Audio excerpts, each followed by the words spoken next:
Chapter 3:13. Shui went to visit Yu Xiaoxiu.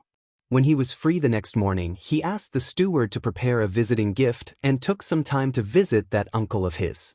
Without beating around the bush, Shui directly mentioned that Shui Wenjie had injured someone in the academy. He said that Yu Xiaoxiu was his friend's younger brother, but he didn't say much about Yu Shu. He just deliberately said that Yu Xiaoxiu's injury was more serious. In fact, Yu Xiaoxiu's head was bleeding and bedridden. To tell you the truth, although my friend doesn't have a strong family background, she is stubborn and doesn't fear the nobles. She insisted on going to the magistrate to ask for an explanation, but I happened to see her and stopped her. Otherwise, if this matter was blown out of proportion, people would gossip and say that our Shui family took advantage of our power to bully others. This bastard! Someone, go to the academy and call the second young master home.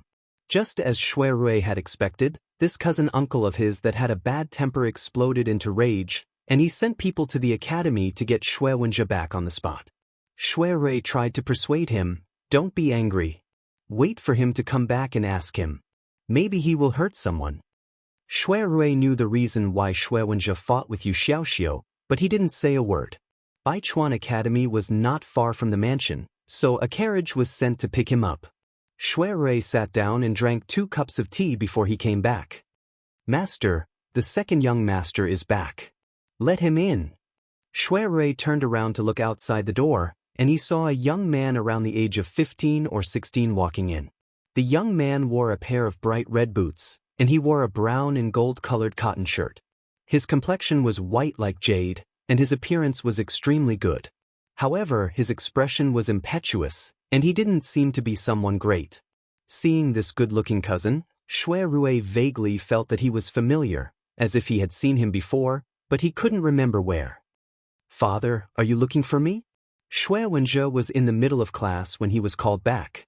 He heard the scolding at the door and knew that it was not a good thing to come back, so he lowered his head as soon as he entered the house, afraid that he would make his father unhappy. "Bastard, can't you see that your eldest cousin is here? Hurry up and greet him." Uncle Shui reprimanded unhappily. In the past, his son had been raised in his father-in-law's hometown, and he had only seen him a few times a year. Now that he had been brought to his side, he was afraid that his son would be spoiled by his loving mother, so he was very strict with him. "Eldest cousin?"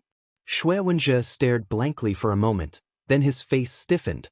He hadn't forgotten that last summer, his eldest cousin had gone to Yang City to propose to the Ji family. At that time, his mother had even brought him to a guest house to pay a visit. When he found out about this, he had made a big fuss, but in the end he hadn't been able to see his eldest cousin. Although he later heard that the marriage didn't go through, he still didn't have a good impression of this eldest cousin. In his impression, the other party was a hedonistic son of rich parents who wanted to lay his hands on the person he liked. Shui Wenjie raised his head and saw a young man dressed in brocade sitting on the left side of his father. The young man looked a few years older than him, and he had a smile on his face. He looked like a hypocrite, and he even looked a little familiar. Shui Wenjie ignored the familiarity and secretly felt disdain. He thought that this eldest cousin of his had a flirtatious look on his face, and he didn't look like a good person at all. "Why are you still in a daze?" Under the pressure of Uncle Shui Wenjie reluctantly called out, "Eldest cousin." "Wenjie," Shui nodded his head, his tone was intimate, and he did his best to put on a good show. "You've been living away from home in the past, and we haven't seen each other often. In the future, if you have the time, let's visit each other more often. There aren't many children in the Shui family to begin with, and we should take care of each other even more." Uncle Shui nodded his head repeatedly. Although he was in a fit of anger, he didn't forget to take the opportunity to get closer to the Buddhist library. "That's right. A while ago, I wanted to bring him to visit your grandfather, but I heard that the old man was unwell, so I didn't visit. Is he all right now? If it's convenient, I'll bring this little rascal to see you later." "Grandfather is in good health, there's no need for fourth uncle to worry about him." Shui pointed at Shui Wenjie, reminding him of the important matter. "Let's get to the bottom of this matter first." Uncle Shui then turned his head to look at Shui Wenjie, his face darkening as he questioned him. "Tell me honestly, did you cause trouble at the academy the afternoon before yesterday?" and hurt someone? Shui Wenjie was staring at Shui Rui, cursing in his heart. When he suddenly heard his father's question, he was dumbfounded. In an instant, the image of Yu Xiaoxiu falling off the horse and falling with his head covered in blood appeared in his mind, and his expression began to panic. No one knows a son better than a father.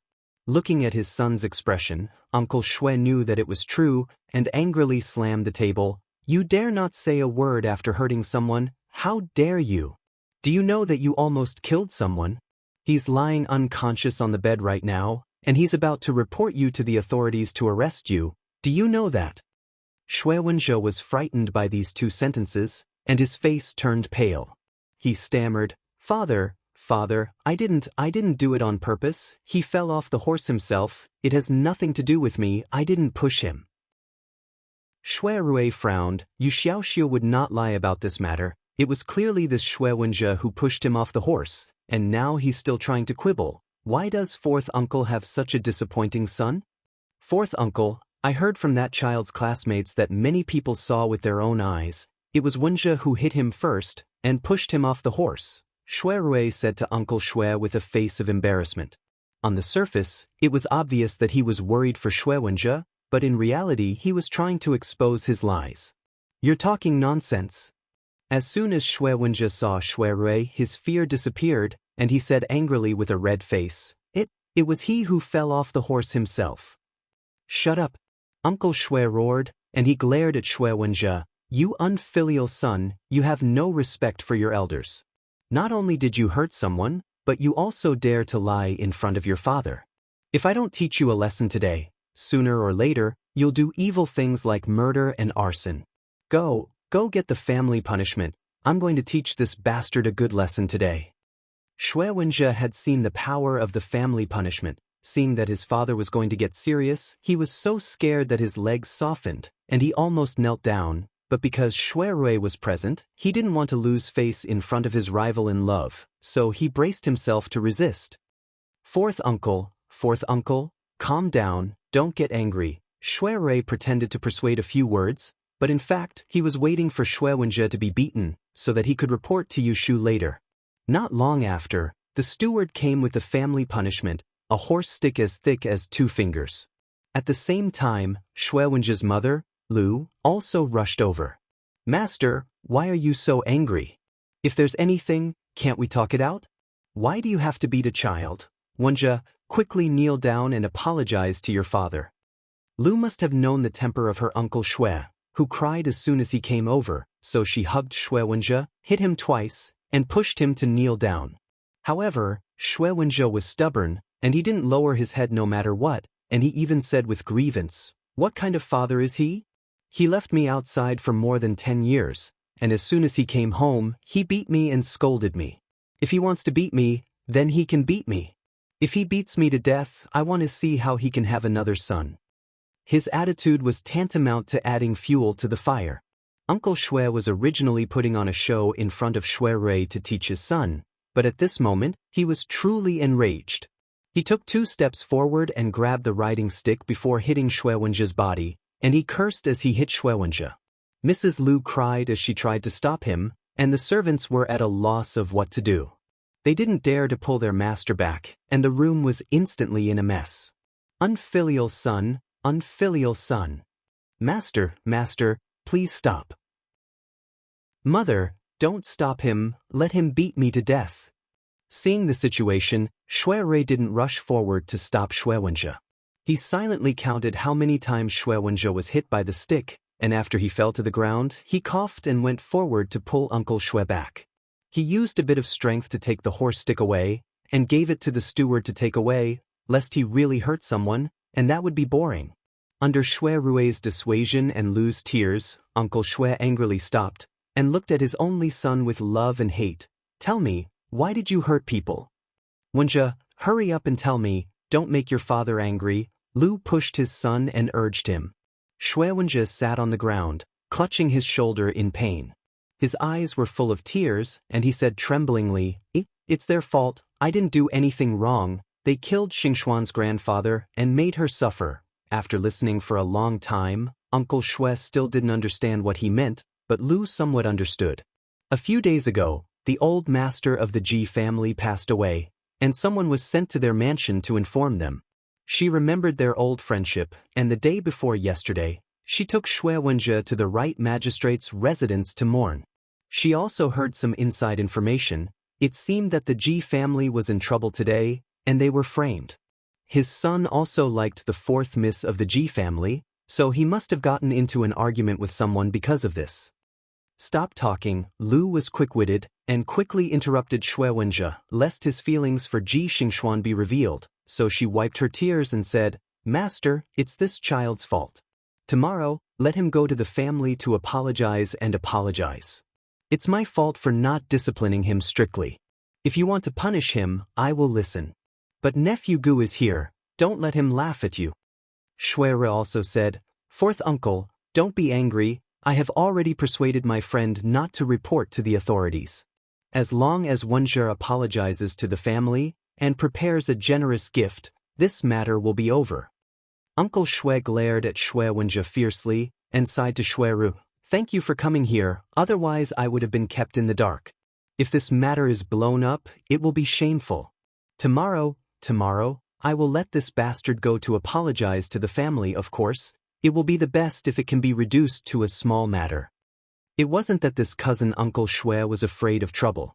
If it was an ordinary person, then Xue Rui would just beat him up, and he would actually not go to the extent of taking it to the extreme. But Xue Rui had stood out after all, and he knew that Xue Wenjie wouldn't let the matter rest if he didn't give an explanation. So he forcefully caught Xue Wenjie and beat him up. After the agreement, Xue Rui bade farewell and did not stay to meddle in other people's family matters. Before he left, he looked at Xue Wenjie on the ground and shook his head inwardly.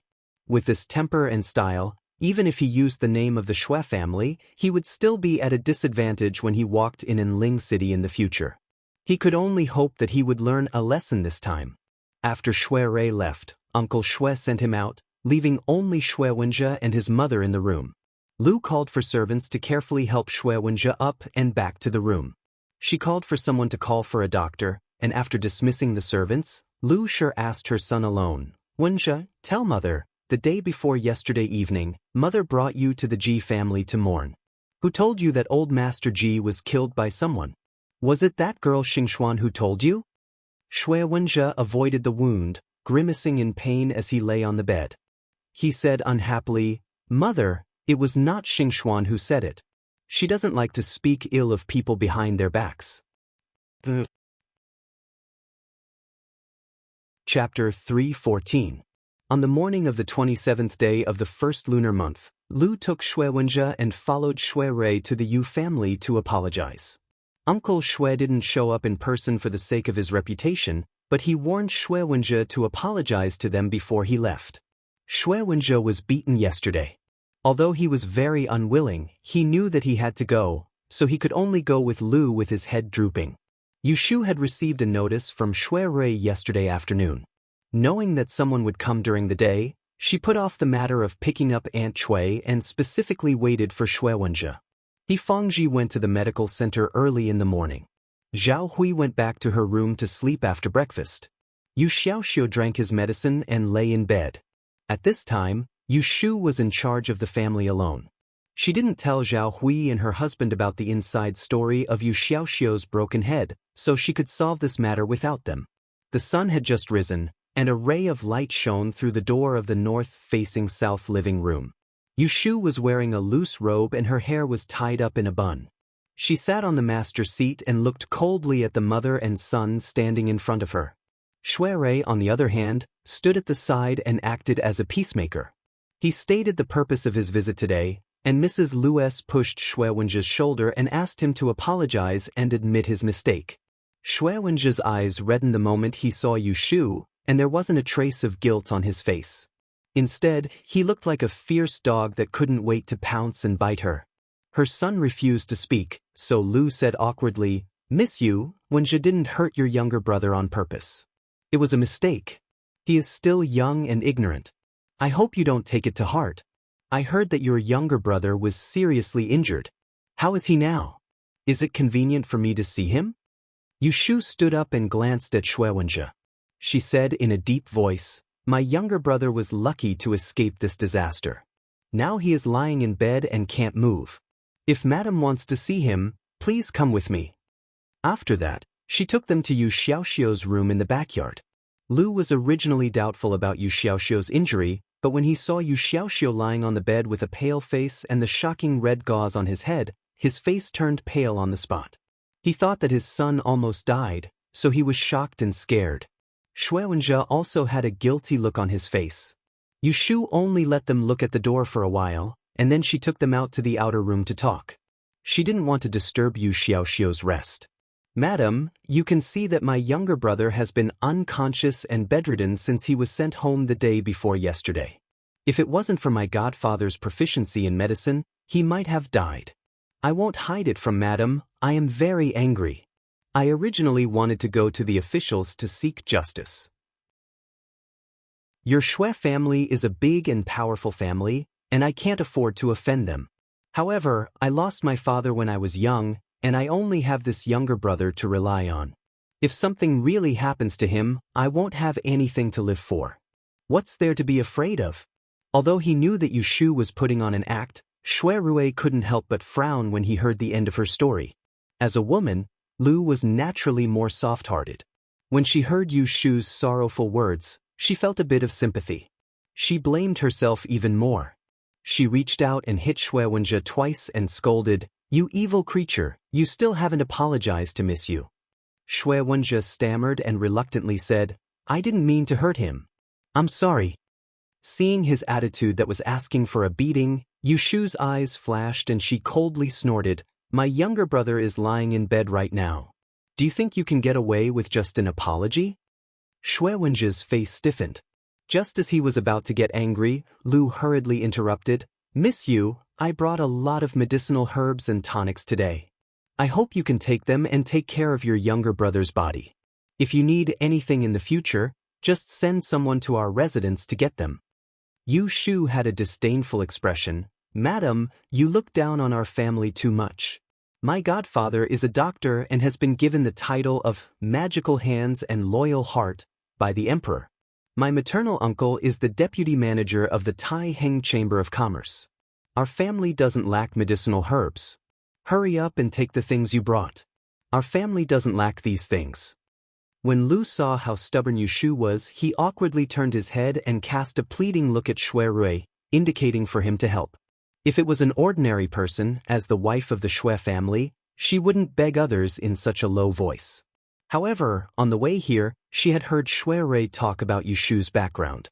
She knew that the young girl had a good relationship with the outside world, but she couldn't fall out with her.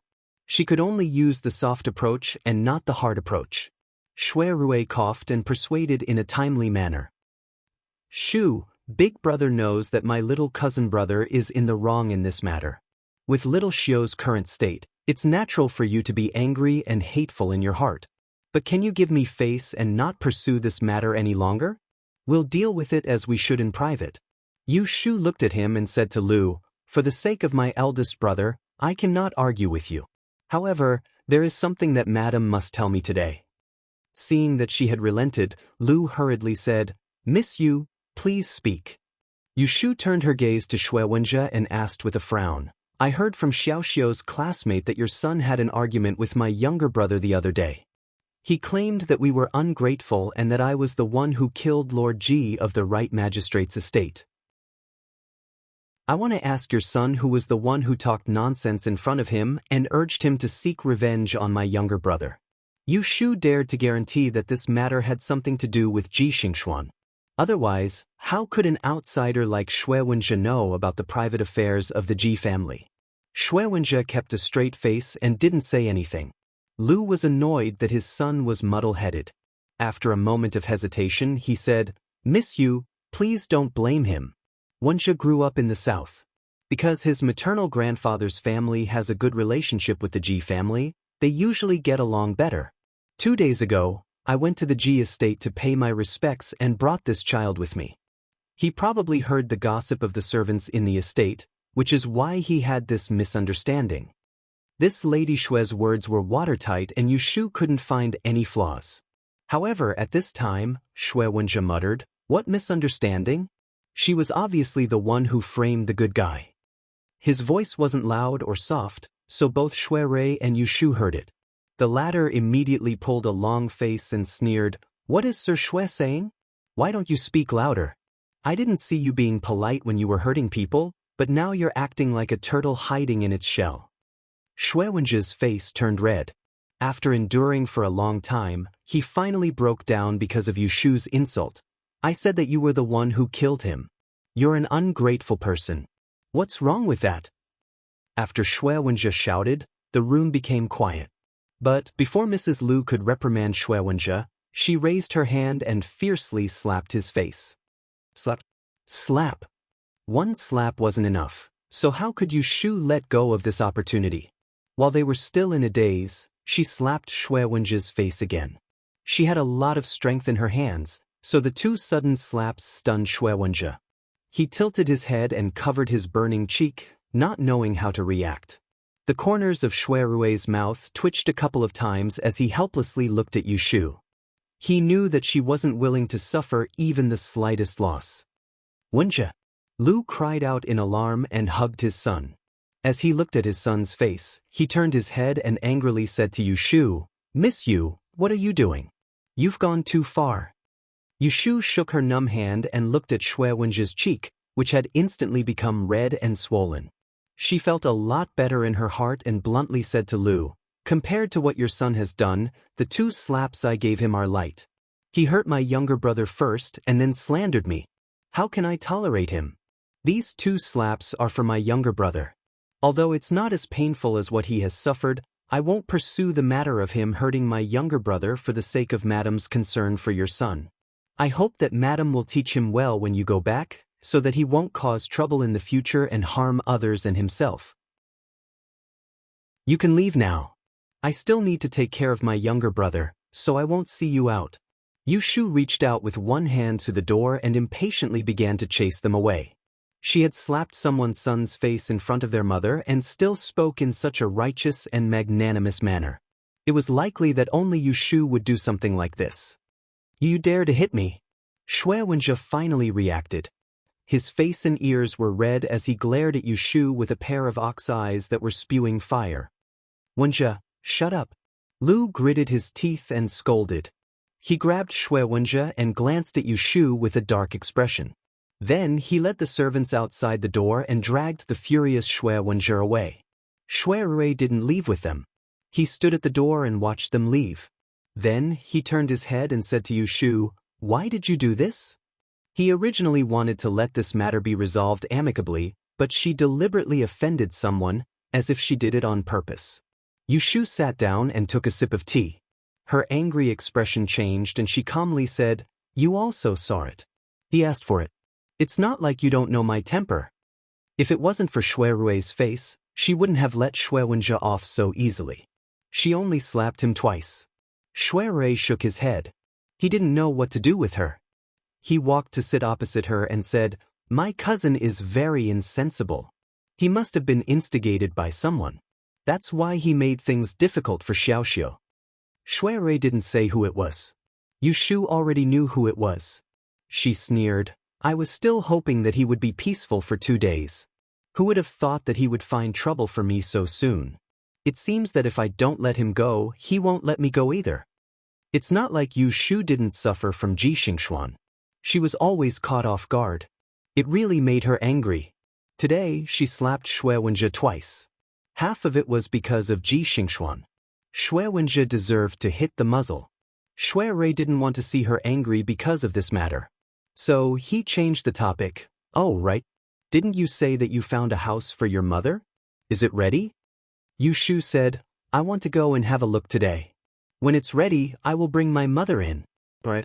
The day before yesterday, you mentioned to me about buying a servant. I asked godfather and godmother. They said that it's possible. They want to buy a study boy for Xiaoxiu. They also want to buy a maid and a manservant. But I don't know where to find a maid. I also want to find an old maid to cook for my mother. Big brother, please help me."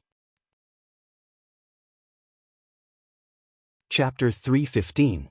Jiang Zhonghua had been working in the traditional Chinese medicine department of Ning County People's Hospital for nearly 30 years.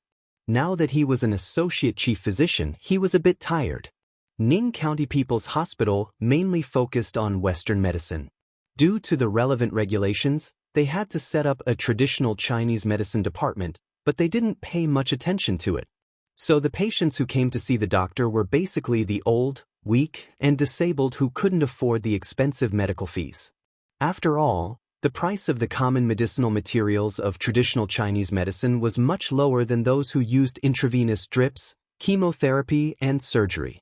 And the doctor's income depended on the number of patients and the medical fees. So compared to those popular departments, Jiang Zhonghua's life in Ning County People's Hospital was really bleak.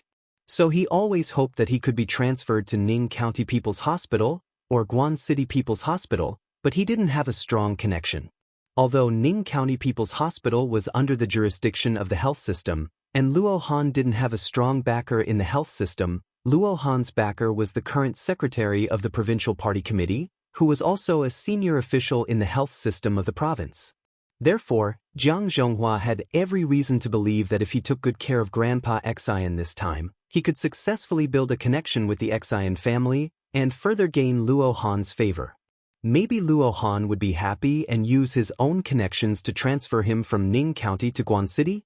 After all, he had enough qualifications, and his medical skills weren't too bad. He was just not as good as Professor Wu. But in the traditional Chinese medicine department of Ning County People's Hospital, he was also a leading figure.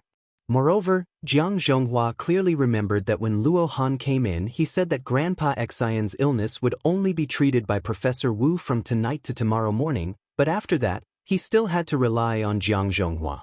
Grandpa Xian's crooked mouth and nose was a chronic disease.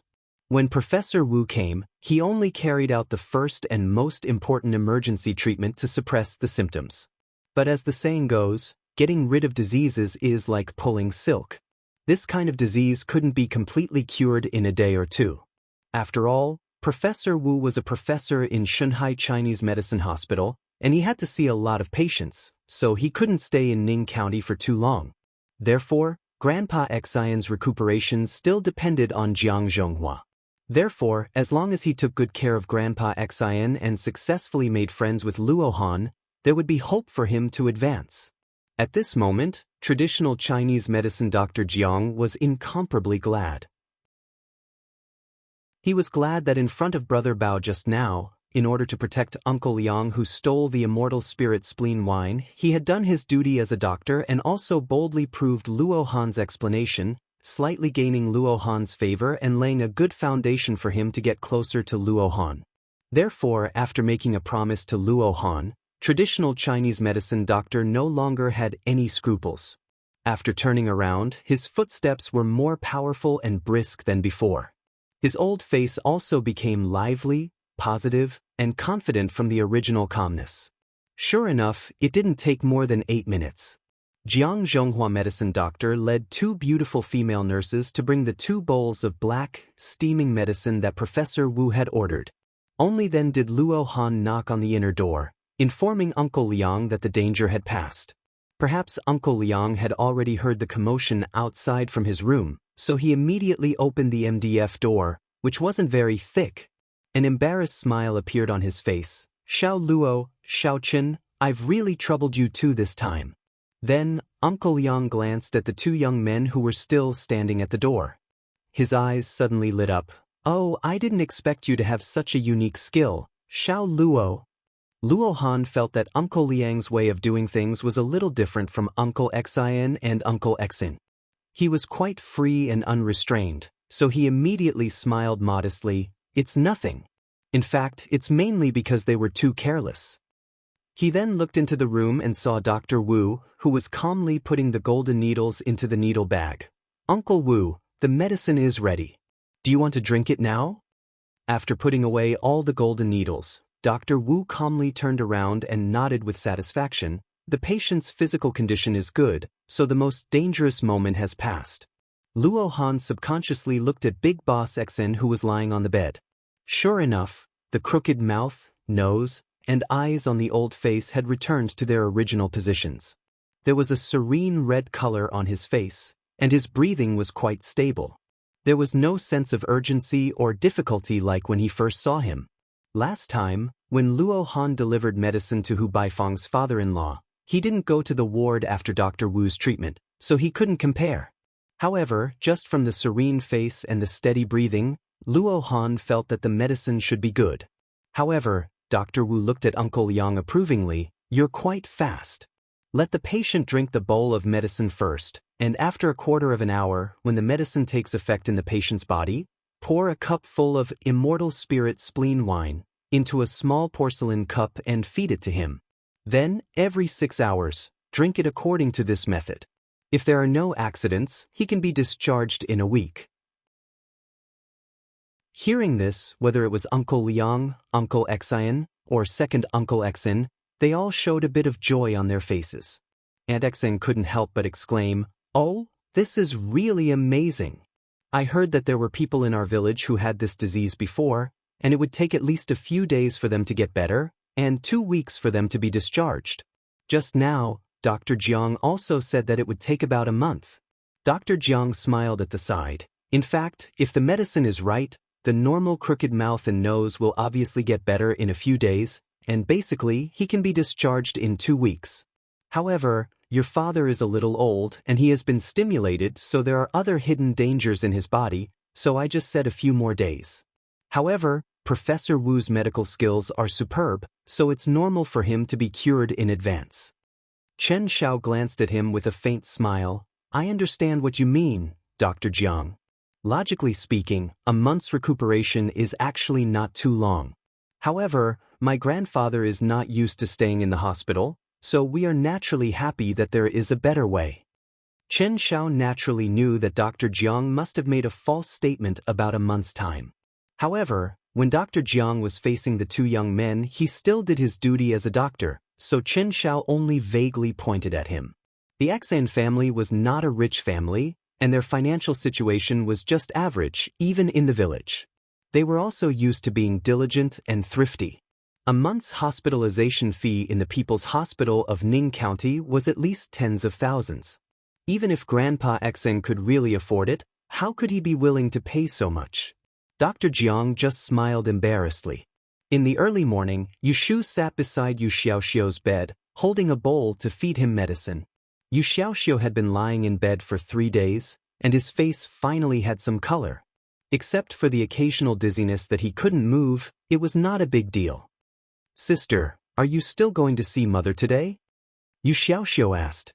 Yesterday, he heard from Yu Shu about the process of rescuing Aunt Cui, so he knew that she took her to a house in the east of the city to temporarily live. "Yes, I'm going out today. I have to buy an old maid to send to Mother. Xiang Sui can't do rough work, and they have to eat all day long. Oh, then when you see Mother, tell her that I have been busy with homework recently, and I will visit her later. Don't tell her that I hurt my head." "Got it." After feeding him medicine, Yu Shu went back to her room to change her clothes. Just when she was ready, she heard Mrs. Shen's hurried voice outside the door. "Miss, young Master Jing is here." "Oh."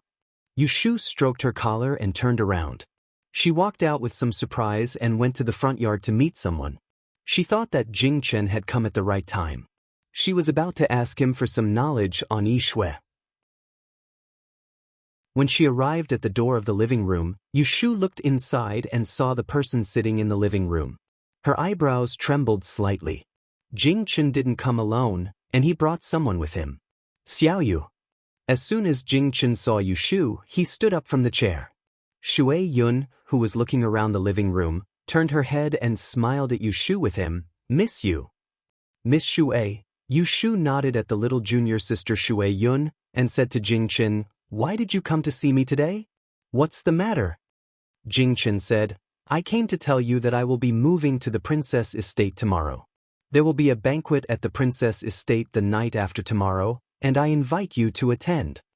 As he spoke, Shui Yun, who was beside him, took out a letter from Jin Zhanzhan and handed it to Yu Shu.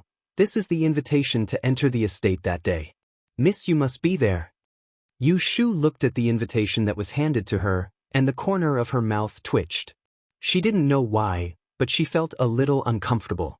She felt that she and Jing Chen had suddenly become outsiders. Well, it should be like this. Yu Shu laughed at herself in her heart. No matter how close she was to Jing Chen, how could it be compared to his junior sister who grew up with him? In comparison, wasn't she an outsider?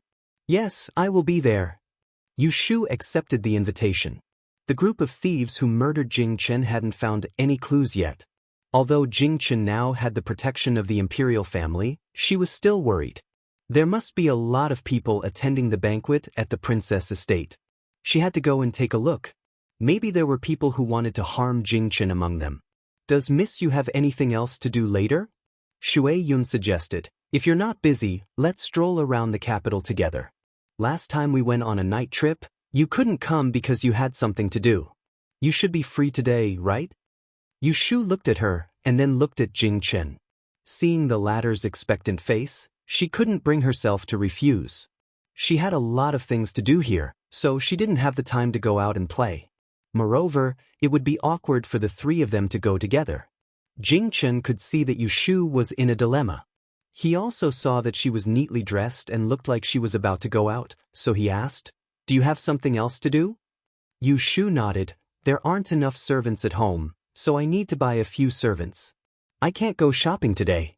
Maybe next time." Jing Chen looked disappointed, but Shui Yun asked with interest, "Where can I buy servants?" Yu Shu was speechless. She didn't know where to find human traffickers. Shui only told her to wait for him at home and said that he would take her there. At this time, a shout suddenly came from outside the gate. "Miss Yu, is Miss Yu at home?" When Yu Shu heard that it was old Shui's voice, she turned her head and saw that there was a carriage parked outside the gate not far away. The curtains of the carriage window were hanging, and she could vaguely see Shui sitting inside. "Wait a minute, I'll go out now." Yu Shu responded, turned her head, and apologized to Jing Chen. "Brother Shui is here. Yesterday, we agreed that he would take me to buy servants. Jing Chen, you and Miss Shui can go shopping. We'll go together next time." Jing Chen looked at the carriage parked at the gate and also saw the figure sitting in the carriage. He didn't know why he felt a little restless. He turned his eyes back to Yu Shu's face and said without thinking much, "I'll go with you." Yu Shu didn't expect that Jing Chen would propose to go with them. She was stunned for a moment, but then she heard junior sister Shui Yun clap her hands and say with a smile, "Yes, let's go together. I haven't seen selling servants yet." Could she say that she didn't want to go with them? Shui Rui's eyesight was excellent.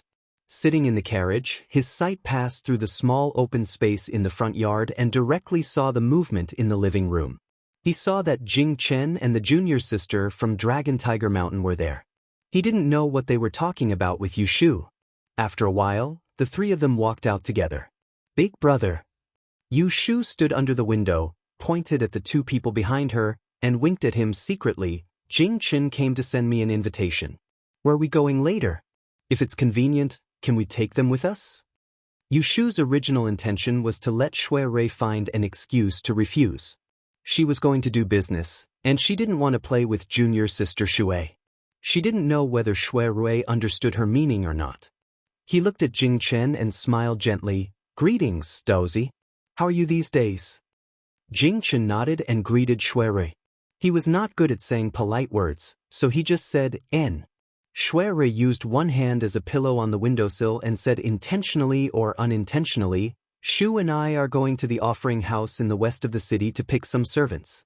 If Daozi doesn't mind that place being noisy, you can come with us." Seeing that they responded, Yu Shu turned her back to Jing Chen and Shui Yun and stared at Shui. Shui smiled secretly but pretended not to understand. He asked her, "What's wrong?" Yu Shu said angrily, "It's nothing. If you want to go, then go quickly. Get in." Shui lifted his chin towards the interior of the car and gestured for her to get in. He then turned to look at Jing Chen and said, "The interior of my car is narrow, so I won't invite you to squeeze together. I saw that Daozi also came in a carriage, so you can follow behind us." "Let's go," Yu Shu and Jing Chen said and got into Shui carriage. She thought that since Jing Chen was accompanied by junior sister Shui Yun, she didn't want to join them. Jing Chen looked at the carriage curtain that was put down in front of him, and without saying a word, he took Shui Yun to the palace carriage across the street. Shi Xiang, what's wrong? Are you unhappy? Sitting in the carriage, Shui Yun found that there was something wrong with Jing Chen. He was in a good mood when he left in the morning, but now he was obviously depressed. Jing Chen shook his head and didn't speak. He hung up the window screen behind him and looked at the carriage that slowly began to move diagonally across the street. Chapter 316. Probably because of Shui Rui's face, the supply house didn't dare to raise the price. Yu Shu spent 200 taels of silver to get by Rant's contract. Then she got a maid to serve tea, a guard to watch the door, and a housekeeper to sweep the floor and cook. It was almost noon. Shui Rui intended to go back to Wangjilu with Yu Shu. Seeing that Jing Chen and Shui Yun planned to follow them, he invited them together. The two didn't stand on ceremony and agreed. This time, people were taken away. Except for the housekeeper who was going to be sent to Aunt Chui, the other three were going to be taken home. Yu Shu thought about it and asked Shui Rui to ask for a carriage from the supply house to send by Ran and others to Zhao Hui's house. After sending them away, Yu Shu looked at the remaining housekeeper and said to Shui Rui, "Eldest brother, I want to go to my mother's place. You and Jing Chen go to Wangjilu and wait for me. Let old Shui send me." Shui Rui looked at her and turned to Jing Chen. "Daozi, do you still remember where Wangjilu is?" Jing Chen nodded his head. He had been to that restaurant several times and knew the way. Shui Rui said, "Then you and Miss Shui go first. I will accompany Shu. Let's meet in Wangjilu later." After that, he didn't wait for Jing Chen to have any different opinions. He pointed to his carriage and let Yu Shu get on it first. Yu Shu hesitated for a moment and then got on the carriage. After thinking for a moment, she opened the curtain and said to Jing Chen, who was standing on the side of the road, "See you later." Shui Rui also got on the carriage. The housekeeper was arranged to sit next to old Shui. The carriage slowly moved. Jing Chen watched the carriage disappear around the corner and then heard Shui Yun calling him. Senior brother, let's also get on the carriage. It's a bit cold outside." Shui Yun pulled Jing Chen's sleeve. The weather was fine in the morning, but now it turned cloudy. The cold wind blew at the intersection, making her face red. Jing Chen turned his head and saw her shrinking her neck. Then he remembered that she had just recovered from her illness, so he stopped thinking. He quickly let her get on the carriage. At the corner of Aunt Chui's house in the east of the city, Yu Shu asked Shui Rui to wait in the carriage while she led the housekeeper to the small courtyard. Aunt Chui escaped from the Ji family for a few days and found that Ji family didn't send anyone to catch her. Now that he was safe and sound again, he had nothing good to say to Yu Shu. He scolded her for being unfilial and blamed her for causing him to live a hard life. Yu Shu knew that this woman was snobbish. The results of the grand examination had not been released yet, so she did not have any scholarly honors. He didn't expect concubine Chui to treat him well for the time being. He left concubine Chui behind and left with a few pieces of silver. He didn't even mention to concubine Chui that Yu Xiaoxiu had been pushed off his horse and was bedridden. She didn't expect her mother to be nice to her for a while. She left with some silver and left. She didn't even mention to Aunt Chui that Yu Xiaoxiu was pushed off the horse and was bedridden. Back in the carriage, as soon as Yu Shu sat down, she heard Shui Rui ask, "How is your mother? Is she used to living here?" Shui Rui was very clear about Yu Shu's family situation. He knew that the relationship between her mother and her daughter was not close, but no matter what, she was still the biological mother of Yu Shu and her younger brother. Shui Rui knew the situation of Yu Shu's family. He knew that she and her mother weren't close. But no matter what, she was still Yu Shu's mother. What's wrong with her? She eats well, sleeps well, and no one beats her. It's much more comfortable than the Ji family's woodshed. Yu Shu ridiculed. Hearing this, Shui Rui cleverly changed the topic. Is Xiaoxiu better today? Is he still dizzy? When Yu Xiaoxiu was mentioned, Yu Shu's face brightened up and she said, "Much better, but he doesn't have much energy. He needs to recuperate for a while before he can recover." Shui Rui nodded and took note of it. The two then talked about the banquet in the Princess Fu the day after tomorrow. This banquet is ordered by the emperor. There will be many guests that day. Why don't I go to Aunt Huai's house to pick you up first and then we can go together? Shui Rui suggested. Then I will wait for you at home the day after tomorrow. Yu Shu was happy to have Shui Rui accompany her. It was better than being alone. While they were talking, the carriage passed from the east to the north of the city and stopped in front of the backyard of Wangji Building. The four of them sat at a table and had lunch. Originally, Shui Rui said that he would take them to a nearby theater to watch shadow puppets. However, Shui Yun seemed to have eaten something and was not feeling well, so Jing Chen had to take her away first. Yu Shu sent them to the backyard. Shui Yun got into the carriage first, while Jing Chen stood outside. Before leaving, he had a chance to talk to Yu Shu. Xiao Yu, you don't know where the Princess Fu is. I will send someone to pick you up the day after tomorrow. Previously, Yu Shu and Shui Rui had agreed to go together, so she shook her head and smiled. No need to trouble yourself. I will go together with Shui Dage. Hearing this, Jing Chen subconsciously frowned. He looked at Shui Rui who was standing behind Yu Shu. Seeing the two of them overlapping each other, he didn't know why his heart felt empty. We are going back. Yu Shu watched Jing Chen's carriage leave. She couldn't help but let out a sigh of relief. She didn't know when she could no longer be as relaxed as before when facing Jing Chen. Shui Rui saw her every move. He was well aware of it, but he didn't point it out. He didn't explain it.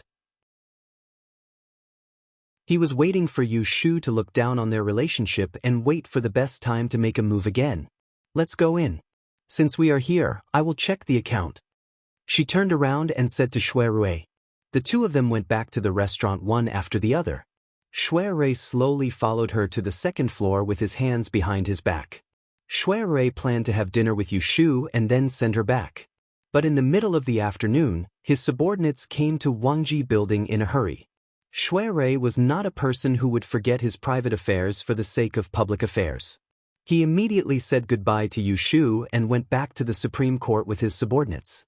Of course, he didn't forget to ask Lao Chue to stay and send Yu Shu back. After reading the account book, Yu Shu planned to go home. But as soon as she went out, she bumped into the waiter Gui Lu. Miss, there is a letter for you. Gui Lu took out a yellow envelope and handed it to Yu Shu. Yu Shu took it and opened it. She asked curiously, Who is looking for me? Gui Lu shook his head. Nothing. It's a maid. She asked me to give it to you. Yu Shu's mind brightened. She knew what was going on. She opened the letter again and saw that it was written by Xia Mingming. There was nothing elegant in the content. Xia Mingming must know that she was a rough person. Ashu, si Xinjia. We agreed to meet at the end of the month. I have been waiting for you for a long time. I will see you tomorrow. Ah. After reading the letter, Yu Shu patted her head. Things were so messy these days that she forgot about the meeting with Xia Mingming. Since the Lantern Festival, Xia Mingming and Ji Xingxuan went to Wangji Building to make a scene and were caught by her. It has been half a month. They have been writing to each other, but they haven't seen each other in private. She heard from Shui Rui that Xia Mingming was going to be the 9th prince's wife. She was worried about her. She had to see Xia Mingming in person first. Where is the person who sent the letter? Yu Shu looked up and asked. Gui Lu said, He put the letter down and left. Yu Shu nodded and folded the letter. She put it in her arms. Go and ask old Chue to send me home. Gui Lu said. Not long after, he ran back with a dark red food box in his hand. What is this? Yu Shu asked while locking the door. Gui Lu smiled. Young master asked the kitchen to stew it when he came this afternoon. He said that he wanted to bring it back for young master to eat. Chapter 317. Shui Rui brought Yu Shu to this place mainly to help Yu Xiaoxiu find a clean page boy to accompany her and find a few servants who knew her through and through. Secondly, he wanted to take this opportunity to take her out for a walk and change her mood. After all, the case of the Ji family had not been settled for a long time. She had a lot of troubles around her. She had nothing to do all day and he felt tired for her. Who would have thought that they would coincidentally run into Jing Chen and little junior sister Shui Yun who came to look for Yu Shu? They followed them and disrupted Shui Rui's plan to travel together.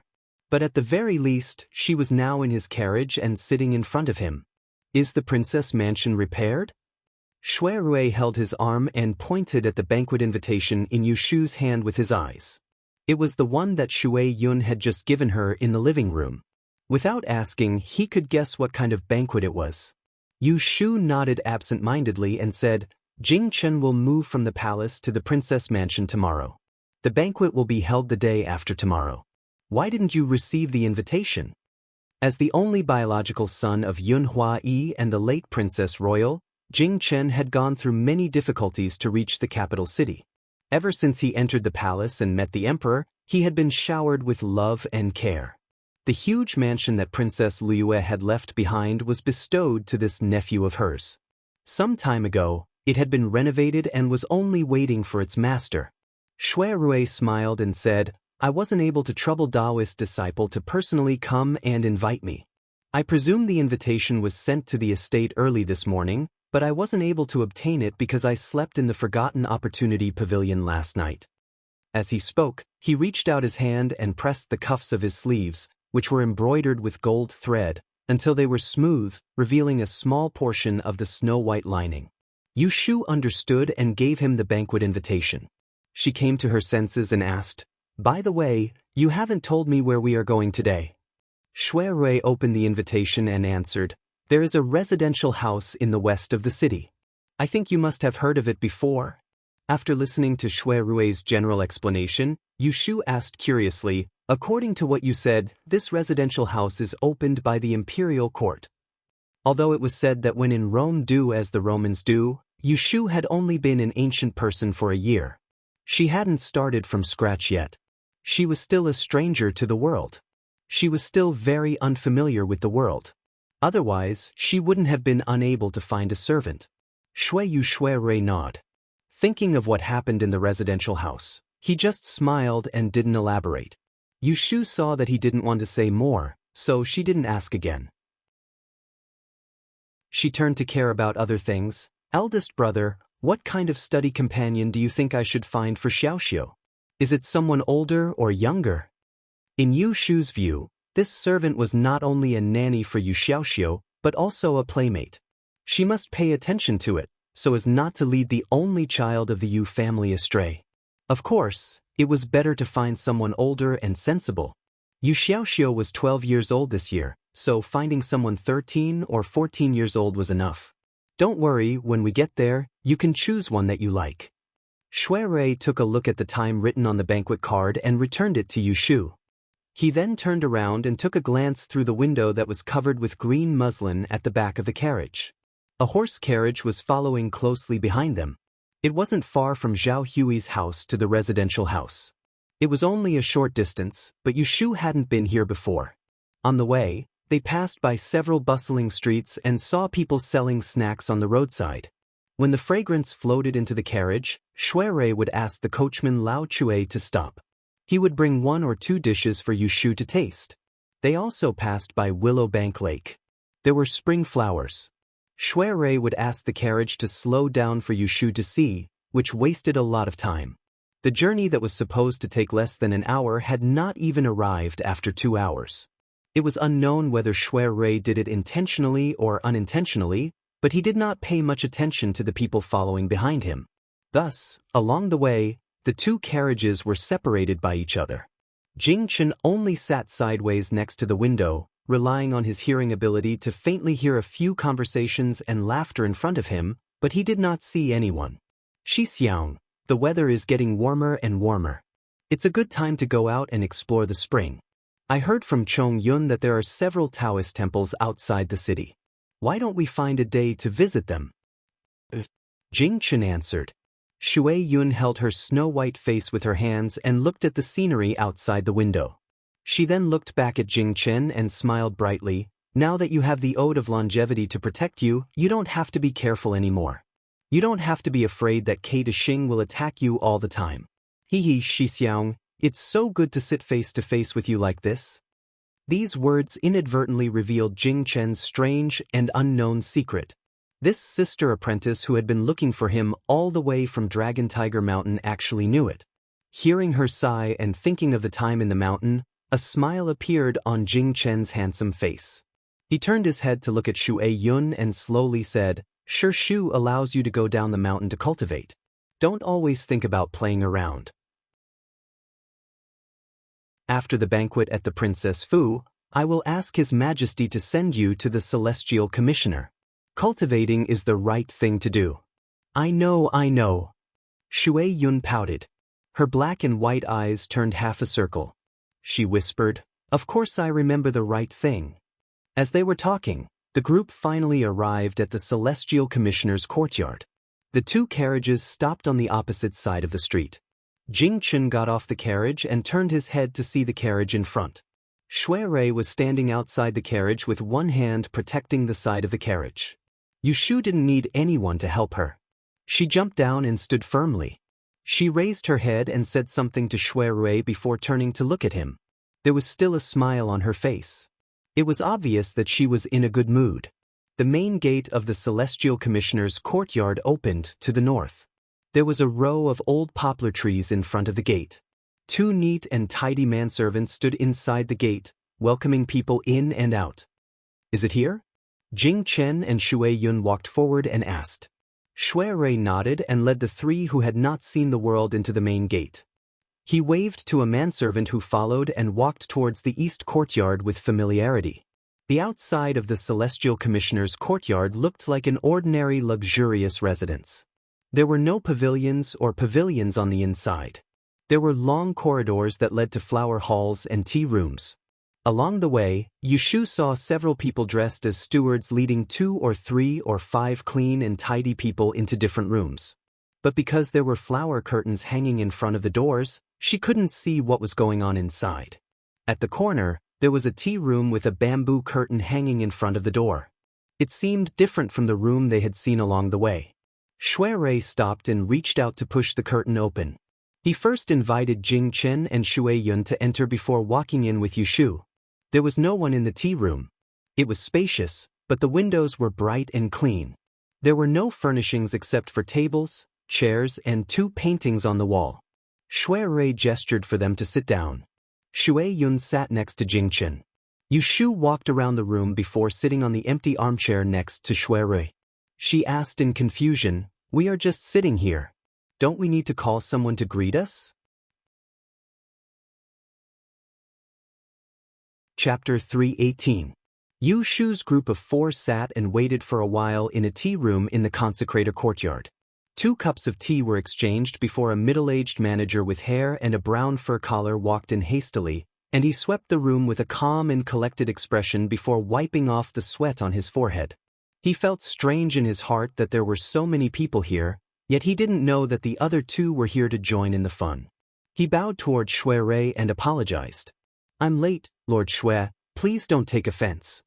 Shui Rui waited for a while, but he didn't look unhappy. He raised his hand and said, "It doesn't matter. How is it? Do you have a count of the people I asked you to choose?" Yushu often heard people calling Shui Rui, "First Young Master Shui," respectfully. Of course, there were also people calling him Lord Shui. It could be seen that Shui Rui preferred the latter. "Of course, Lord Shui asked someone to tell me yesterday. I dare not neglect it." The middle-aged steward hurriedly took 2 steps forward and took out the booklet from under his armpit. His fingers were sticky with saliva. As he flipped through the pages, he said, "There aren't many boys in the courtyard these days. There are only 4 who are well-educated, sensible, and well-behaved. I've picked them out. In terms of family background, the best is the grandson of the former Jiangzhou provincial governor, Bai Wei. He just turned 12 last month. He is good at painting and is good at both literature and martial arts. His family has a set of long boxing. His birth date is good and he is beautiful. He has been disciplined in the courtyard for a year and has a gentle temperament. If there is anything wrong with him, he just doesn't talk much." Listening to the steward's report, Jing Chen and Shui Yun, the 2 Taoist disciples, did not have any strange expressions. Only Yushu revealed a trace of surprise. She was here to pick a servant, so why was the talent that this steward mentioned was actually the descendant of an official? He did not look like someone who was suitable to be a study attendant. He was good enough to be adopted as a son. How much does it cost? In fact, Yushu didn't know much. The common servants referred to servants who had been sold. However, servants were also divided into high and low ranks. The better ones were the children of rich and powerful families. He had been educated since he was young, but he didn't let out much. Those who came close to it were poor people who sold themselves as slaves because of poverty or famine. Apart from that, there was also a type of servant who had a high status. He also had a good upbringing, his body was pure and clean, but because his family declined, he was reduced to a slave because of his crimes, and entered the Ministry of Revenue's slave registry, and was detained by the imperial court, unable to escape. They could only serve others as slaves, and this type of servant could never be bought outside. Even more despicable would be the prostitutes in the brothel. That's enough. You don't have to read them out one by one, Shuirui interrupted the middle-aged manager. Bring the people you just mentioned to me first. Let me take a look at them. Yes, sir, please wait a moment. The middle-aged steward closed the booklet and turned to Yushu. Young master, young lady, please wait a moment as well. He retreated to the door and gave the order. Not long after, servants carried 2 small tables in. 4 treasures of the study were placed on the table, and a pair of cushions were placed on the ground. Yushu was puzzled about what was going on when she saw the steward who had just left leading a few people back in. Looking closely, there were 4 youths. Their figures weren't ordinary, but they all had good looks. Their heads were lowered, and her expression couldn't be seen. But their ages were about the same, and they wore cotton robes of the same style. Their colors were different, and the most eye-catching one was the one in the middle in a blue robe. His lips were red, and his teeth were white. He was very beautiful, and no one would believe that he wasn't a child raised by a rich family. Perhaps it was because of her preconceived notions that they were all full of energy, and Yushu had a cold heart. She didn't have much sympathy for their past experiences and how they were reduced to slaves. She was only thinking about how much it would cost to buy such a book boy. If she didn't have enough money on her, she would have to borrow from Shuirui. Sir, these are the ones. The middle-aged steward extended his hand and pointed at Shuirui. He then turned to the 4 youths behind him and said, "This is Lord Shui from the Supreme Court of Justice, and also the eldest son of the Minister of State. There are also the other young masters and young ladies. Why aren't you greeting them?" Greetings to Lord Shui, young master, and young lady. Perhaps the steward had instructed them beforehand, but the 4 youths greeted them politely. If it wasn't for the fact that Yushu had heard that they were either from a scholarly family, or that they had fallen to such a state after becoming an official, she would have thought that they were 4 young masters raised by some family, and that their parents had called them out to show off in front of the guests. Shuirui wiped the teacup in his hand, and looked at them one by one. He then said to them, "You should be able to read and write. Write a poem for me to read." Yushu looked at the 4 youths sitting on the ground in front of her, writing at the small study table. Only then did she realize what the 4 treasures of the study were for. Bring their 8 characters and 4 pillars over. Taking advantage of the time they were writing their poems, Shuirui took a piece of paper from the steward of the conclave and passed it to Yushu. "Take a look, see if there's anything wrong with it." Yushu nodded and carefully compared the 8 characters in her hand. She secretly calculated, but there was nothing that countered Yu Xiaoxiu's fate. These youths didn't waste time. Soon, one of them finished writing a poem. The maidservant serving tea brought it to Shuirui's hand. Shuirui glanced at it, nodded, and handed it to Yushu. He casually joked, "This character's writing is better than yours. Take a look." Yushu glanced at him and looked at it seriously. Although she didn't know much about poetry, she could at least see that it was smooth. At least this 5-character sentence was something that Yu Xiaoxiu, who had only been in school for a few months, couldn't write. "Miss Yu, let me take a look." Shui Yun stretched out her hand and asked Yushu with some interest. Yushu passed it to her and casually asked, "Does Miss Shui know poetry?" "I know a little. My father taught me." Shui Yun nodded and tilted her head to look at Jing Chen with a smile. "But I'm not as good as senior marshal brother. Miss Yu doesn't know, but my second marshal uncle said that if senior marshal brother went to the capital to take the imperial examination, he might be able to become the top scorer." "Oh, is that so?" Yushu turned her head to look at Jing Chen. Her mood was a bit complicated. She couldn't help but say, "I've known you for so long, but I didn't know you knew poetry." After saying that, she felt that she had spoken too quickly. Her words sounded like she was complaining and more or less sounded a bit depressed. However, this was inevitable. No matter what, Jing Chen was the person she had liked wholeheartedly. He was a man who she had wanted to spend the rest of her life with. How could she just say that she didn't care? Jing Chen met Yushu's gaze. It was unknown if he had noticed something, but he seriously said, "At that time, I lost my memory. I could even forget martial arts and Taoism, let alone these things. If I don't remember, how would you know?" Yushu's eyes moved and she said in a low voice, "That's true." Jing Chen still wanted to say something, but Shui Yun pulled his sleeve to look at the poem and diverted his attention. Yushu looked at the pair of martial siblings who had a close relationship in front of her and couldn't help but feel a bit uncomfortable. When she turned her head, she happened to meet Shui Rui's dark and bright eyes. Her eyelids immediately twitched. Afraid that he would see through her discomfort, she coughed to conceal it and said, "Didn't you say that this place is interesting? How come I don't see it?" Shui Rui moved his gaze away and casually pointed at a youth below. He said in a warm voice, "Tell me about your background." Chapter 319. Bai Ran's life experience wasn't strange, but it could be said to be full of twists and turns. His grandfather was once a high-ranking official, and he grew up in luxury. However, after his birth mother passed away, he was mistreated by his stepmother, and he suffered hardships at a young age. Later, his grandfather, Bai Wei, delayed the military plan in the northwest town 2 years ago and angered the emperor. His entire family, old and young, were punished. Some died and some became slaves. Bai Ran was sent to the upper house, and now it had been a year. After the time it took to finish a cup of tea, Yushu was engrossed in listening, and she sighed slightly with emotion and sighed with emotion. She even understood where the interesting Shui Rui spoke of was.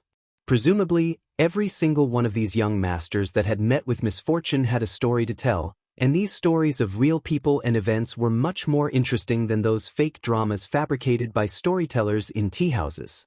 After the young master finishes, there is nothing else to talk about. After Bai Ran finished his story, his face became gloomy. He retreated to the side of the desk and continued to write poems. However, his mind had already flown to somewhere else. Yushu turned her head to look at Shui Rui.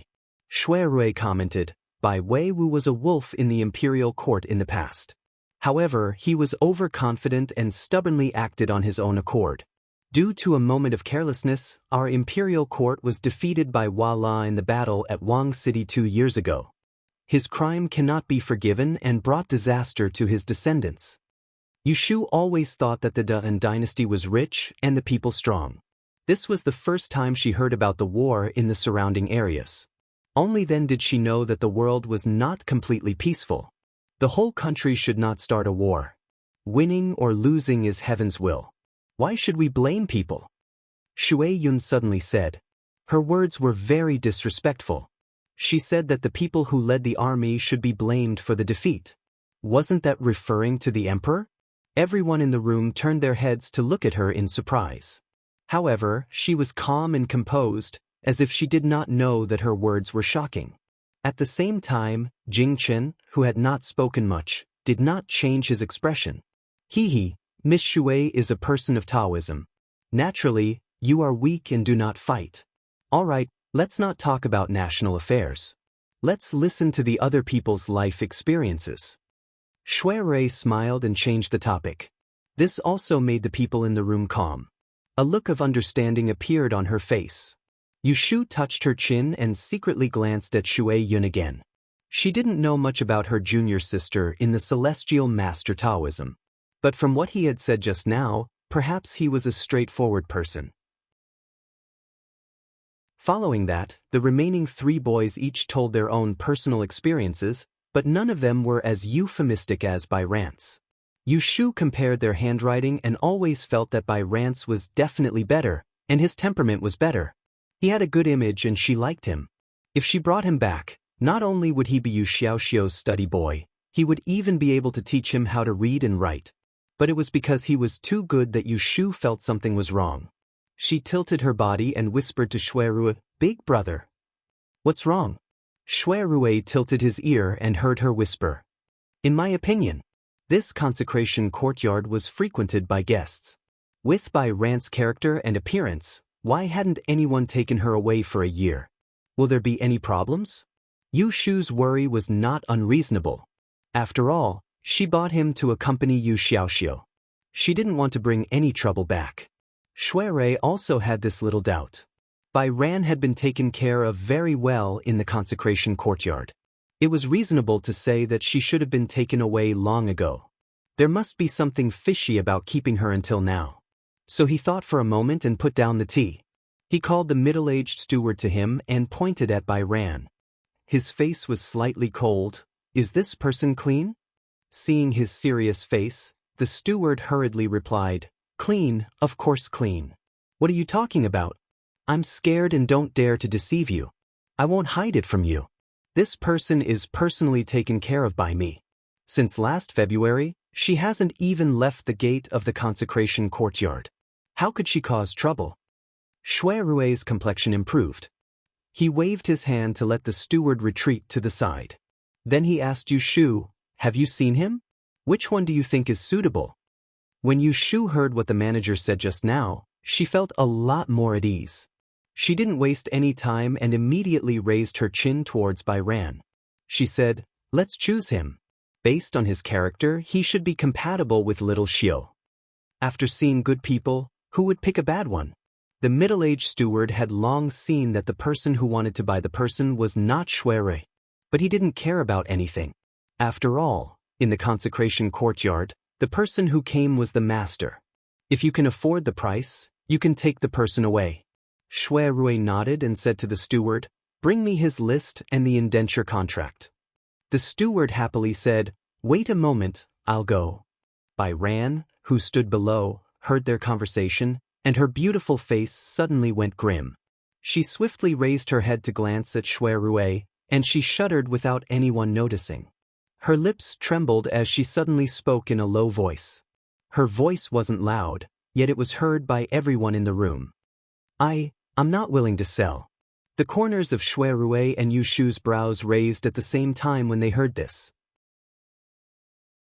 The manager walked to the door before turning around with an embarrassed expression, and he first smiled apologetically to Shuirui and said, "Sir, please don't blame him. It's the first time he's met a guest, and he was too nervous and lost his sense of propriety. Please sit down. I'll take him to the back and preach to him. I'll bring him back later." With that, she winked at the servant at the door. Someone came forward and, supported Bai Ran's arm. He wanted to take him out, along with the other 3 youths who were not chosen. Yu Shu clearly saw that among those who were submissive, only Bai Ran showed a struggling face. The youth's eyes were full of unwillingness, which made her heart inexplicably moved. After pondering for a moment, she called out to the steward, "Wait a minute, don't leave in a hurry. Let me ask him a few questions." The steward was hindered by Shuirui, so he couldn't refuse. He had to stop the person and turn back to answer. "You just said that you don't want to sell yourself?" Yu Shu bluntly asked. Bai Ran braced himself and said, "Yes, I don't want to go out and be a slave. I'd rather stay in this consecration courtyard for a lifetime." Yu Shu frowned. She couldn't tell what was strange. She vaguely felt that the reason Bai Ran didn't want to sell himself was not because he couldn't bear to be a slave to serve others, but because of some other reason. Since you've entered the consecration courtyard, sooner or later you'll have to be a slave. Whether you're willing or not, it's not up to you. Why do you have to be so stubborn? Shuirui could roughly see that Yu Shu was very fond of this Bai Ran to be Yu Xiaoxiu's errand boy. She also somewhat cherished talents. So, with a good temper, he persuaded Bai Ran, "My sworn sister is taking you back, but not for any other purpose. She has a younger brother who is smart and sensible. He's about the same age as you, and he needs an errand boy to accompany him. Their family's elders were born in Xinglin, and they opened a medical center to save people. They're kind, and although they don't come from a rich and powerful family, they're still well off. My sworn sister is a barter, and in the past, she also had a bright future. If you go to her house, there's no better place to go. Other people wouldn't even come if they begged for it, so why wouldn't you be willing? Listening to his words, Bai Ran was stunned. He looked at Shui Rui, and then looked at Yushu. His face revealed a sudden realization, but it disappeared in a flash. He lowered his head again. After a moment, he raised his head and asked Yushu, "May I ask Miss Honorable Surname and Great Name?" Yushu stared at his expression and said, "My surname is Yu, and my given name is Shu, without a character." Chapter 320. Presumably, because of Shui Rui's reputation, the residents of concubines didn't dare to raise the price. Yushu spent 200 taels of silver to obtain Bai Ran's indenture. After that, she got a servant girl to serve tea, a guard to watch the door, and a servant woman to sweep the floor and cook. When it was almost noon, Shui Rui intended to return to the Forgotten Opportunity Tower with Yushu. When he saw that Jing Chen and Shui Yun intended to continue following them, he invited them as well. The two of them didn't stand on ceremony and accepted his invitation. This time, 4 people were taken away. Except for the housekeeper who was going to be sent to Aunt Chui, the other 3 were going to be taken home. Yushu thought about it and asked Shui Rui to ask for a carriage from the supply house to send Bai Ran and others to Zhao Hui's house. After sending them away, Yushu looked at the remaining housekeeper and said to Shui Rui, "Eldest brother, I want to go to my mother's place. You and Jing Chen go to Wangjilu and wait for me. Let old Shui send me." Shui Rui looked at her and turned to Jing Chen. "Daozi, do you still remember where Wangjilu is?" Jing Chen nodded his head. He had been to that restaurant several times and knew the way. Shui Rui said, "Then you and Miss Shui go first. I will accompany Shu. Let's meet in Wangjilu later." After that, he didn't wait for Jing Chen to have any different opinion. He pointed to his carriage and let Yushu get on it first. Yushu hesitated for a moment and then got on the carriage. After thinking for a moment, she opened the curtain and said to Jing Chen, who was standing on the side of the road, "See you later." Shui Rui also got on the carriage. The maidservant was arranged to sit next to the coachman Lao Chu. The carriage started to move slowly. Jing Chen watched as the carriage disappeared around the corner. Only then did he hear Shui Yun calling him. Senior brother, let's get in the car too. It's a little cold outside." Shui Yun tugged at Jing Chen's sleeves. The weather in the morning was fine, but now it had turned cloudy. The cold wind at the intersection blew, making her face turn red. Jing Chen turned his head and saw her shrinking her neck. He remembered that she had just recovered from her illness, so he stopped thinking. He hurriedly let her into the car. When they arrived at the corner of Aunt Chui's house in the east of the city, Yushu asked Shui Rui to wait outside in the car and led the servant woman who was cooking to the small courtyard. Aunt Chui had just escaped from the Ji family for a few days when she realized that the Ji family hadn't sent anyone to catch her. Now that he was safe and sound, his sharp tongue came back. When he saw Yushu, he didn't have anything good to say. He scolded her for being unfilial and blamed her for making him suffer. Yushu knew that this woman was snobbish. The Dian examination hasn't been released yet, so she didn't have any achievements. He didn't expect Concubine Chui to treat him well for the time being. He left Concubine Chui behind and left with a few pieces of silver. He didn't even mention to Concubine Chui that Yu Xiaoxiu had been pushed off his horse and was bedridden. Returning to the carriage, as soon as Yushu sat down, she heard Shui Rui ask, "How is your mother? Is she used to living here?" Because the two met in Yang City. Shui Rui was very clear about the situation of Yushu's family. He knew that they weren't close, but no matter what, she was still Yushu and her brother's biological mother. He still needed to show his concern. What's there to not be used to? She eats well, sleeps well, and no one hits or scolds her. Compared to the Ji family's woodshed, it's much more comfortable. Yushu lightly ridiculed. Hearing this, Shui Rui cleverly changed the topic. Is Xiaoxiu feeling better today? Is his head still dizzy? When Yu Xiaoxiu was mentioned, Yushu's face brightened up and she said, "Much better, but he doesn't have much energy. He needs to recuperate for a while before he can regain his strength." Shui Rui nodded and took note of this. The two continued to talk about the banquet at the princess residence the day after tomorrow. This banquet was ordered by His Majesty. There will definitely be many guests that day. How about I go to Aunt Huai's house to pick you up first and then we can go together? Shui Rui suggested. Then I'll wait for you at home the day after tomorrow. Yushu was happy to have Shui Rui as her companion.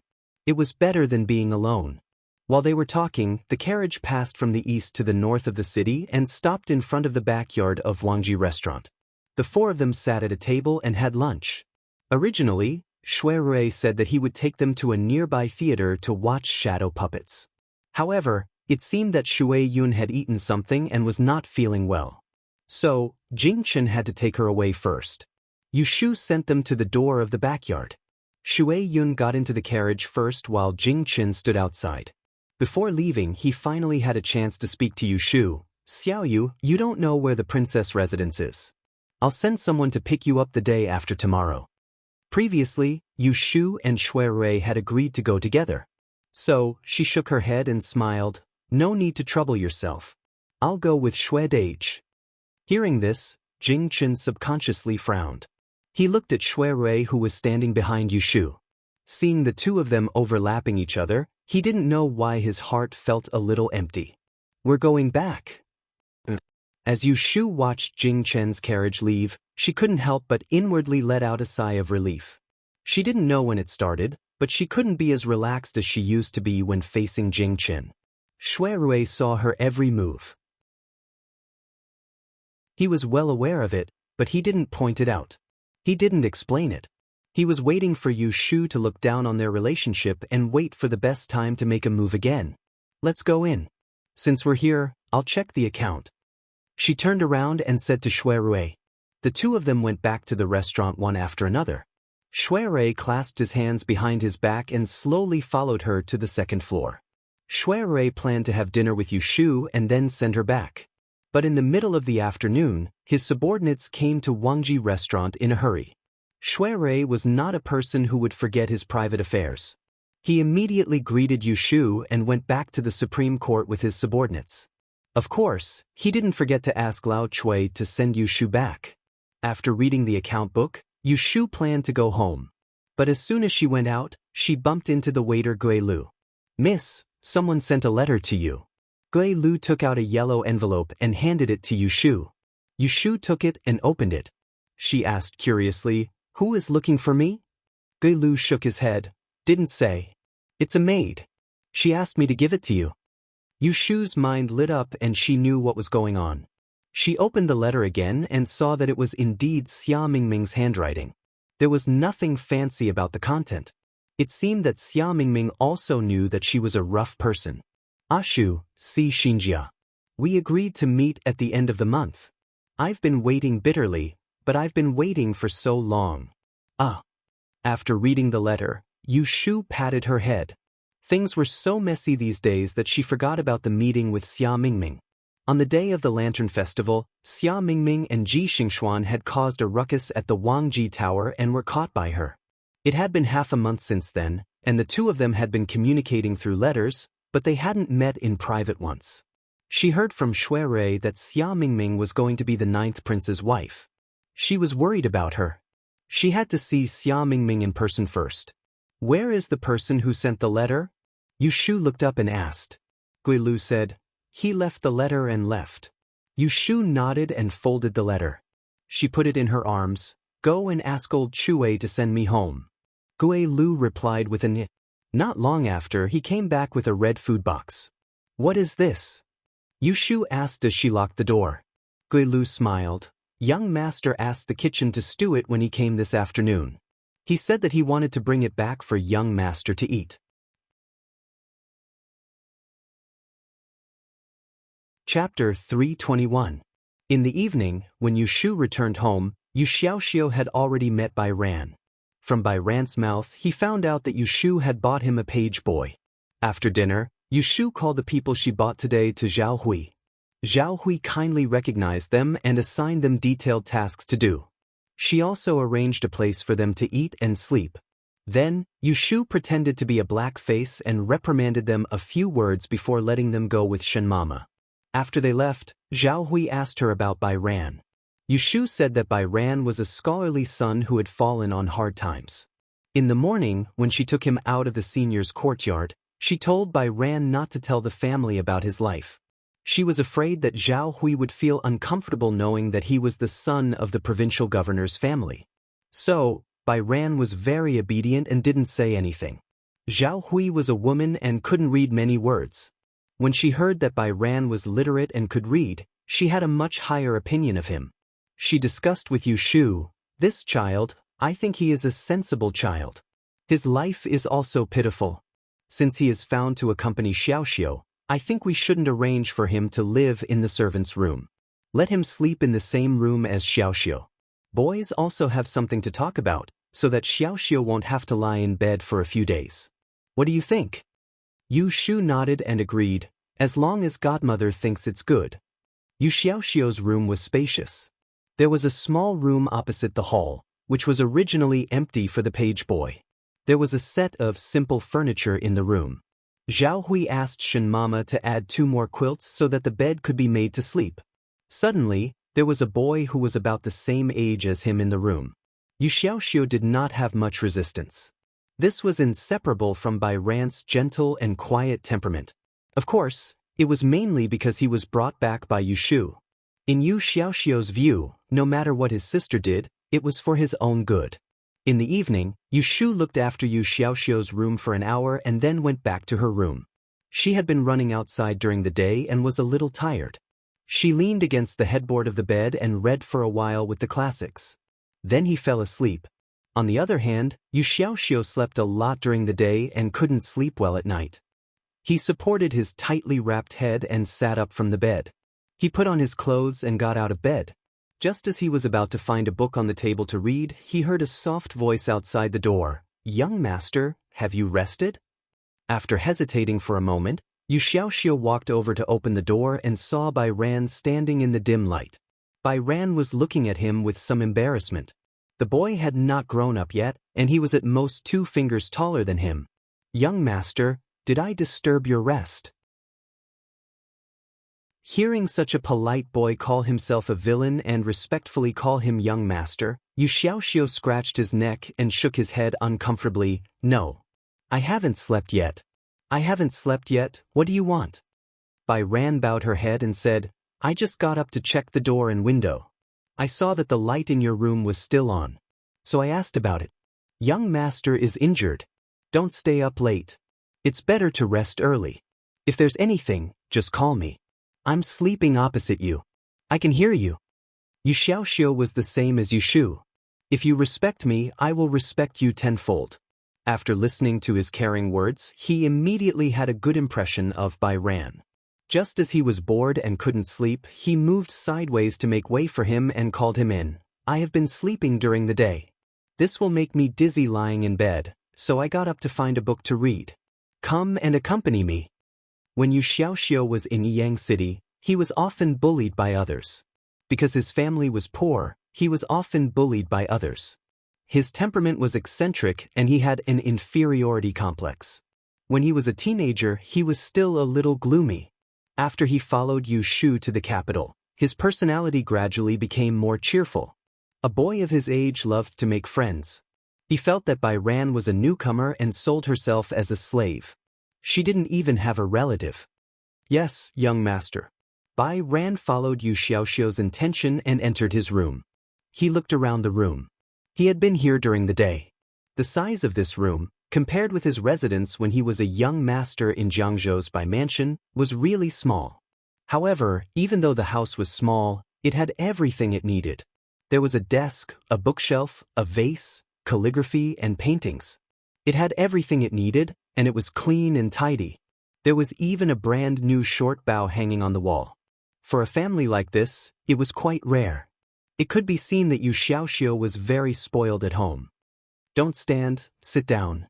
Yu Xiaoxiu pointed to the tea chair and took the lead to sit down. He opened the gauze button on the tea table. There were 2 plates of delicate and small desserts. They were brought back by Yu Shu from Wangji Building and were specially prepared for Yu Xiaoxiu by Shui Rui's order. A piece of suha blowing leaves and a piece of candied peach cake were Yu Xiaoxiu's favorite sweets. Yu Xiaoxiu had eaten a lot at dinner, so he didn't have time to taste the desserts. He was hungry in the middle of the night, so he picked up a piece and stuffed it into his mouth. He handed another piece to Bai Ran and said, "Try it." "Thank you, young master." Bai Ran had been taught in the Institute for Concubines for a year. He learned a lot about people's expressions. He could see that Yu Xiaoxiu liked him. He breathed a sigh of relief and took a bite of the dessert.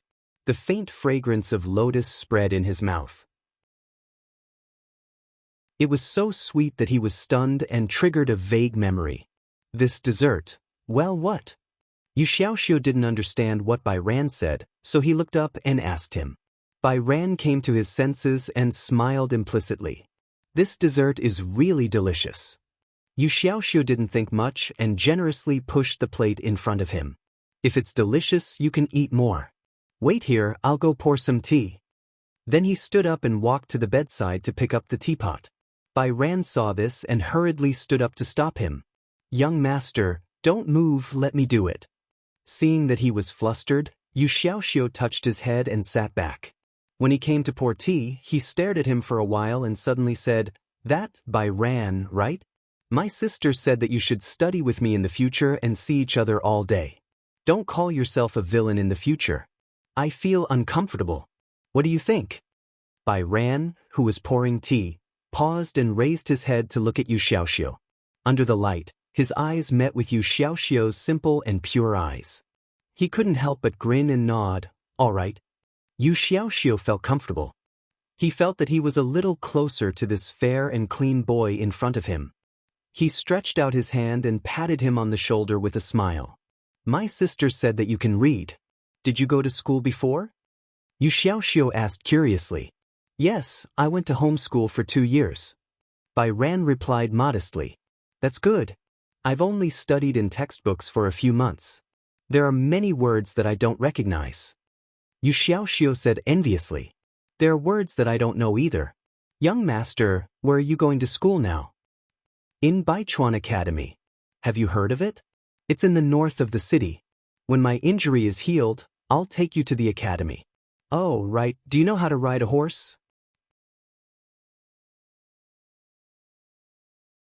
Chapter 322. Yesterday, Xia Mingming sent someone to deliver a letter to the forgotten airport. The next afternoon, Yu Shu went to wait for her as promised. Xia Mingming was very punctual. As soon as the sun set, she showed up. Yu Shu asked the shopkeeper in the front building, Old Lin, to keep an eye out for Xia Mingming. When Xia Mingming appeared, he immediately led her to the back building to meet her. Knock knock. Lin Fu knocked on the door on the second floor. Miss Xia is here." Xia Mingming stood outside the door, visibly excited. Her watery eyes stared at the door, waiting to see Yu Shu. "Let her in, the door isn't closed." Yu Shu was sitting in the living room with her legs crossed, drinking fruit tea. She could see the figure on the screen and had just responded when a yellow figure squeezed into the room. They looked at each other and realized that they had reunited. Yu Shu was still fine, but Xia Mingming could not help but pout. He looked like he was about to cry and felt wronged.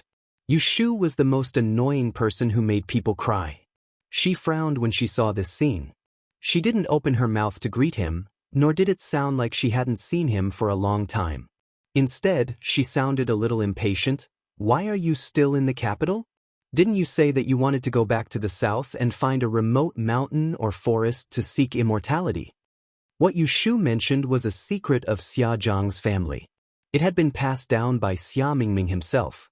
As of now, it was a somewhat old matter. Speaking of which, the Xia Jiang family was the leader of the southern school of Yi, but they didn't have many children. In recent years, there were signs of a lack of talent in the school of Yi, so the older generation came up with a rotten idea to send the girls of the family to the mountains to seek the Tao. This was akin to sacrificing the children to lure the wolf.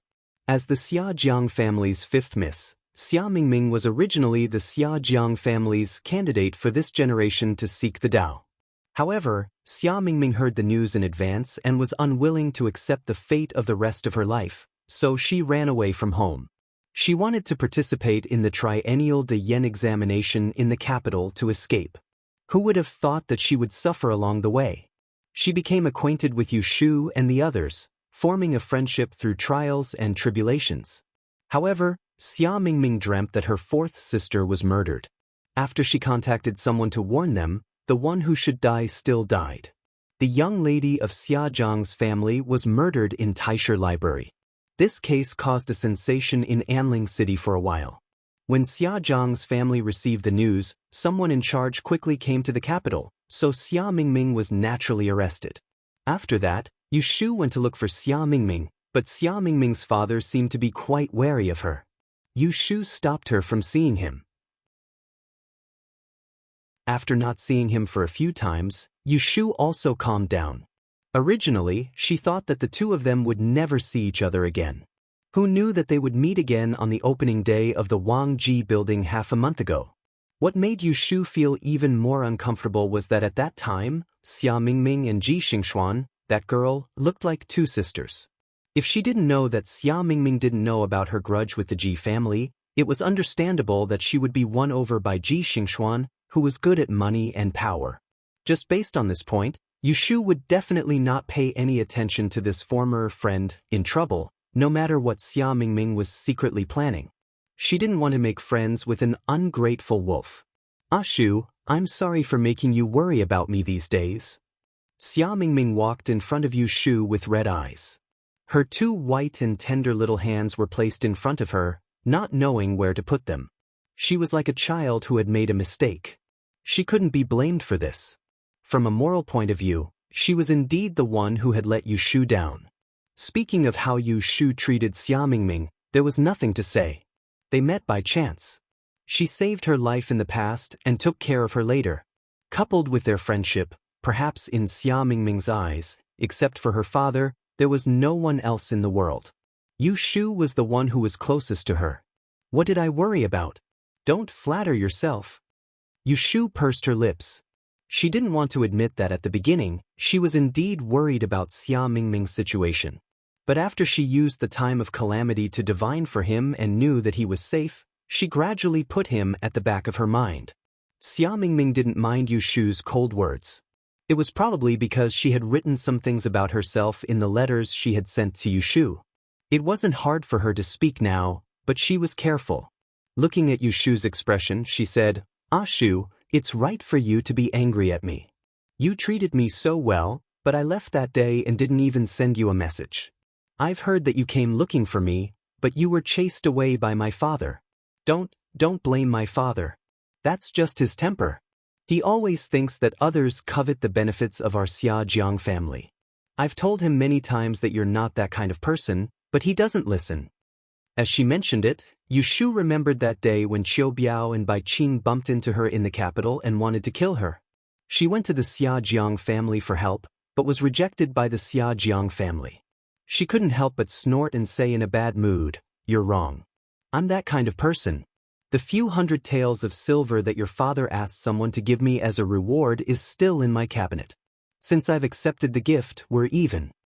Seeing her cold attitude, Xia Mingming was scared. She really wanted to break up with her. Her tears fell again. She was usually eloquent, but at this moment, she could only choke with tears. Don't be angry with me, Shu. Sob, sob, sob. Seeing that she was crying so sadly, Yushu knew that she had scared her enough. She wasn't angry, but mainly to test how many old feelings Xia Mingming still had in her heart. If there were less, then she could save the rest of her words. After all, she wasn't someone who had nothing better to do. Why should she bother with a person who wasn't worth it? She could just say a few perfunctory words and send him away. Yushu's face softened. She sighed pretentiously. She stretched out her arm to hold Xia Mingming's cold little hand and pulled her to sit beside her. She casually grabbed the handkerchief on the table and wiped her face with it. Xia Mingming didn't realize that she was almost treated as a passerby by Yushu. Seeing that Yushu's attitude had improved, she was stunned for a moment and then cried even harder. It seemed that she wanted to vent all the worries and fears of these days. She held Yushu's hand that was wiping her tears and cried loudly on her shoulder. Hearing this devilish voice piercing her ears, Yushu had to exert a great deal of effort to restrain herself from turning hostile again. She raised her hand and then lowered it again, gently patting Xiang Xiaolong's back. Hitting someone with a stick and then giving them a carrot was her usual trick of coaxing people. It was effortless. Alright, I'm just teasing you. Alright, you brought people to my restaurant to make trouble, and you don't allow me to lose my temper? You're a big girl, yet your snot and tears are everywhere. Don't be ashamed. Don't cry, or your eyes will be swollen.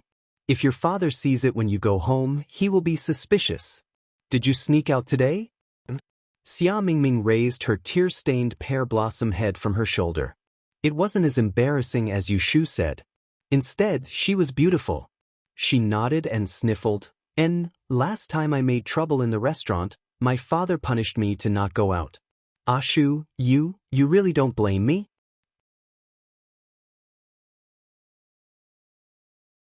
Chapter 323. Xia Mingming had nothing to hide from Yu Shu. She knew about her marriage with the 9th prince before Yu Shu did. Now that she heard Yu Shu mention it, she didn't make a fuss. She looked dazed for a moment before nodding her head. Yu Shu saw that she didn't look happy or angry. She didn't seem to have any conflict with this marriage, but she didn't seem to have the shyness that a girl should have. Yu Shu couldn't tell what she was thinking. After all, not everyone had the idea that, once you marry into a noble family, it's as deep as the sea. As an ancient person born and raised here, perhaps she felt that marrying into the royal family was a good thing to bring glory to her family? Then, do you like this marriage? Yu Shu's question was purely out of concern. Xia Mingming raised her head. There were still tears hanging in the corners of her eyes. There was a hint of ridicule in her eyes. It's not up to me whether I like it or not. This is His Majesty's grace. Yu Shu nodded. She immediately knew that Xia Mingming had accepted her fate. This was also good. In such a big family, how many people could make their own decisions? Moreover, marriage was a big matter, so it was best to be open-minded. Yu Shu originally planned that if this marriage was real and Xia Mingming was dissatisfied, she would try to persuade her. Of course, she wasn't going to persuade her to run away from home again, but to persuade her to think on the bright side. Running away from a marriage was just a joke in novels and dramas. It wasn't worth it to implicate the whole family for her own selfishness. I've seen the 9th prince. Yu Shu's words surprised Xia Mingming. You've seen the 9th prince? Yu Shu nodded and comforted him. That highness looks like he's a man of few words, but he's actually quite generous and talented. Oh, do you still remember? On the day of the Lantern Festival, you came to my place to cause trouble. After that, there were a few riddles that you guys couldn't answer, and one of them was written by His Highness. Xia Mingming's expression became strange. She quickly asked Yu Shu which question it was. Yu Shu still had a little impression of it, so she told her the beginning. Xia Mingming continued, somewhat indignantly saying, that riddle was very hard to pronounce. I thought at the time that it must have been suggested by a man of many minds. Then, she thought of something and looked around the room. She pulled Yu Shu's hand and asked, who owns this restaurant? Why is it that even the 9th prince came to support us on the day of the opening? How are you managing things? Aren't you going to set up a stall in Autumn Osmanthus Lane for fortune-telling? Yu Shu did not answer but asked, tell me first. What's going on between you and that Ji Xingxuan? Why did you suddenly come to cause trouble that day? It seems like you did it on purpose. Being stared at by Yu Shu, Xia Mingming didn't dare to look straight at her. He shifted his position uncomfortably and said awkwardly, I was just having fun on the spur of the moment. Of course I won't mess around. Yu Shu raised her eyebrows and felt that it was necessary to make things clear to her. The Ji family met with an accident not long ago. Have you heard about it? Xia Mingming frowned and nodded. Although I didn't go out, I heard from my father that the right judge of the Ji family was corrupt and dared to steal the Dian examination questions. He was exposed and committed suicide in court to escape punishment. Yu Shu saw that she knew about it, so she skipped the explanation and told the truth. That's right. I was the one who exposed it. Xia Mingming's pair of jade-like eyes instantly widened. Yu Shu squeezed her somewhat cold palm and said slowly, I remember that you were very curious about my background at the beginning. I won't hide it from you today. My mother was originally a widow. A few years ago, she remarried into the Yi Shueji family in Yiyang City and became a concubine of the third master. Xiaoxiu and I were abused in his family. Later, I secretly became a disciple of a master and left his family. You are. Xia Mingming's face was full of disbelief. She originally thought that a capable woman like Yu Shu, even if she didn't come from a reclusive family, it was impossible for her to be taught by a small family. Who would have thought that her background was like this? Don't interrupt. Yu Shu reprimanded her. Xia Mingming obediently shut her mouth and listened to her. She pricked up her ears for fear of missing a sentence. You know what happened next. I brought Xiaoxiu to the capital to make a living. I wanted to live a down-to-earth life. Who knew that Ji Xingxuan, that girl, met me and recognized me? She happened to find out that I knew the secret of the 6 lines divination, so she came to tempt me to hand over the unique skill. I refused, so she went back to discuss with the old master. Since she couldn't tempt me, she threatened me. It was during the Diyan examination, so I signed up for it. Yu Shu roughly told the whole story of how the Ji family plotted to learn her 6 lines divination and used the Yili exam paper to force her to give in. She didn't add any details, but it was enough to make Xia Mingming gnash her teeth. After a long while, she finally said, really shameless. When it came to aristocratic families, Xia Jiang had hundreds of years of history and had a deep foundation. She disdained those unorthodox people the most. Xia Mingming had been influenced by what she saw and heard since she was a child. Regarding the Ji family's greedy behavior of plotting to learn other people's unique skill, it was not much more than burning, killing, and plundering. Moreover, she begged Yu Shu in every way to teach her the 6 lines divination. Yu Shu was calm. Seeing that Xia Mingming felt unfair for her, she pretended to be generous and waved her hand, saying, "Death is a big deal. The old master of the Ji family asked for it. Evil has its retribution, so let's not talk about his merits. As for the matter of him stealing the exam paper, I accidentally discovered it and was forced to report him. It wasn't a capital crime, but he wanted to protect Ji Xingxuan's innocence and brought about his own death. In short, I have already formed a deep hatred with the Ji family. I'm afraid that Ji Xingxuan is the one who wants me dead. I'm telling you all this to tell you that if you still want to interact with me in the future, stay away from that Ji Xingxuan. If you want to benefit from both sides, get out of my sight as soon as possible."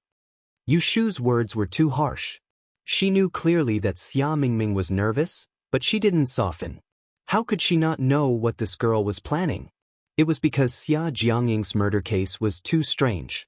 She was unwilling to accept it and wanted to get close to Ji Xingxuan to find out the truth of the murder case. But how could a fox's tail be so easily revealed? Ji Xingxuan was a shrewd person. She must have already seen through Xia Mingming's ulterior motives. With her 4th Mrs. level, it would be a piece of cake for her to trick Xia Mingming. Xia Mingming could barely be considered as half a teammate now. In the future, they would fight monsters together and level up. How could Yu Shu stand to see her being tricked? Tricking Xia Mingming was the same as tricking herself. If she wanted to seek revenge for her sister, she could, but she had to train her body first. Yu Shu made her words clear. Xia Mingming was conflicted. In the end, her reliance on Yu Shu won the upper hand. Her eyes darkened. She thought to herself that revenge couldn't be rushed. The real culprit would be found sooner or later. She threw away the burden of her thoughts and shook Yu Shu's hand. In a soft and coquettish voice, she said, "I'll listen to you. I'll stay away from her, all right?"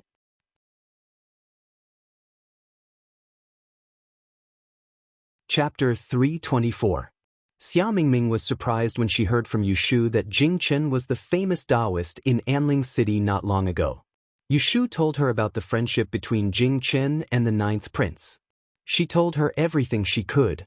As for what Xia Mingming thought, she didn't care. When it was dark, Xia Mingming reluctantly said goodbye to Yu Shu. She sneaked out when her father went out to visit friends today. If she was found late, she would be grounded for a few more days. Yu Shu knew that Xia Jiang didn't like her, so she told Xia Mingming not to mention her in front of her father. After seeing Xia Mingming off, Yu Shu and Lin Fu said goodbye and went home. Today, she didn't see Shui Rui for a whole day. Yu Shu guessed that there was a big case in the Supreme Court, otherwise he wouldn't have left in such a hurry yesterday. When Yu Shu got home, she went to Yu Xiaoxiu's room first. She saw Bai Ran sitting on a small chair beside the bed, holding a book in her hand and reading to Yu Xiaoxiu. She was satisfied and walked over. "Don't read it. Wash your hands and get ready for dinner." When Bai Ran saw Yu Shu coming back, he quickly stood up from the chair and stood aside with his head down. "Daxiu." Yu Shu nodded to him. She looked at his submissive appearance and turned her attention to Yu Xiaoxiu. She took the clothes at the end of the bed and put them on him. She reached out and touched his head. "How long did you sleep in the afternoon? Are you still dizzy?" Yu Xiaoxiu replied obediently, "I slept for a while after you went out at noon. Fortunately, I didn't faint today." "Sister, where did you go in the afternoon? Did you go to visit my mother?" "Look, it was said that the old don't rest, the young don't have a conscience." But her son was much more conscientious than her mother. Yu Shu said, "Didn't I go there yesterday? I was busy this afternoon. Do you remember your sister? I saw her." Yu Xiaoxiu was surprised. "Xia Mingming? Didn't they say she went back to the south with her family? Why is she still in the capital? I didn't manage to leave. I was held up by something." Yu Shu didn't tell the child more about the inside story. After fooling him for a while, the maidservant came in with the food. Zhao Hui thoughtfully asked the servants to prepare 3 pairs of bowls and chopsticks, including Bai Ran.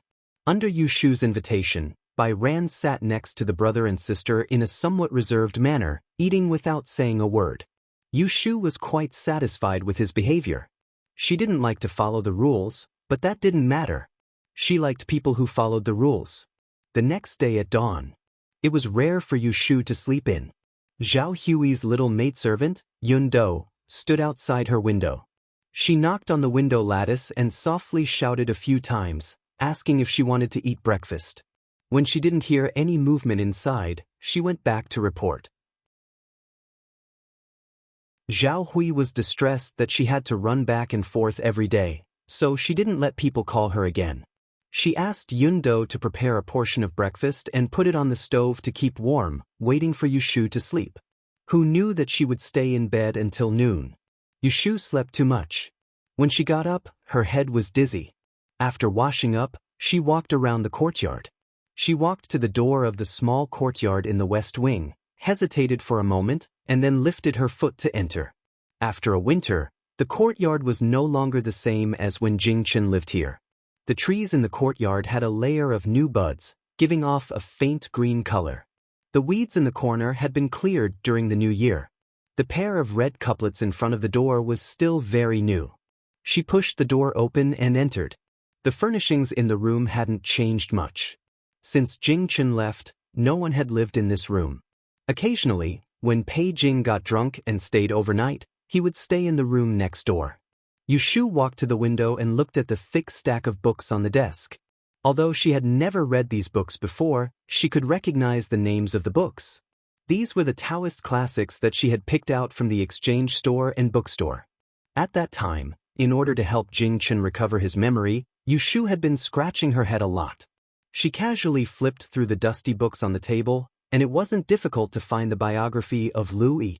This was the only book that she bought for Jingchen that had nothing to do with Taoism. It was a story about love between a man and a woman. She still remembered that on the night when he left in a hurry, this book was upside down on the table. In a daze, Yu Shu recalled that day. It was the first snowfall, and it was freezing outside. She crazily ran out to find Jingchen, and in the end, she was almost frozen into ice.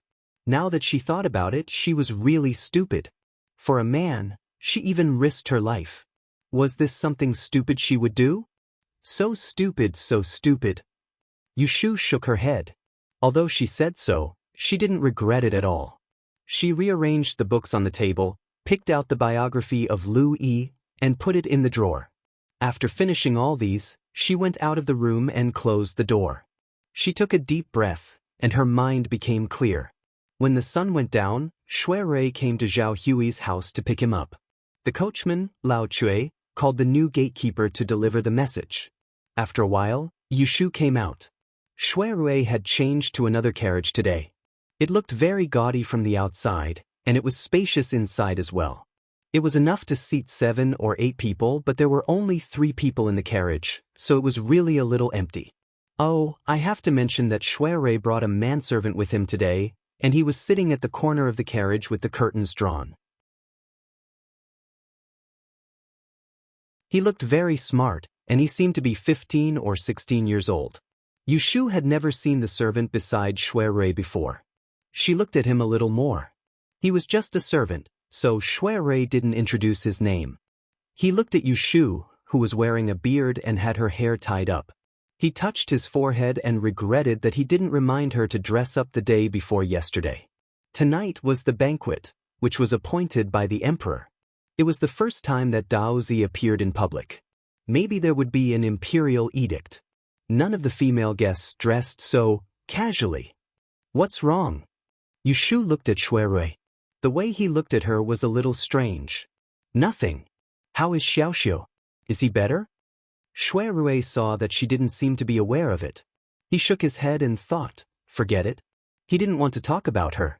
Anyway, the host of this banquet wasn't someone else. Yushu smiled. He's recovering well. Godfather said that in another 7 or 8 days, he can go to school. That's good. Shui prepared to talk business with Yushu. This was the main reason why he took a detour to pick her up. There are a lot of people going to the Princess Fu tonight. Among the same generation, those who should come are all here. At that time, there will be many people asking about Daozi's arrival in the capital. The emperor has rewarded you before, so it's not small. There are many people here who know that you have done a meritorious service in escorting Daozi. If someone talks to you at the banquet, you just need to be polite. You don't need to say much to them, especially about Daozi's death on the road. Remember not to talk too much about it. Otherwise, there will be people who have bad intentions towards you. Yushu had long thought that this banquet wouldn't be easy. Maybe there were people who had bad intentions towards Jingchen mixed in. After listening to Shui advice, she nodded and said, I know. Don't worry, I know how to deal with it.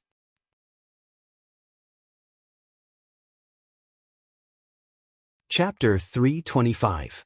Yushu could still remember when she first arrived at An Dynasty. She was at the Ji family's ancestral home and felt that the pavilions were very grand. Afterwards, when she strolled with Shui to Prince Xiang's elegant and unique Dingbo pavilion, the Ji family's ancestral home was no longer pleasing to her eyes. Today, when she came to the princess royal residence again, the Ji family's ancestral home simply became a rundown courtyard. If one were to use women to describe the Ji family's old residence as a young lady who never left the front door, then the Dingbo Hall would be a graceful beauty. This Princess Royal's residence, which occupied a long street at the foot of the Huanghua, was indeed a beautiful woman with a noble and threatening air. Yushu held the invitation in her hand as she followed closely behind Shui and entered the entrance of the princess residence that had just been repainted with gold not too long ago. Seizing the opportunity when Shui was chatting with his acquaintances, she fiercely glared at the row of trees that were over 6 meters tall that were planted around the flower bed in the front courtyard. The crowns of the trees were connected above their heads, and they were lush to the point that they didn't care about the season. They were illuminated by the innumerable flower-winged golden chandeliers that hung above the garden, and they seemed like numerous dragons that had taken form as they circled in the air. She had followed Taoist Qingzheng before and had heard of such a precious tree. It grew in the courtyard and was green all year round. It did not bloom nor shed leaves, but its leaves could attract 3 wealth and gather 4 treasures. Its branches could suppress the 5 evils and ward off the 6 calamities. It was said that even in the face of natural disasters, if one hid under this precious tree, one would be able to turn misfortune into blessing. Because the crown of the tree rarely formed the shape of a dragon, the predecessors called this precious tree Dragon Court Wood. If anyone had such a precious tree in their house, they would wake up smiling even in their dreams and would probably have to sleep under this tree every day.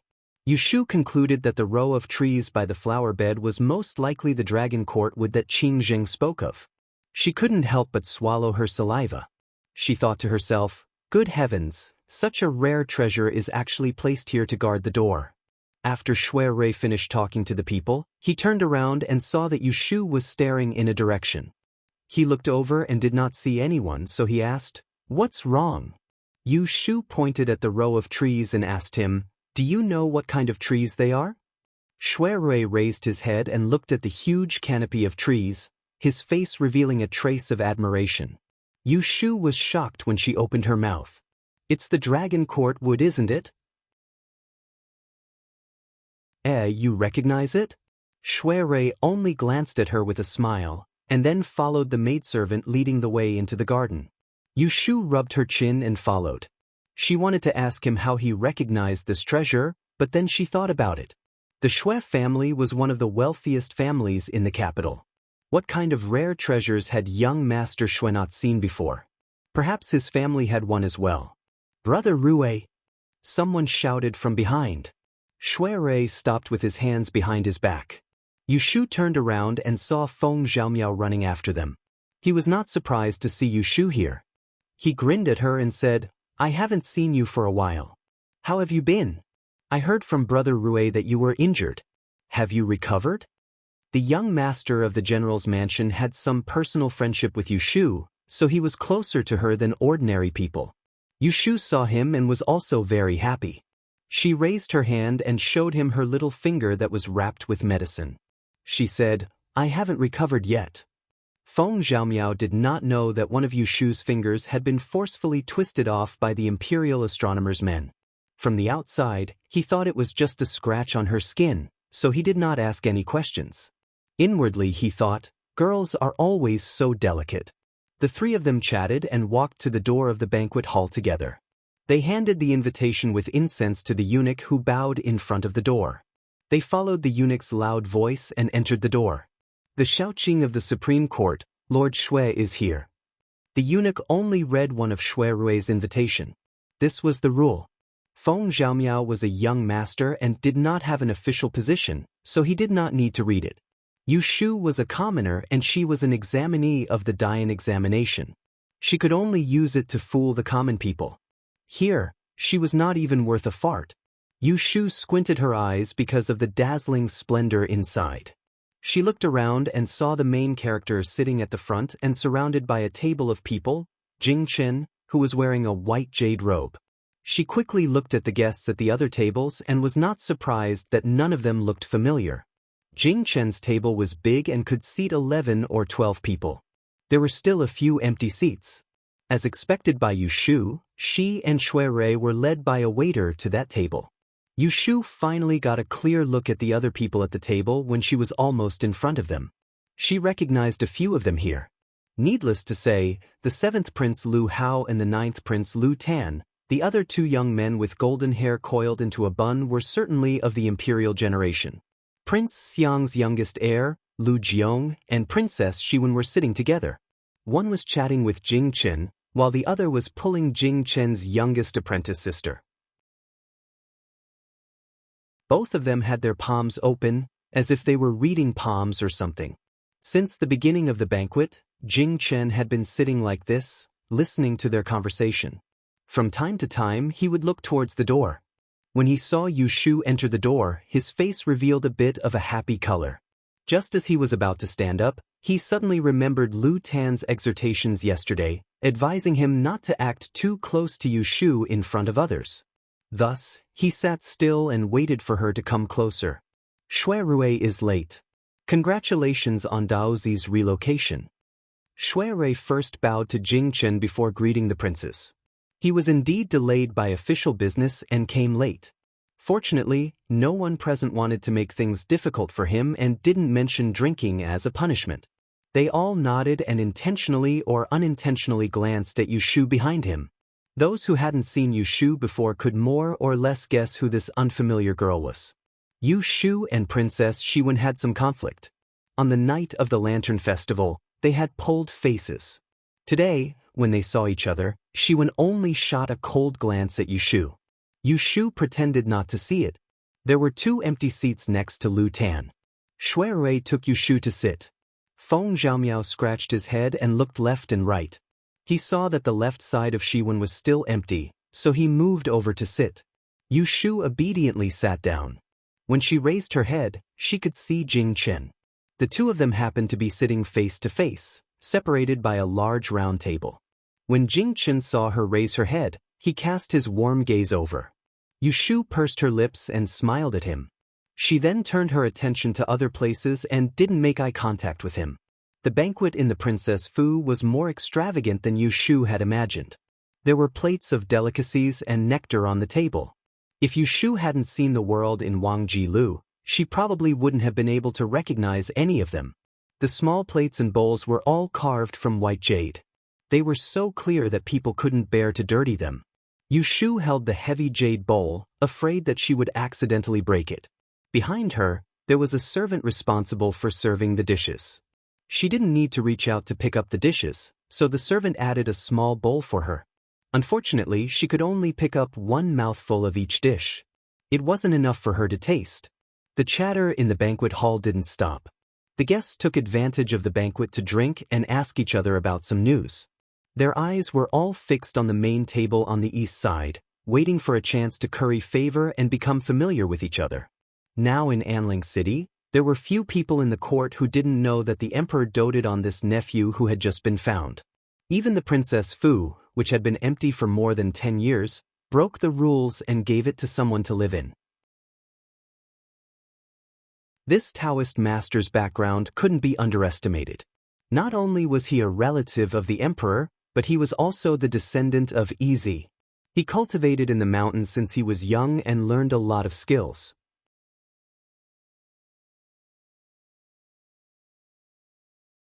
Chapter 326. When Jing Chen was still a baby, he was sent to Mount Longhu by the royal family. He had been away for 18 years and stayed in the deep mountains and forests. Since he could remember, he had been taught by his martial uncles and learned both literature and martial arts. He had never done any heavy work, nor did he have time to play. When he was younger, he began to wander in the mountains and forests. Compared with humans, he was more familiar with flowers, birds, and beasts. Listening to Jing Chen's plain and straightforward answers, the people at the table listened with great interest at first, but then they became bored and gradually changed the topic to Jing Chen's journey to the capital. "Cousin, I heard that you encountered some danger on your way to the capital and were injured. Is that true?" The one who asked this question was Lu Jiao, the 8th prince, who was ranked between Lu Hao and Lu Tan. His biological mother was an unfavored noble in the palace. Like the 11th prince, she followed Lu Hao in and out of the palace all day long. Shui Rui turned to glance at Lu Hao when he heard this question, and he came to an understanding in his heart. Jing Chen was framed on his way to the capital, and the murderer was unknown. The emperor ordered to keep it a secret, but the investigation was handed over to Lu Hao. Few people outside knew about it. Where did Lu Jiao hear it? He must have been instructed by Lu Hao. Jing Chen had stayed in the palace for a while, but the person he saw every day was the emperor. Most of these cousins had only eaten a palace banquet together once, so they were still very unfamiliar with each other. Looking at Lu Jiao, who was concerned, he hesitated and nodded. After all, he was not used to lying. Jing Chen just made a small movement, but everyone at the table was shocked. They all looked at him with concern and asked at once, "What happened? Where was he hurt? Is it serious? Was it a natural disaster or an accident?" Yu Shu looked at the people at the table who were fawning over her and secretly observed their expressions. She secretly analyzed whether any of them had anything to do with the bastards who hurt Jing Chen. This was the main purpose of her coming to the banquet today. As Yu Shu observed, she found something strange. Shui, Lu Tan, and Lu Hao were sitting and drinking. Not only were they unmoved, but why was little Princess Xiwen pulling little junior sister Shui Yun to study her palm? As if sensing Yu Shu's gaze, Xiwen turned around and their eyes met. Another sneer. Then she turned her face and whispered something to Shui Yun. Shui Yun raised her head and looked at Yu Shu for a while. Then she turned her head and said a few words to Xiwen. Xiwen burst into laughter. Yu Shu looked at her smiling face and didn't know what Shui Yun had said. To make her so happy. If Yu Shu had been sitting closer, she would have been able to hear the conversation between the two of them. "Sister Shui, do you see the lady opposite us? Can you help me look at her face? Will she be rich or noble in the future? Miss Yu has a neutral appearance, but she is not destined to be rich and powerful. Oh? Sister, in the 10 classes of people that you mentioned to me just now, which class do they belong to? She should be in the 9th class. Then she is just a lowly person. Shui Yun frowned and didn't answer. But she let go of Shi Wen's hand without a trace. Shi Wen was too happy. She didn't notice the disapproval in her eyes. The people at the table all knew how to read people's faces. After caring for a long time, they saw that Jing Chen was unwilling to say more. Most of them settled down, but there were also some who didn't know what to do. By the way, I also heard of something. Lu Jiao scratched his head and glanced in Yushu's direction. A while ago, the palace bestowed a reward to a girl who was said to have escorted cousin to the capital. Is there such a thing? Jing Chen liked peace and quiet the most. He had a headache after being surrounded by this group of people for a long time. But when someone asked about Yushu, he concentrated and answered, "Yes, I was in danger on the way. Thanks to a friend who took care of me, I was able to reach the capital safely." Which lady is it? Is she here today? Lu Jiao looked left and right, pretending to be confused. The others looked at Yushu. It was obvious that this unassuming young lady was qualified to sit here with them because she had escorted Daozi. Yes, she is here. Jing Chen didn't plan to introduce her, but everyone knew it. Yushu found that she had become the focus of the table. She put down her heavy white jade shoes and smiled at them. Because there were some sesame seeds on the corner of her mouth, she looked a little silly. "May I ask for the lady's name?" someone asked. "Replying to Your Highness, this student's surname is Yu, and my first name is Shu." Yushu saw that the one asking the question was a prince, so she didn't dare to offend him. Shui Rui, who was sitting next to her, was drinking wine and watching her deal with it. "You call yourself a student. Are you an examinee this year?" "Oh, the imperial examinations don't accept women." "Are you an examinee for the Great Yen examination?" "This student is untalented, but I am an examinee for this year's Great Yen examination." Lu Hao, who had been silent for a long time with his wine cup in hand, suddenly interjected, "May I know where Miss Yu is from and which aristocratic family she comes from?" Yushu had heard Shui Rui mention the relationship between Lu Hao and Ji Xingxuan. She was wary of this Prince Ning. She paid attention to the traps in his words and carefully answered, "Your Highness, please don't laugh. This student is not from an aristocratic family. My hometown is in the southern wetlands. I only had a master to guide me. Later, we were separated by fate." "Is that so?" Lu Hao narrowed his eyes and said with a fake smile, "Then Miss Yu's master is really capable. The disciple he taught is much better than the students of the Imperial Historian's Library." Lu Hao's words caused the eyes of everyone at the table who were originally dispirited to light up, and Shui Rui's hand that held his wine cup tightened as he raised his head to stare at Lu Hao with an unfathomable gaze. Someone asked excitedly, "Seventh brother, where did you get these words from? Is this Miss Yu more capable than the people of the Imperial Historian's Library?" Lu Hao nodded. Yushu's eyelids twitched. She guessed what he was going to say at almost the same time he opened his mouth. "Last year, I went to Imperial Uncle's Dinghua house and made a bet with Lu Jiong and the others. The person who accompanied me was the 4th daughter of the former Celestial Commissioner, right Judge Ji family. I'm sure you all have heard of her reputation. 3 years ago, she passed the Great Yen examination and this year she took the exam again. She aimed for the title of Great E-Master. In the end, she lost to this Miss Yu. If you don't believe me, you can ask the Imperial Prince if there was such a thing." Lu Jiong was innocently affected. He looked at the smiling Prince Ning and then looked at the gloomy Shui Rui. He answered dryly, there was such a thing."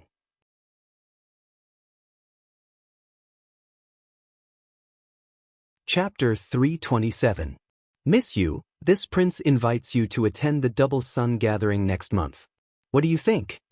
The first person to ask was the 4th Imperial Prince, Lu Si, whom Yushu had met for the first time today. He was also the person with the highest seniority at the table tonight. If Shui Rui hadn't introduced him in a low voice earlier, Yushu wouldn't have been able to tell that this fair and tender young man was 5 years older than the 7th Imperial Prince, Lu Hao. Double Sun Gathering? Yushu didn't hide the confusion on her face. She smiled apologetically at Lulu and then turned her head to look at Shuiru. Her eyes sent a signal, "What's going on?" She knew about the Double Sun Gathering. Starting from the 2nd of the 2nd month, on the 49th day of the 7th month, there was a large-scale talent selection in Anling City. But why did the 4th Imperial Prince invite her? When Shuiru saw Yushu's clueless expression, he secretly frowned. Just as he was about to say something, someone interjected, "Nothing much." Yushu glanced sideways and looked at the 14 or 15-year-old handsome young man sitting next to Lu Hao. She pouted unhappily and said to Lu Si, "Why should I go with 4th older brother? I haven't found a suitable person yet. This year's Double Sun Gathering, I'm also going. At that time, you can sit with me at the same table." The last sentence was said to Yushu with his chin raised. The arrogance in his eyes made it seem as if he was giving Yushu a lot of face and it was up to her whether she agreed or not. Yushu is still confused, but Shuiru's face is a bit gloomy. He turns to look at Lu Hao and sees the troublemaker watching the show with a satisfied expression. Not far away, Lu Tan, who is close to Shuiru, also shows a trace of worry. There were a few people left at the table who had planned to invite Yushu. When they heard this little ancestor open his mouth, they hesitated for a moment and tactfully closed their mouths.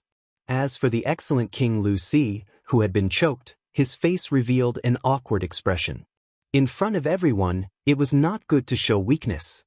He could only summon up his courage and say with a dry laugh, "11th brother. This is your first time participating in the Twin Suns Gathering. Just go and watch the excitement.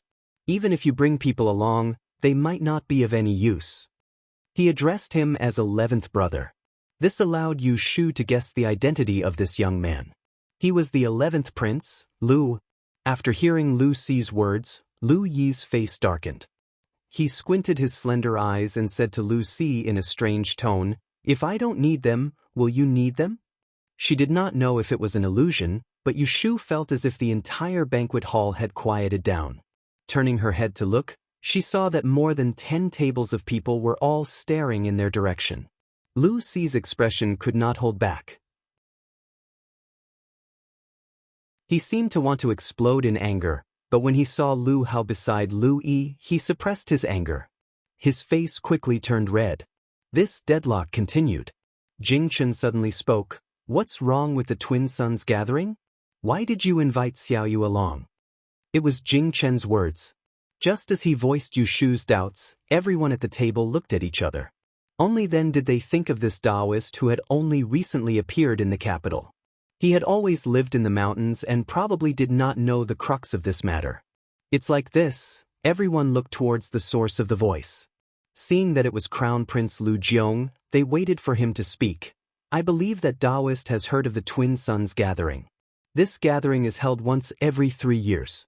It coincides with the Imperial examinations and the Great Yen examinations. Talented people from all over the world gather in Anling City. Often, there are those who were born at the wrong time and did not achieve their ambitions. The Imperial Court has ordered the Twin Suns fighting ring. No matter if it is a scholar, a martial artist, or a scholar, they can all compete here. Those who come out on top in each category will be able to win the prize." Lu Jiong looked at Jing Chen and saw that he was listening seriously. Then he continued, "In our Dan dynasty, the princes, when the year is right, will have to appear at the Twin Suns meeting to watch the arena.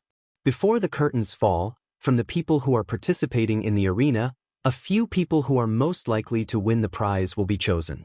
If they guess correctly, then they can be directly called into the curtains. If there are 2 princes who guessed correctly, then they will be called in and asked about their ambitions. That's why when the princes watch the fighting ring, they will accompany the E-Masters to help them find the right person to win the prize." At this point, Lu Jiong's mouth seemed to be dry. He raised his wine cup and the manservant behind him hurriedly poured wine for him.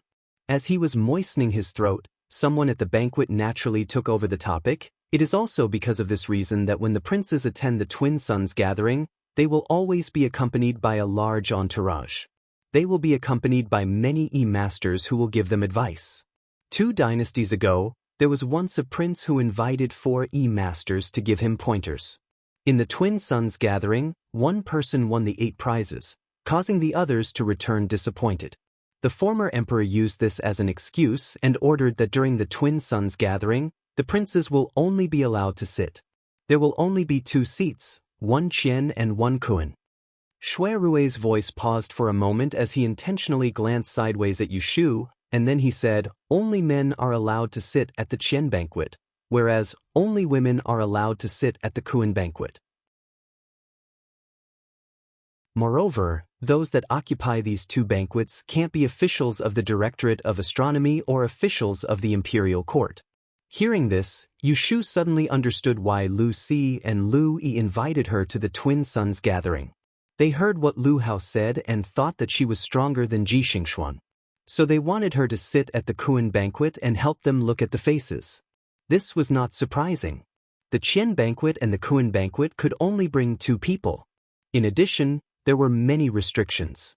It was still okay to bring a man, but if a woman met the requirements, it would not be easy to find a guest. I see.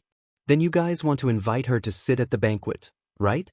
After listening to Lu Jiong and Shui Rui's explanation, Jing Chen nodded and went to ask Lu Si and Lu Yi. Lu Si and Lu Yi were staring at each other. The former was the first to react and turned to smile at Jing Chen. That's right. Jing Chen, don't worry. Miss Yu protected you on the way here, so I will not neglect her. Lu Yi snorted coldly and did not say anything. Jing Chen did not reply to Lu Si and turned to ask Yu Shu, do you want to go? Yu Shu naturally didn't want to go. Not for any other reason, but merely based on Shui Rui's expression from before, she knew that this wasn't a good thing. If it was a good thing, then there would have been people fighting over it since a long time ago.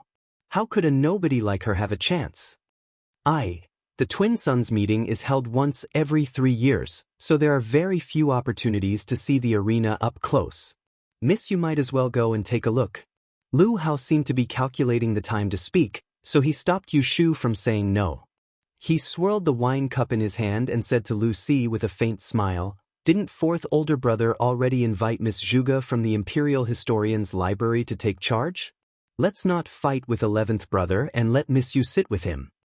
Lu Si's expression froze, but he quickly concealed it. He could use his older brother's identity to pressure Lu Yi, but he did not dare to openly oppose Lu Hao. Even though he was unwilling, he still forced a smile and nodded his head. Lu Yi smiled proudly when he saw this. He turned to Yu Shu and said, come to my residence tomorrow morning. Yu Shu pursed her lips and did not wait for the man beside her to speak. She stood up first and cupped her hands towards Lu Yi. She lowered her head and said, many thanks for your highness's favor. However, this student is not talented and is afraid of delaying your highness's business. Please find someone else.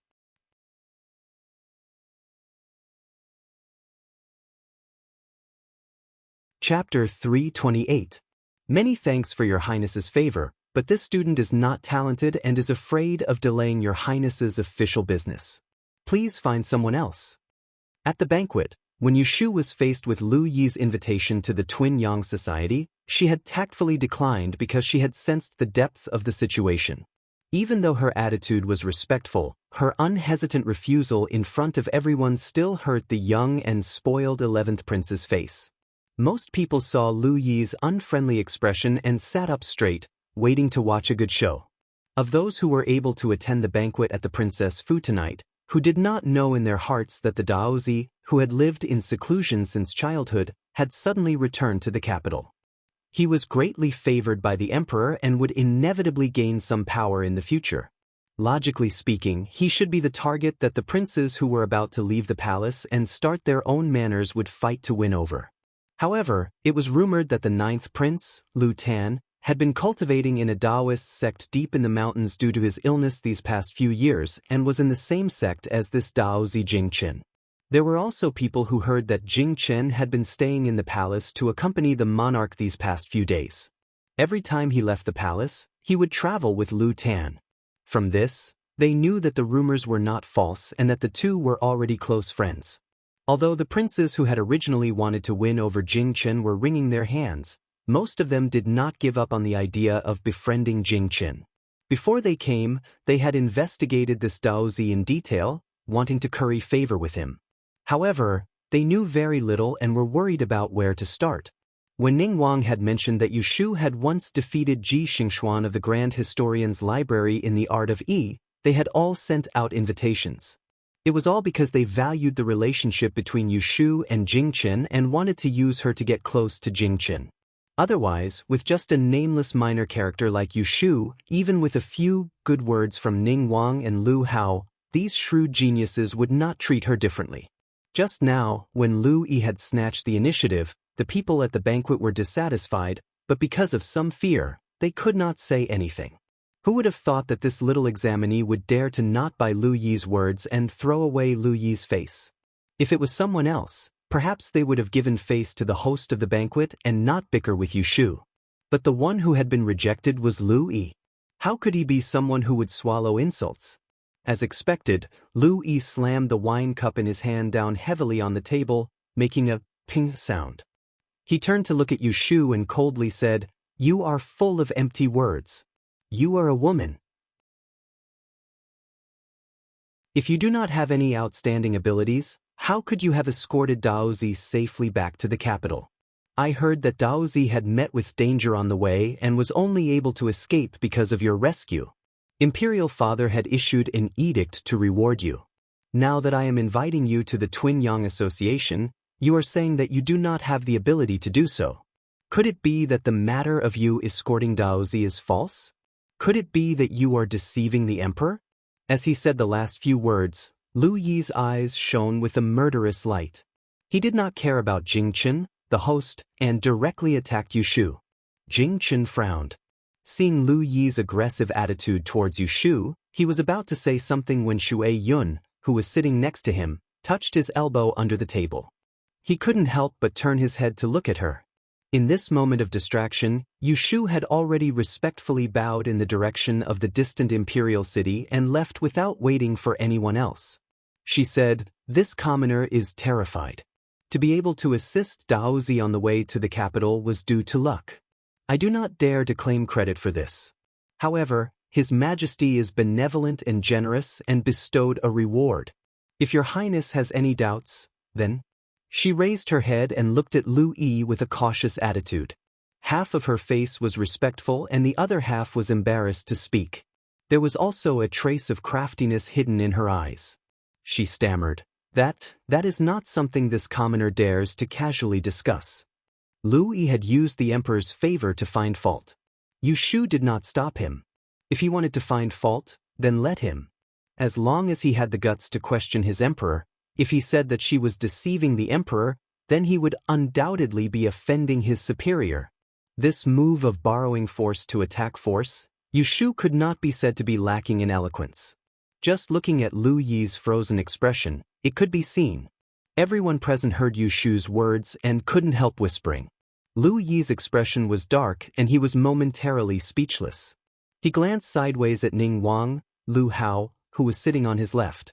Lu Hao did not even look at him and did not speak up for him.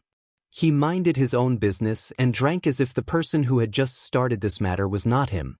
Lu Yi did not speak, so Yushu could only brace herself and stand.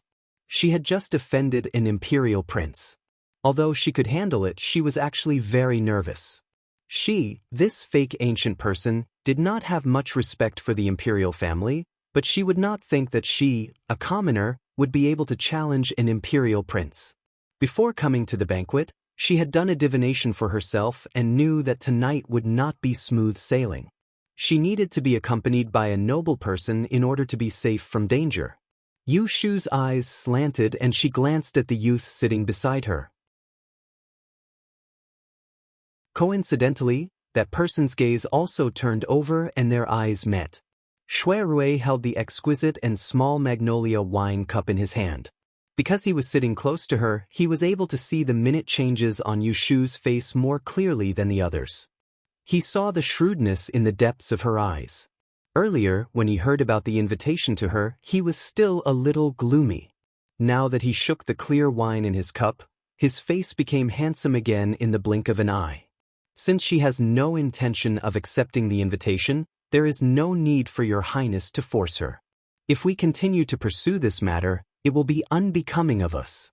After all, tonight is a banquet to welcome Daozi. It is not good to get angry. Shui Rui spoke amidst the whispers around him. This attracted everyone's attention. They all thought that eldest young Master Shui was going to speak up to smooth things over. They all stopped their discussions to see Lu Yi's reaction. Lu Yi looked at Shui Rui's smiling face and did not dare to act up. He said in a strange tone, "Why would I lower myself to the same level as this unruly commoner?"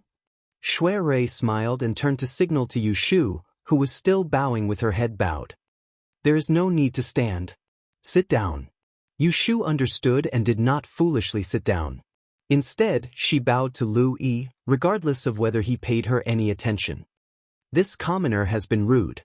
Many thanks for your Highness's forgiveness." After she finished speaking, she sat down. When she raised her head, she saw Jing Chen, who was sitting far away, looking at her with a worried expression. She secretly winked at him, indicating that she was fine.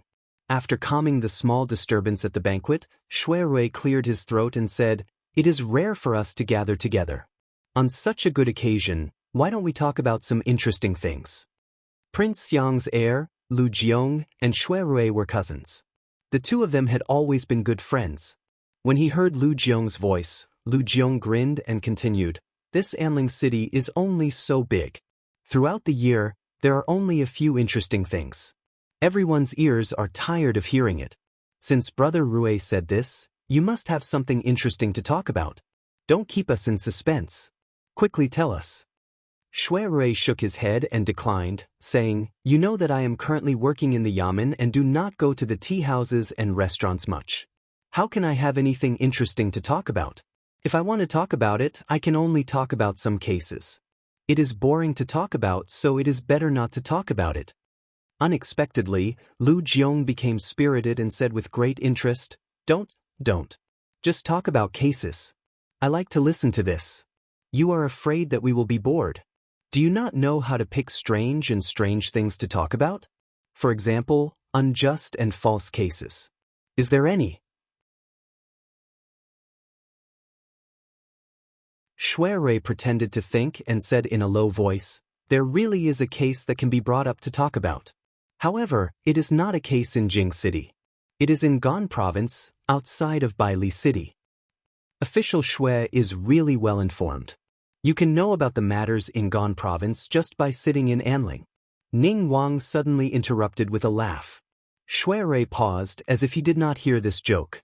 Seeing that everyone at the table was waiting with interest to listen to him, he continued, "A few days ago, the Supreme Court received an edict to sort out the old cases in the Treasury. 2 colleagues and I accepted this task. After several days of investigation, we really did discover a few cases that had no beginning or end. Among them, there was a strange case that came from Gan Province. The case that Shui Rui was talking about happened in the early winter 2 years ago. In a city in Gan Province, there was a merchant family with the surname Wang. In one night, 19 people in the residence were all murdered. All of them were killed with their throats slit with a sharp weapon. There was not a single chicken or dog left in the residence. It was such a shocking and tragic case of family extermination that the yamen investigated for 3 months without any clues. In the end, they could only report it to the Supreme Court and hastily close the case.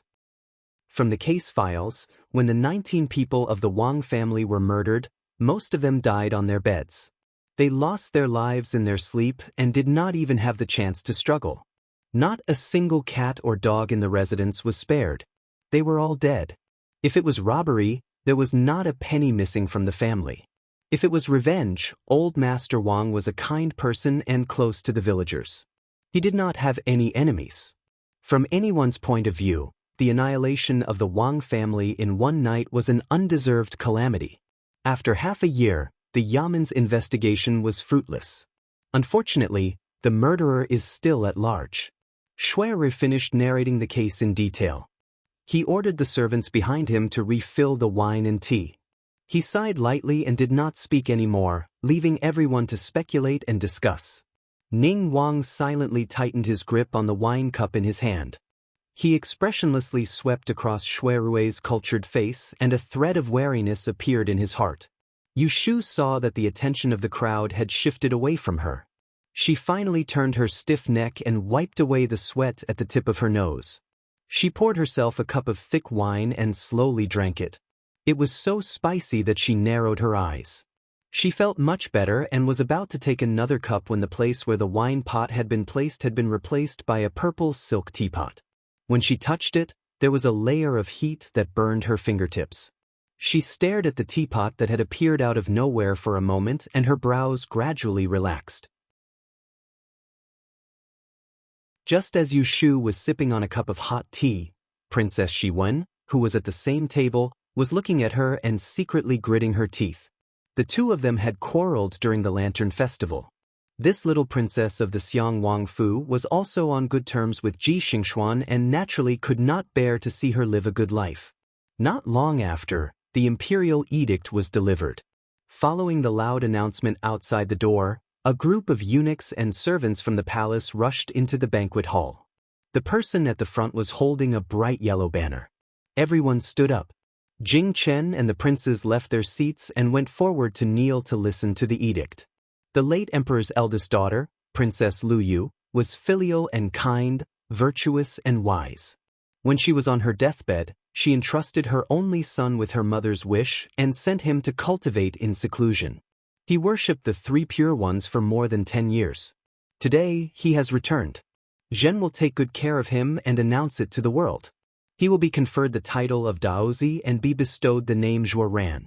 All officials below the 5th rank must bow when they see him. His salary is equal to that of a prince's heir. Moreover, he is specially permitted to walk in the front court. This imperial edict was voluminous and clear. It was to rectify Jing Chen's name, confer a title and announce it to the world. It was enough to show the emperor's love for him. The sound of the imperial edict was still echoing in the richly ornamented beams and painted rafters. For a moment, the minds of everyone at the banquet were spinning. Looking at the tall white figure who received the imperial edict, some were shocked, some were envious, and some were flattering. After Jing Chen had received the imperial edict, the people from the palace left.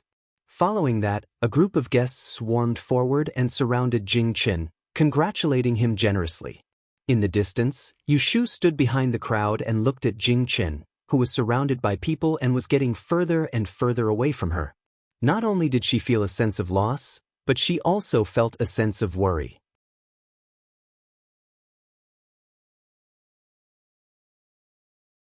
Chapter 329. When it was almost midnight, the guests who came to congratulate the princess's residents left one after another. At the end of the banquet, the princes at the main banquet table said their goodbyes. Jing Chen got up to see them off after being reminded by the chief steward behind him. Yushu followed behind a group of more than 10 people and walked to the main entrance of the front yard. She watched as Jing Chen, who was originally ignorant of worldly affairs, bid farewell to Ning Wang, Jia Wang, and the others in a somewhat unfamiliar manner. She watched as they boarded their carriages and left. In the end, there were only a few familiar faces left at the entrance. Martial uncle, cousin, I'll go back to the palace first. Lu Tan looked at the moon. He hadn't built a residence yet and was still living in the palace, so it was inconvenient for him to spend the night outside. He bid farewell to Jing Chen and Shui Rui and then said to Shui Yun, youngest martial aunt, I'll send someone to pick you up at the Shuangyang meeting. Shui Yun smiled slightly and said, don't worry, I'll help you. Yushu listened to them talk. Seeing Shui Yun standing next to Jing Chen, she knew that she would live with Jing Chen at the princess's residence in the future. Yushu uncomfortably shifted her gaze to the Long Ting wood in the courtyard. She thought that they were fellow apprentices, so they naturally had to take care of each other. Miss you goodbye. Lu Tan said goodbye.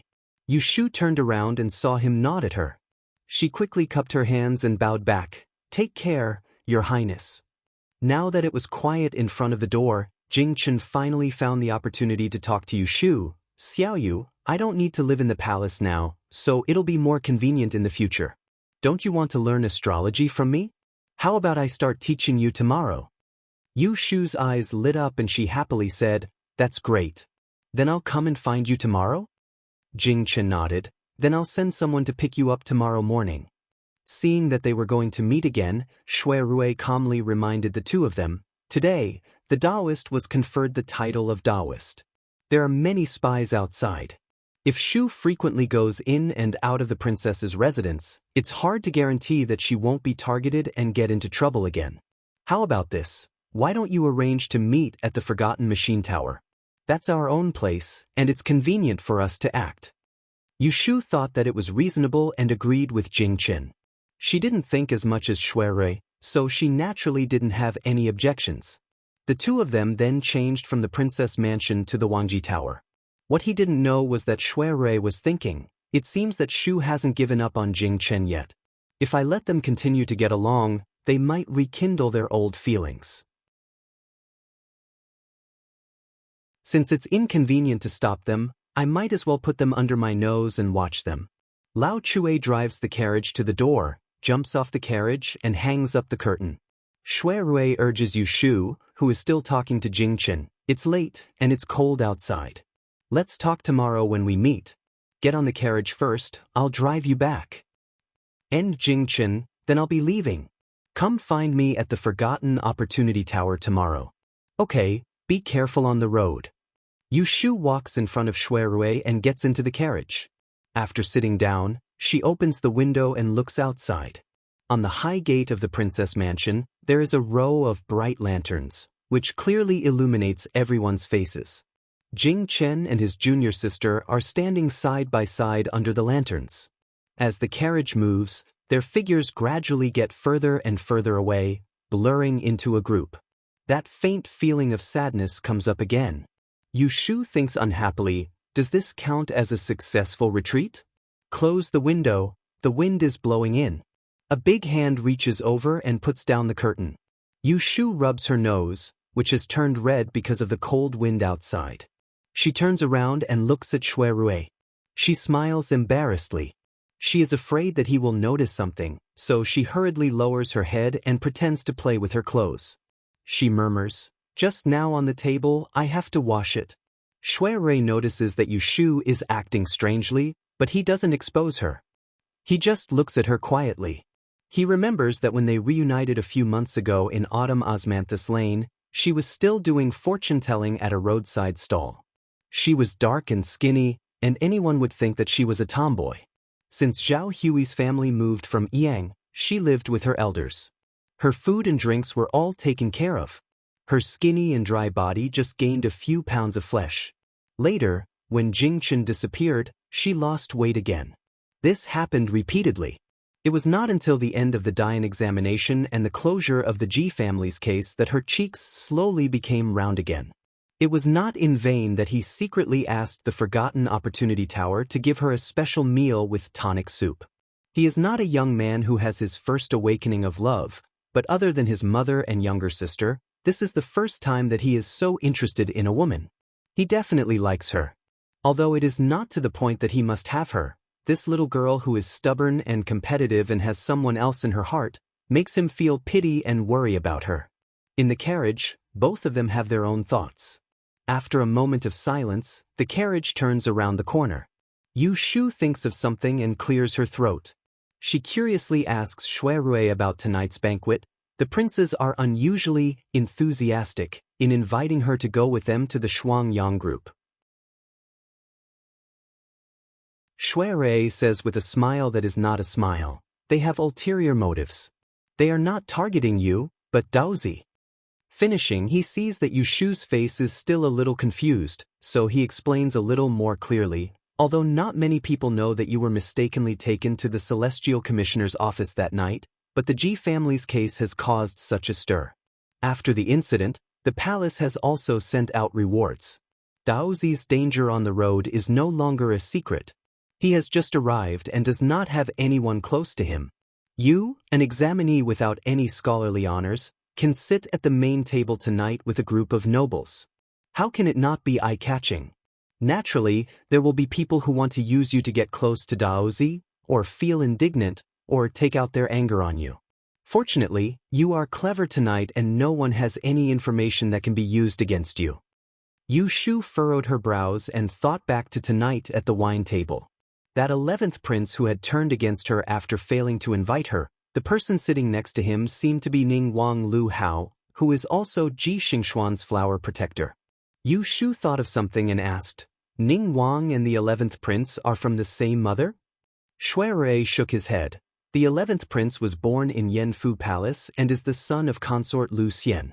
Because consort Xian's body is weak and sickly, he was raised by consort Shu's side when he was young and is very close to Ning Wang.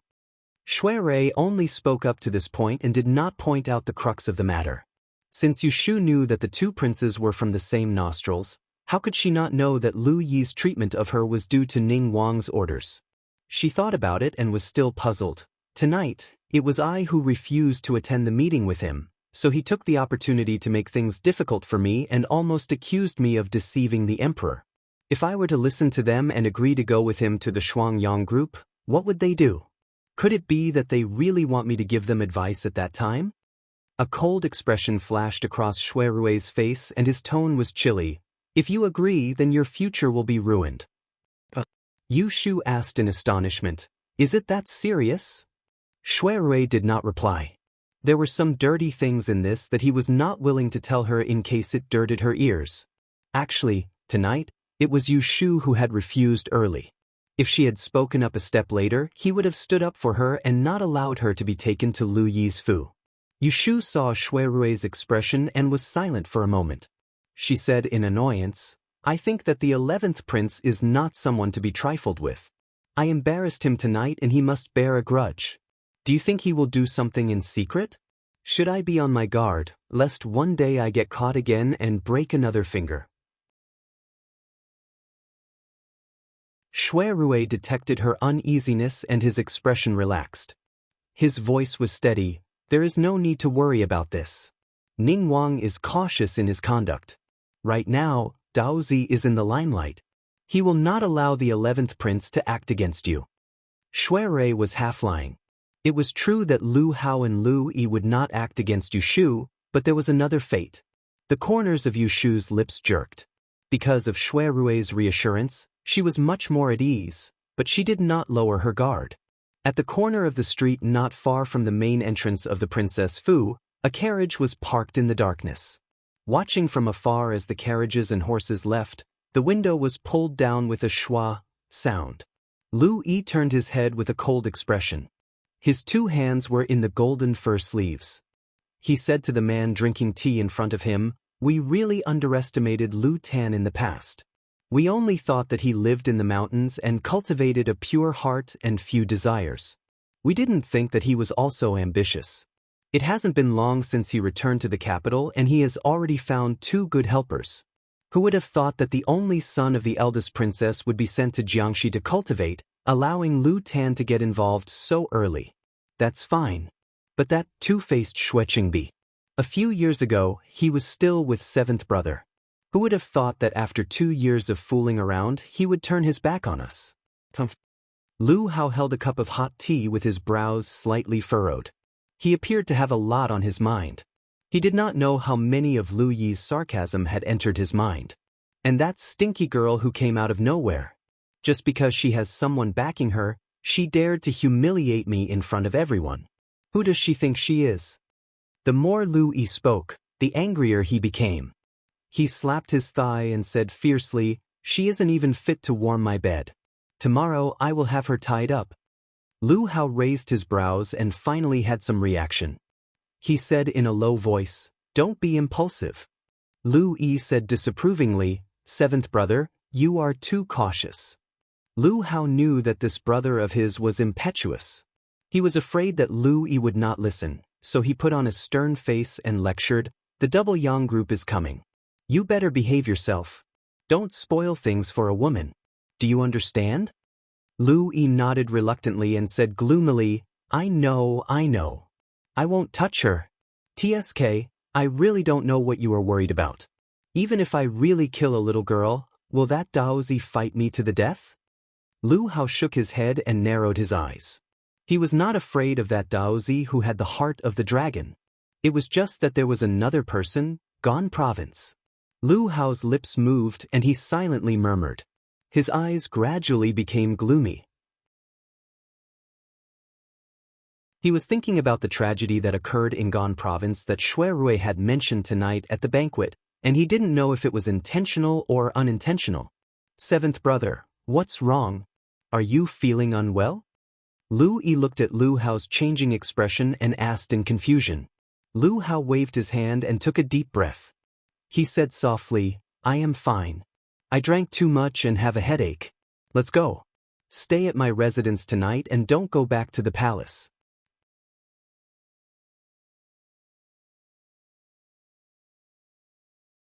Chapter 330. When Yu Shu got home, it was already late. Zhao Hui and her husband had already gone to bed. Before they went to bed, they told the gatekeeper to leave a door open for her. Yu Shu stopped in front of Yu Xiaoxiu's door when she passed by. When she saw that the lights inside were off, she turned to her own room. As soon as she entered, she saw Yun Do snoring on the table, and the stove at her feet was almost extinguished. A few days ago, Yu Shu brought back a few servants from the Institute for Concubines, so Zhao Hui switched her maidservant Yun Do to her room. On the other hand, Shen Nanny, who used to do chores, was promoted to be the housekeeper and served Zhao Hui. Yu Shu woke her up. Yun Do rubbed her eyes and quickly got up to pour some hot water on the stove for Yu Shu to wash her face and rinse her mouth. She took a wooden brush and combed Yu Shu's hair. Finally, she ran to the kitchen to boil a bowl of hot tea for her to sober up. When Yu Shu was lying on the bed, she folded her clothes and put them on the cabinet before she quietly left. Yu Shu actually didn't like being served. She had too many secrets and liked to do things herself. There were many important manuscripts and handwritten notes in her room, and she had to organize them herself to feel safe. To put it bluntly, she was paranoid. Zhao Hui spent a lot of effort to get Yun Do to be placed in her room. Yun Do, this maidservant, was honest. She didn't know that Yu Shu didn't like her, so when she was assigned by Zhao Hui, she served her wholeheartedly. She was well-behaved and sensible, which made Yu Shu feel good in just 2 days. She didn't think about driving her out for a while. Yu Shu slept like this until the rooster crowed the next day. She got up and went to Yu Xiaoxiu's room before breakfast was served. When Yu Shu opened the curtain and entered the room, Bai Ran was coming out of Yu Xiaoxiu's bedroom with a basin of water to wash her face. When she saw Yu Shu, she politely stopped and greeted, Eldest Mississippi. Yu Shu saw that his clothes were neat and tidy, and he looked diligent. She gently smiled at him and said, Is Xiaoxiu awake? Young master has already woken up, Bai Ran said. He just washed his face and is sitting down. I'll go to the kitchen to see if breakfast is ready. All right, you can go now. Yu Shu went straight into Yu Xiaoxiu's bedroom. They didn't try to avoid suspicion. After all, the two of them had lived under the Ji family's roof for a period of time. They had even slept head to toe on the same wooden bed. Yu Xiaoxiu was sitting on the edge of the bed, flipping through a book. He looked up and saw Yu Shu coming in, so he put the book down. Sis, why are you up so early? You don't have to go to school. Yu Shu walked over. He took the book in Wei Xiaobao's hand and looked at it. On the somewhat old cover were written the words Herbal Survey, in 4 small seal characters. There were pictures and words inside, but it was a medical book that taught people how to recognize herbs and medicines. Dr. He's study was filled with medical books. Yu Shu didn't find it strange that Yu Xiaoxiu would take it out to read, so she casually flipped through 2 pages and put it to the side. She turned her attention to other things. How are you getting along with Bai Ran? Is there any discomfort? Yu Xiaoxiu touched his neck and said, No, it's pretty good. Yu Shu said, Then when your injuries are healed, ask him to go with you to the academy. Bai Ran has martial art skills. If someone dares to bully you, just ask him to beat them back. She would rather spend an extra 20 taels a month to have someone by Yu Xiaoxiu's side to look after him. She didn't want what happened last time to happen again. She didn't want Yu Xiaoxiu to be pushed off the horse by Shui Wenjie and have his head broken and bleeding. It almost scared her half to death. Sis, Yu Xiaoxiu called out awkwardly. He seemed to feel embarrassed and didn't want Yu Shu to mention that again. You came back late yesterday, and I was already asleep. Tell me what the Princess Palace is like. Is it really made of gold bricks and silver tiles? Ha, silly boy. Can a house built with gold and silver be lived in? Won't you freeze to death? Yu Shu teased him, then seriously told him about the style of the princess palace. Speaking of the dragon court wood in the front yard, she felt an itch in her heart. She thought that when she saw Jing Chen later, she would ask him for a few branches and bring them back to grow as a potted plant. Yu Xiaoxiu still couldn't believe it. He stammered and asked, "Sis, is brother Jing really the princess' son? I've seen the imperial edict. How can it be fake?" Yu Shu touched his head. "Your brother Jing is now a noble, a relative of the emperor." Yu Xiaoxiu chuckled. He was still young and his heart was pure.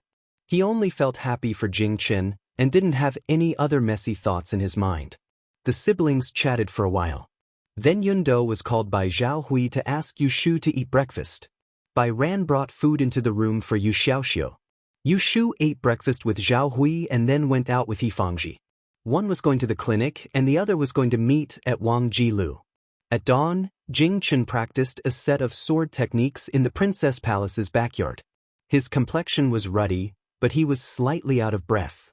Shui Yun, who had been watching from the side for a while, walked forward with a smile. She handed over the sweat towel in her hand and generously praised, "Shi Xiang's flowing cloud sword technique has 90% of my father's skill. If he saw it, he would be very happy." Jing Chen shook his head, but he was dissatisfied with himself. "Before I lost my memory, I couldn't practice for a period of time. I slacked off a lot." As he spoke, he took the sweat towel and wiped his forehead. He carried the sword to where the servants were waiting, took a piece of fur from the tray, and carefully wiped the rusty ancient sword in his hand. Shui Yun stood to the side and watched his actions. She couldn't help but find it funny.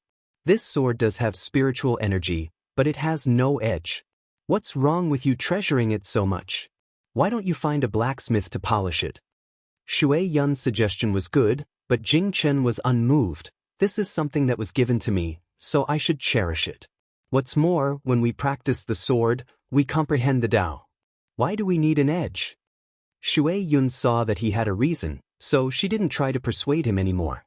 Then she thought of the unparalleled sword that he had lost on the way and said regretfully, "If second martial uncle knew that the gentleman's sword that he had painstakingly forged for you was lost as soon as it was unsheathed, I don't know how heartbroken second martial uncle would be if he knew that the gentleman's sword that he had painstakingly forged for you was lost as soon as it was unsheathed." After he finished speaking, he saw Jing Chen's face reveal a remorseful expression and secretly scolded himself for being too talkative. He looked at the sun and changed the topic. "Didn't you have an appointment with Miss Yu? Quickly go wash up. Don't make her wait." Thinking of today's appointment, Jing Chen's expression couldn't help but soften. He nodded and was about to leave. He had only taken a few steps when Shui Yun stopped him. "That's right, Shi Xiang." "HM?"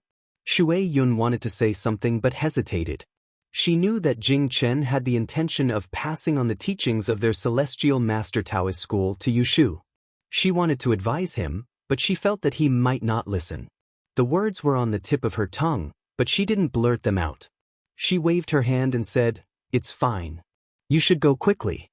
Watching Jing Chen walk away, Shui Yun stayed in the same place. She was thinking about when to make an appointment with Miss Yu in private. In the small study room in the rear courtyard of Wangji Building, the maidservants served a few exquisite and special refreshments and then retreated. Yu Shu and Jing Chen sat facing each other. After so many days, the two of them finally had a rare opportunity to be alone. "Are you used to living in the princess residence?" Yu Shu looked at the well-dressed Jing Chen and deliberately asked. In fact, she had already heard from Shui last night that the emperor seemed to have appointed a capable chief eunuch to be the steward of the princess residence. He also assigned a group of servants. Jing Chen's daily necessities were all taken care of by people, so how could his days be bad? I don't have to go through the trouble of applying for a waste token. It's more comfortable than living in the palace." Jing Chen obviously didn't answer her question. More than 10 years of cultivation wasn't for nothing. His foundation was stable, and he was quiet and had few desires. It was difficult for him to be blinded by ostentatious things. He could live a life of luxury and live a simple life. Yu Shu touched her nose and suddenly felt that she had the heart of a petty person. Ahem, that's good. Now that you're exposed in front of others, I suspect that the group of people who harmed you are hiding in the capital. They may find a chance to attack you again. You should be careful. Jing Chen heard Yu Shu's worry and comforted her. Don't worry about me. The emperor has already ordered to investigate this matter. There will be a result in the future. Yu Shu didn't think much of it. She thought that the person responsible for investigating Jing Chen's death was Lu Hao, the Prince of Ning. He took on this task most likely to protect Ji Xingxuan and might not be doing his duty. After chatting for the time it took to drink a cup of tea, Jing Chen took the initiative to jump to the main topic. When he still lost his memory, he promised Yu Shu that one day when he regained his memory, he would teach her the secret skills of Mount Longhu. Now that he had nothing to do, he could fulfill it. Our celestial master Taoism has a total of 7 sections. My master, Huai Xian Jinren, came from Full Moon Peak. He was obsessed with the art of stargazing and formed his own sect. Unfortunately, my aptitude is stupid. I only inherited 30% of my master's skills and didn't understand the Great Path. In addition, I also know a thing or two about the art of reading people. Also, Jing Chen first explained his family's foundation. Yu Shu heard from his tone that he planned to teach her everything. She was surprised at first and then worried. Is it inappropriate for you to teach me all of this? There should be rules in your sect that some secret skills can't be taught to outsiders, right? Jing Chen's expression didn't change. He said, it doesn't matter. Mount Longhu has many guests every year. Sometimes my master will ask his brothers to teach me a thing or two. It won't break the rules. When I return to the sect in the future, I will report to my master. Yu Shu thought that since she had learned other people's unique skills, she wouldn't teach it to others and wouldn't cause any trouble for Jing Chen. So she didn't have to worry about this anymore. The two talked for a while and reached a consensus. Jing Chen wanted to teach Yu Shu a set of stargazing skills that his master, Huai Xian Jinren, had deduced. This skill focused on deducing the celestial phenomena and seeing through the mysteries of heaven. It could actually predict natural disasters and earthquakes in the human world, as well as wars and beacons. It could be called a strange skill. Jing Chen roughly explained a small part of it. Just listening, Yu Shu felt fascinated. A year ago, she learned astronomy and geography from Taoist Qing Zheng in Yang City. In fact, she only knew the basics and didn't know how to use geometry. That was why she was absent from the Great Yen examination, because she knew her own limits. I will first memorize the general principles and details of the Celestial Divination Manual. I will slowly explain it to you later. When Yu Shu heard that she still had to wait 2 more days before she could read the strange technique, she couldn't help but feel disappointed. Because she couldn't wait any longer, she shamelessly urged him, then why don't you go back now and copy it? Jing Chen couldn't help but smile. He said, there's no rush. There's still one more thing to do. What is it? Go out and find some usable materials. When I return, I will make an astrolabe for you so you can use it.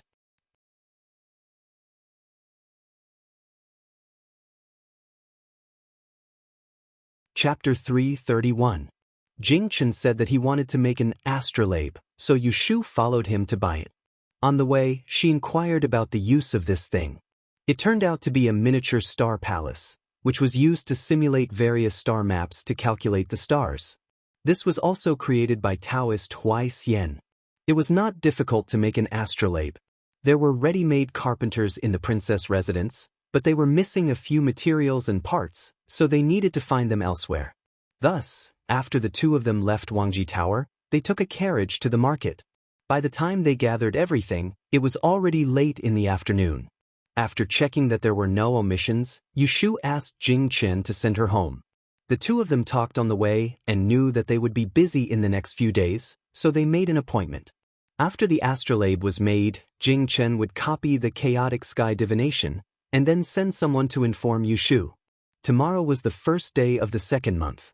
It was the Zhanghe festival, also known as the Spring Festival. Most people had to go out to the Taoist temples to burn incense and add oil. In the morning, Yu Shu heard from Zhao Hui that she was going to the Ascending Cloud Temple outside the city to pray for the safety of her family. Naturally, Yu Shu had to accompany her. As for Jing Qin, the double sun meeting would begin on the second day of the second month. As the Daozi, personally conferred by the emperor, he had to appear at that time. The carriage stopped at the He residence. Yu Shu raised her hand to stop Jing Qin, who was about to get off the carriage with her. She said, "Don't go in. Xiaoxiu is probably sleeping right now. Godmother is pregnant and can't go out of the house. You can go in and make her panic." With Jing Chen's current status, people would welcome him wherever he went. Yu Shu was probably the only one who would block people at the door and not let them in. However, with the relationship between Jing Chen and her, he wouldn't care about these common sense. "Okay, you can go in." Jing Chen still followed her out of the car, but he didn't go in. He watched Yu Shu walk over the threshold, and suddenly remembered to ask her to stay. He walked up to her, took out a palm-sized jade pendant from his sleeve, and handed it to her. He said a few more words. "I observed your complexion today." He seemed to have lost something. Recently, he might have been caught up in some trouble.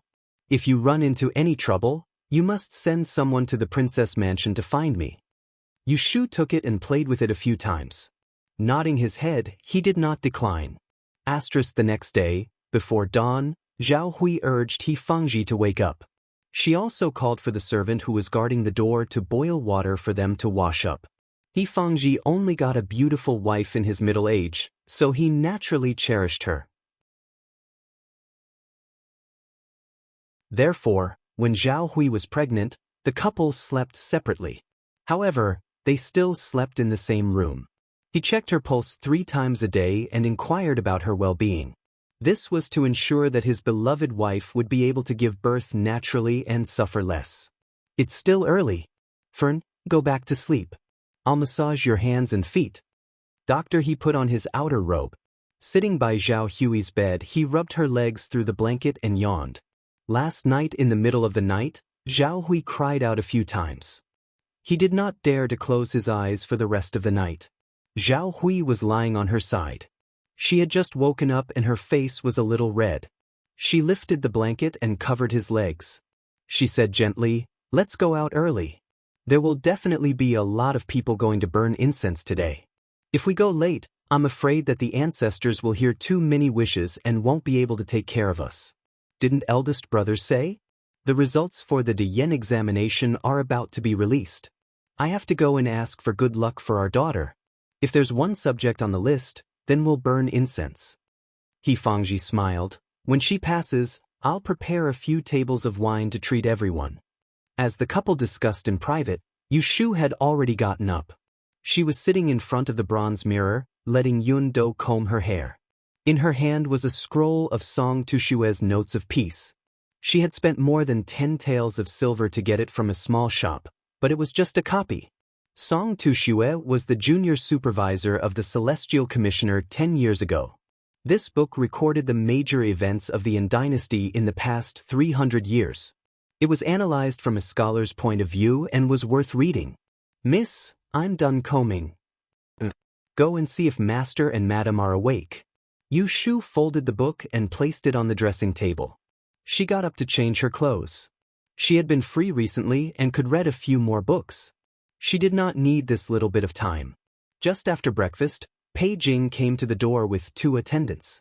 Although the 2 families had recognized each other halfway, their relationship was not bad at all. Moreover, they had left their homes and did not visit each other frequently. It was inevitable that their days would be lonely. Because Yu Xiaoxiu had not fully recovered from his injuries, he was left at home. He was sensible and did not make a fuss. He only asked Yu Shu to bring back something fun at the gathering.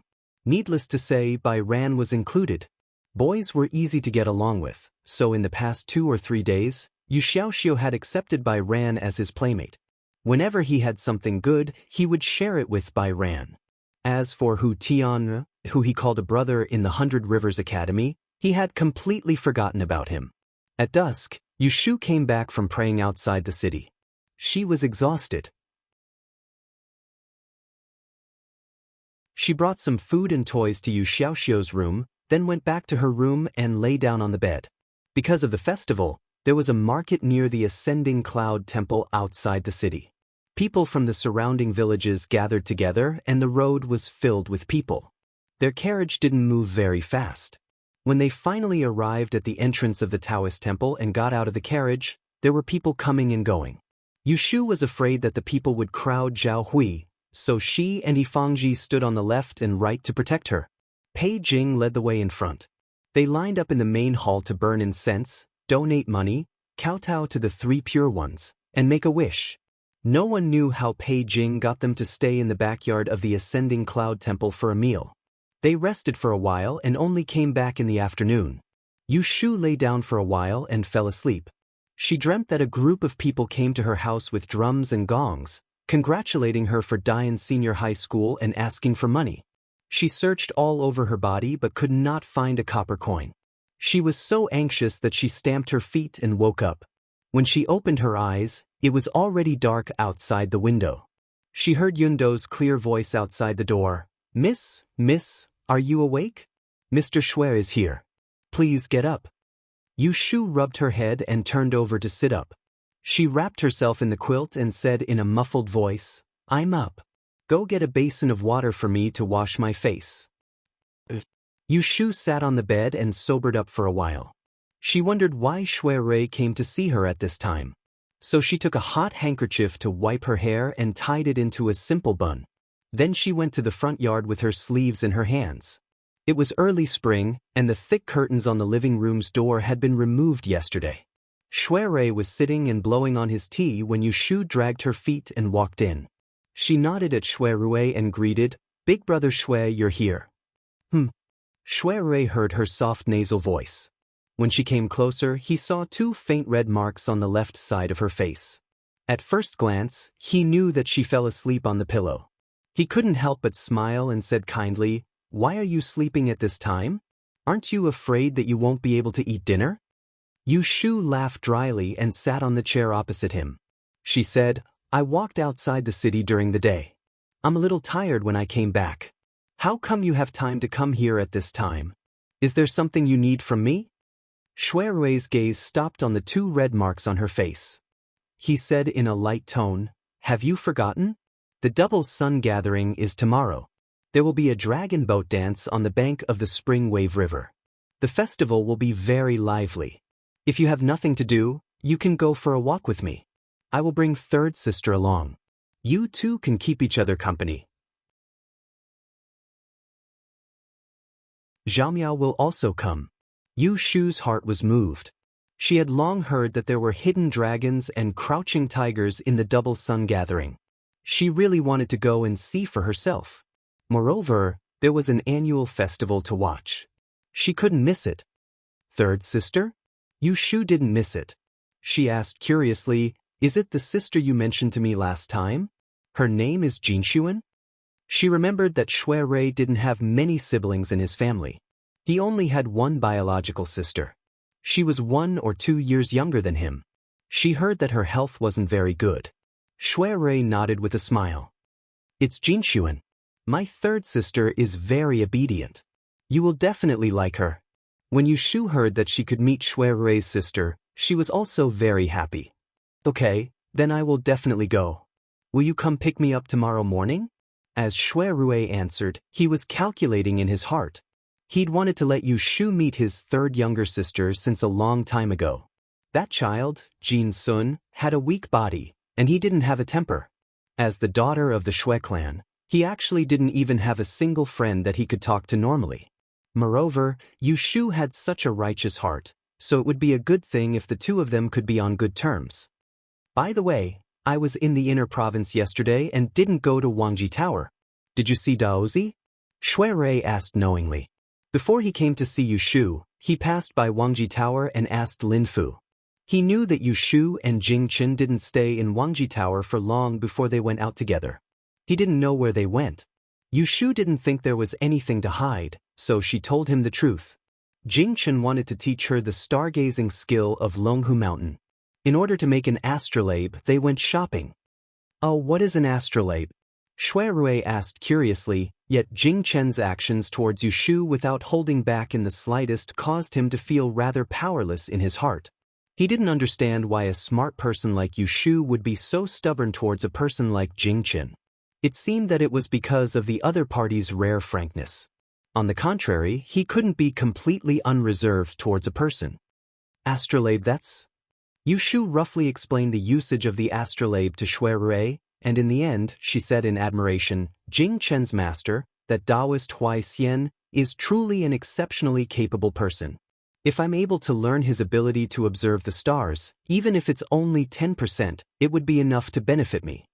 Shui Rui saw that she was confused, so he said, It's true. All the officials in the Celestial Commissioner who can be of great use are proficient in the art of stargazing. You need to know that watching people is just small, but watching geniuses is the way. If you have the ambition to be a female official in the Celestial Commissioner, it's necessary to understand the art of astrology. Yu Shu listened to Shui Rui's words and knew what was going on. She sighed and said, It's a pity that it's difficult to learn that strange art. Jing Chen learned it since he was young and only saw through a little. I don't know how long it will take me to understand it.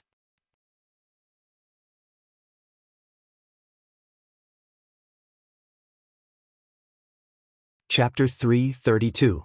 On the second day of the second lunar month, the sleeping dragon wakes up in winter. The spring thunder starts to sprout, and all living things come back to life. In the morning, the servants set up the incense table in the west room. Yu Shu followed behind Zhao Hui and her husband to light incense sticks for the two elders of the Zhao family who had passed away for many years.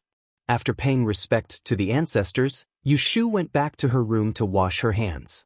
She packed her belongings and went to the front to wait for someone to pick her up. Shui Rui seemed to have calculated the time. As soon as Yu Shu crossed the gate of the courtyard, she saw a double-poled carriage slowly stop in front of the gate. Lao Chue pulled the reins, and the young maidservant sitting next to him jumped off the carriage and trotted to the steps to call the gatekeeper. Yu Shu walked over and stopped the maidservant she had never seen before. She walked to the side of the carriage with the maidservant, greeted Lao Chue, and then got into the carriage. The roof of Shui Rui's carriage was covered with glass, and the inside was bright and spacious. There were 3 circles of leather seats, a rosin tea table in the middle, a tea set, and 3 layers of dessert boxes. Shui Rui was sitting in the innermost part of the carriage. He was wearing a bamboo-patterned gauze gown, and his hair was tied with a green polyester jade band, revealing his full forehead. As usual, he looked very ostentatious. Yu Shu only glanced at him, and then her eyes jumped to the inconspicuous figure on the left. She knew that this was Shui Rui's third sister, Shui Jinshuan, but she still couldn't help but be surprised. It wasn't that this Miss Shui was as beautiful as a flower. On the contrary, her appearance could only barely be regarded as delicate. Her skin was obviously unhealthy white, which was caused by the sun that she didn't see often. To put it bluntly, she didn't look like she was born from the same mother as Shui Rui. Let me introduce. Shu, this is my third sister, Jinshuan. Jinshuan, this is Miss Yu that I mentioned to you before. She is older than you, so you can call her older sister. Shui Rui pointed at Yu Shu and introduced her to the two. Yu Shu sat right opposite Shui Jinshuan, and she watched as this young girl kept her head lowered while her hands were placed obediently on her knees, and she didn't move in the slightest. She waited until Shui Rui finished speaking before she quietly raised her head by an inch and revealed a pair of timid eyes that met Yu Shu's probing gaze. She blushed and quickly lowered her head again. She nervously clenched her fingers and said in a small voice, "You, Sister Yu." Then her face turned red, and she quickly lowered her head again. A gray rabbit she once raised was just like her, afraid of strangers and timid. Whenever it saw an outsider it would want nothing more than to burrow into the ground, but no matter how hungry it was, it would only eat the food she fed it. Suddenly it felt a bit of intimacy towards this Miss Shui. It beamed at her and said, "Hello, Jinshu and Mimi." After saying that, she touched her sleeves again.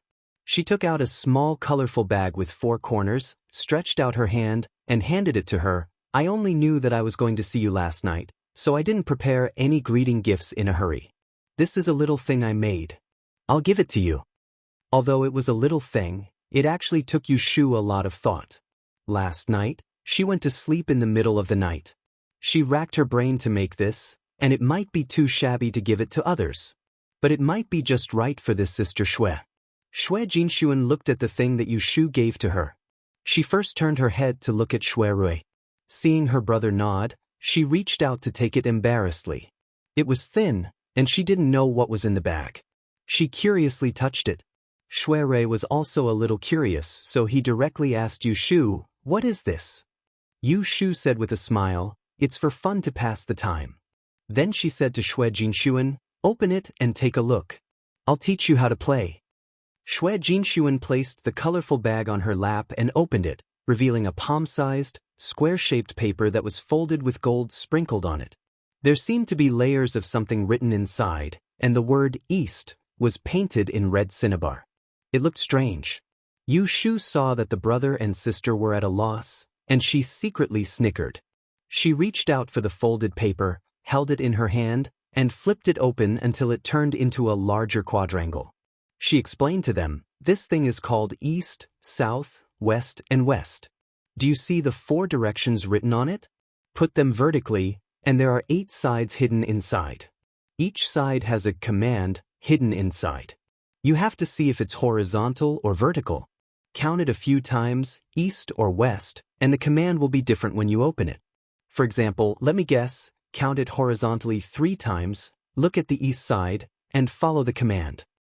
Yushu put her 2 thumbs and index fingers into the quadrangle and opened it vertically and horizontally 3 times, revealing the word East.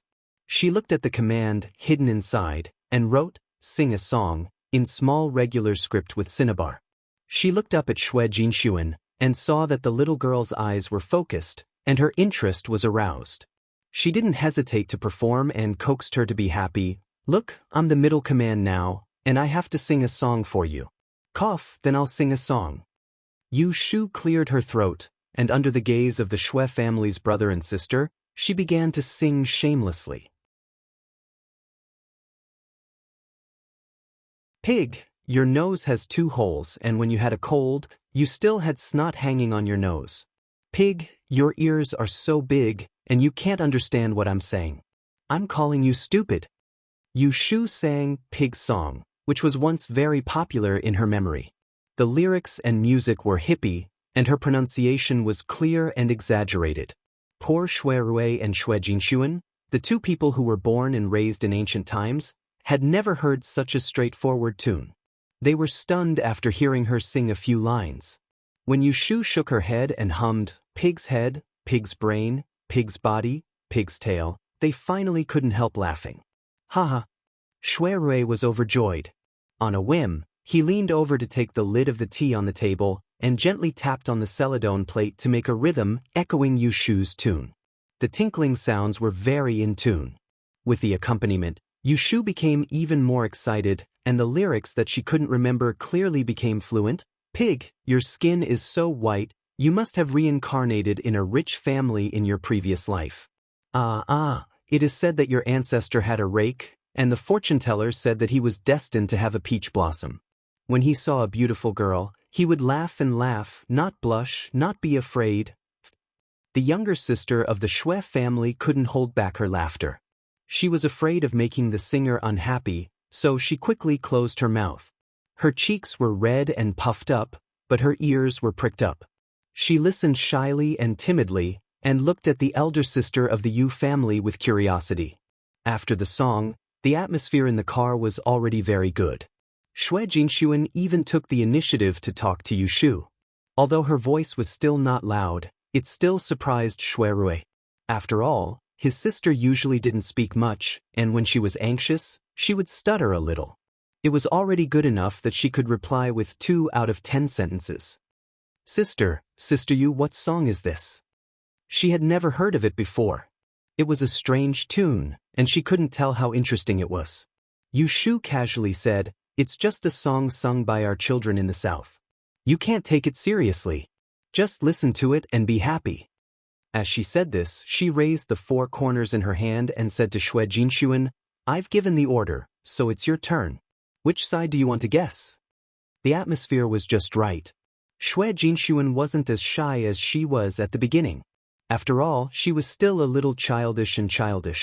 She wanted to play with Yushu, so she said softly, "Then it's north. North side 6 times." She didn't know how to play, so Yushu patiently asked, "Horizontally or vertically?" Shui Jinshuan thought for a moment and said, "Horizontally." After that, she nervously stared at Yushu's movements. She watched as she folded the 4 corners and opened them 6 times, revealing the north side for her to see.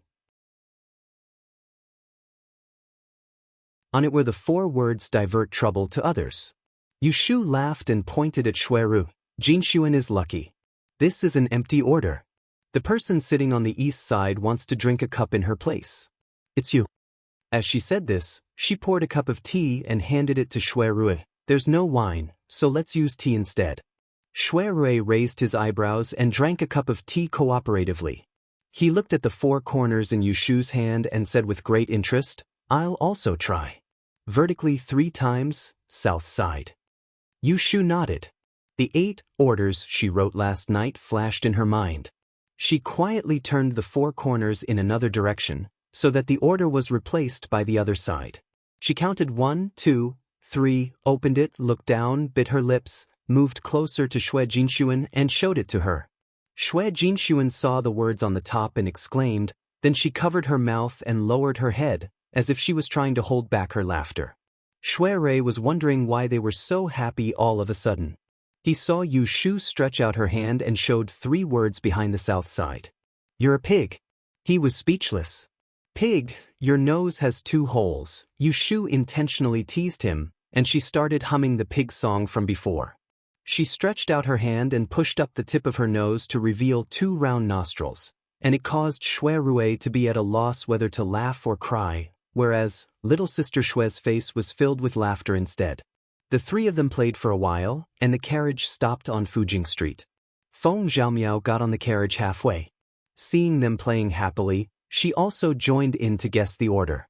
Although the north, south, east, west, made by Yushu was simple, the words in it were carefully thought out. In addition to the drinking order, the air order, the laughing order, there was also the general order. Whoever guessed the general order would be able to order the people present to do one thing. There was more than one kind of fun, so they were not afraid of the people who guessed the order. The young master of General Feng's family was a playful person. After he joined them, the laughter in the carriage never stopped. When Lao Chue stopped the carriage near the Spring Lawn River, Feng Zhaomiao was still holding the square paper that Yushu made. He begged Yushu to make one for him as well. He planned to use it to tease other people. After Yushu agreed, he returned the north, south, east, west to Shui Jinshuan. The little girl blushed and took out the small colorful bag that Yushu gave her at the beginning. She put the square paper back and put it in her sleeve pocket. She shyly thanked Yushu. It seemed that she liked the gift very much. Shuiru saw that Yushu and Shui Jinshuan got along well, so he was relieved. He opened the curtain and got off the carriage first. Looking at the crowd in front of them, he turned around and said to the people in the carriage, "Let's get off the carriage. There are many people in front. Let's walk there." Yushu jumped off the carriage first. She turned around and handed her hand to Shui Jinshuan. Then she helped the little girl get off the carriage. Feng Zhaomiao was the last one to get out of the carriage. He was still holding half of a peach cake in his hand. He tiptoed and looked into the distance. He said vaguely, "There are so many people. It seems that the flower drum has begun. Let's go there first. Brother Rui?" Shuiru nodded. Feng Zhaomiao then dashed towards a certain direction like a monkey. Yushu was just about to follow when someone patted her shoulder lightly. She turned her head, and a warm breath brushed past her ear. "Third younger sister rarely goes out, so I'll have to trouble you to help me keep an eye on her. Be careful not to let her get lost." Yushu shrunk her neck and made a sound. She avoided Shuiru and stepped to Shui Jinshuan's side. She held the little girl's hand. "Jinshuan, let me hold your hand. Come with me." Little sister Shui rarely got so close to others. Although she was a little nervous, she still nodded and let Yushu pull her forward.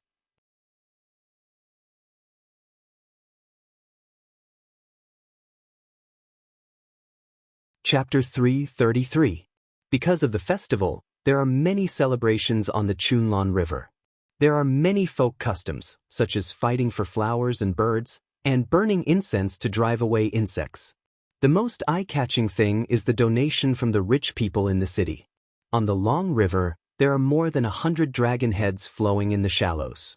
Sailors are holding baskets and scattering ash to attract the dragons. There are drums on the shore. People who are interested can go to the river to touch the dragon head and get some happiness. Along the riverbank, there were peddlers selling flowers, fruits, and steamed black and white glutinous rice balls. It was a must to eat a few during the season to show respect to the Lord of the Earth and to get rid of the bad luck on one's body. Yushu and the others were walking and stopping on the riverbank. After tasting the glutinous rice balls, two girls stopped in front of an old woman who was selling flowers with a big basket. They were picking out the fresh flowers that were picked early in the morning and still had dewdrops on them. They are not expensive flowers. Most of them are wild flowers that can't be named. However, the fragrance is not reduced. Yushu is in a good mood and picks out two pink apricot flowers. She compares them to Shui Jinshuan's face and puts them next to the bead on her ear. She looks at them and finds that Shui Xiaomei's complexion is much rosier. Shui Jinshuan touches the flower petal on her ear and shyly lowers her head and rubs her toes. The old woman says to them with a smile, "Both of you look good." The younger sister wears an apricot and the older sister wears a hibiscus. It's good to have both good luck and good luck. You really know how to say auspicious words. Then I will buy another hibiscus. Yushu readily accepted his advice and took out a bright red hibiscus, but she did not put it on her head. Instead, she broke off the flower branch and inserted it into the left button of her shirt, turning it into a fake brooch. When Shuirui saw that they had made their choices, he went forward to pay for them on his own accord. Because it was not anything expensive, Yushu did not fight with him over it. She then brought little sister Shui to another place to look at something new. Feng Zhaomiao disappears as soon as she gets off the carriage. At this moment, she comes out of nowhere and squeezes in front of them. Lotus Room, where is Brother Ru? The word, Lotus Room, was originally a pseudonym that Shuirui wanted to give to Yushu. Feng Zhaomiao called her by Yushu's name smoothly. He didn't change it even after he found out that it was Yushu's real name. Yushu just took it as an elegant name and let him be. Yushu pointed at Shuirui, who was paying at the back. Then she asked, "Where did you run off to just now?" Feng Zhaomiao excitedly told her, "The Shuangyang Association has already sounded 12 drums. Someone has set up a stage on the south bank of the river and they are having a duel. They are fighting fiercely. Shall I take you to have a look?" When Yushu heard that there was an arena to watch, she was a little tempted. She was afraid that Shui Jinshuan would not like it, so she turned around and asked for her opinion. However, Shui Jinshuan was the most indecisive one. He hesitated and didn't say anything. It was unknown whether he wanted to go or not. Later, Shuirui came over and made the decision. The four of them crossed the bridge and followed the crowd to the south bank to watch the martial arts competition. Every 3 years, the drums would sound on the first day of the Shuangyang Association. There were 12 huge drums on the river bank. Around 100 young and strong drummers surrounded them, waving their arms and beating the drums. The rumbling was comparable to the sound of spring thunder. This was to inform the people who had come to attend the meeting that the Shuangyang Association had already begun and they could show their skills. Facing the spring river, there was a 3-story Cheongyu Tower. The top and bottom of the tower were filled with the nobles of the capital. There were countless tea and wine tables. The most distinguished ones were the princes on the 3rd floor. They were high up and had a wonderful view. Once they lowered their heads, they could see half of the spring scenery on the spring river. After another 3 years, there were a few more princes who were qualified to sit here. Prince Jia and Prince Ning were already of age and had long left the palace to build their manners. Before this, they had attended the Shuangyang Association twice. The 8th Prince Lu Du had not yet been conferred the title of prince. 3 years ago, he had also sat in Cheongyu Tower. As for Lu Tan and Lu Yi, because they were still weak, this was the first time they had appeared in the Shuangyang Association.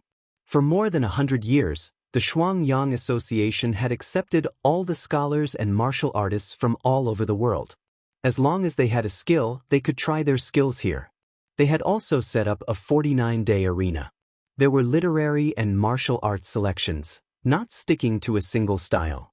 The most important ones were the E-Duel, where 18 great E-dojos from the north and south sent their masters to participate. There were also the Martial Duel, where 23 dojos and 6 escort agencies sent their masters to participate. Finally, there was the 100 Literary Duel, where scholars and poets gathered. Although they were all to select talents, the Shuangyang Association's requirements were much more relaxed compared to the Imperial Examination and the Great Yen Examination.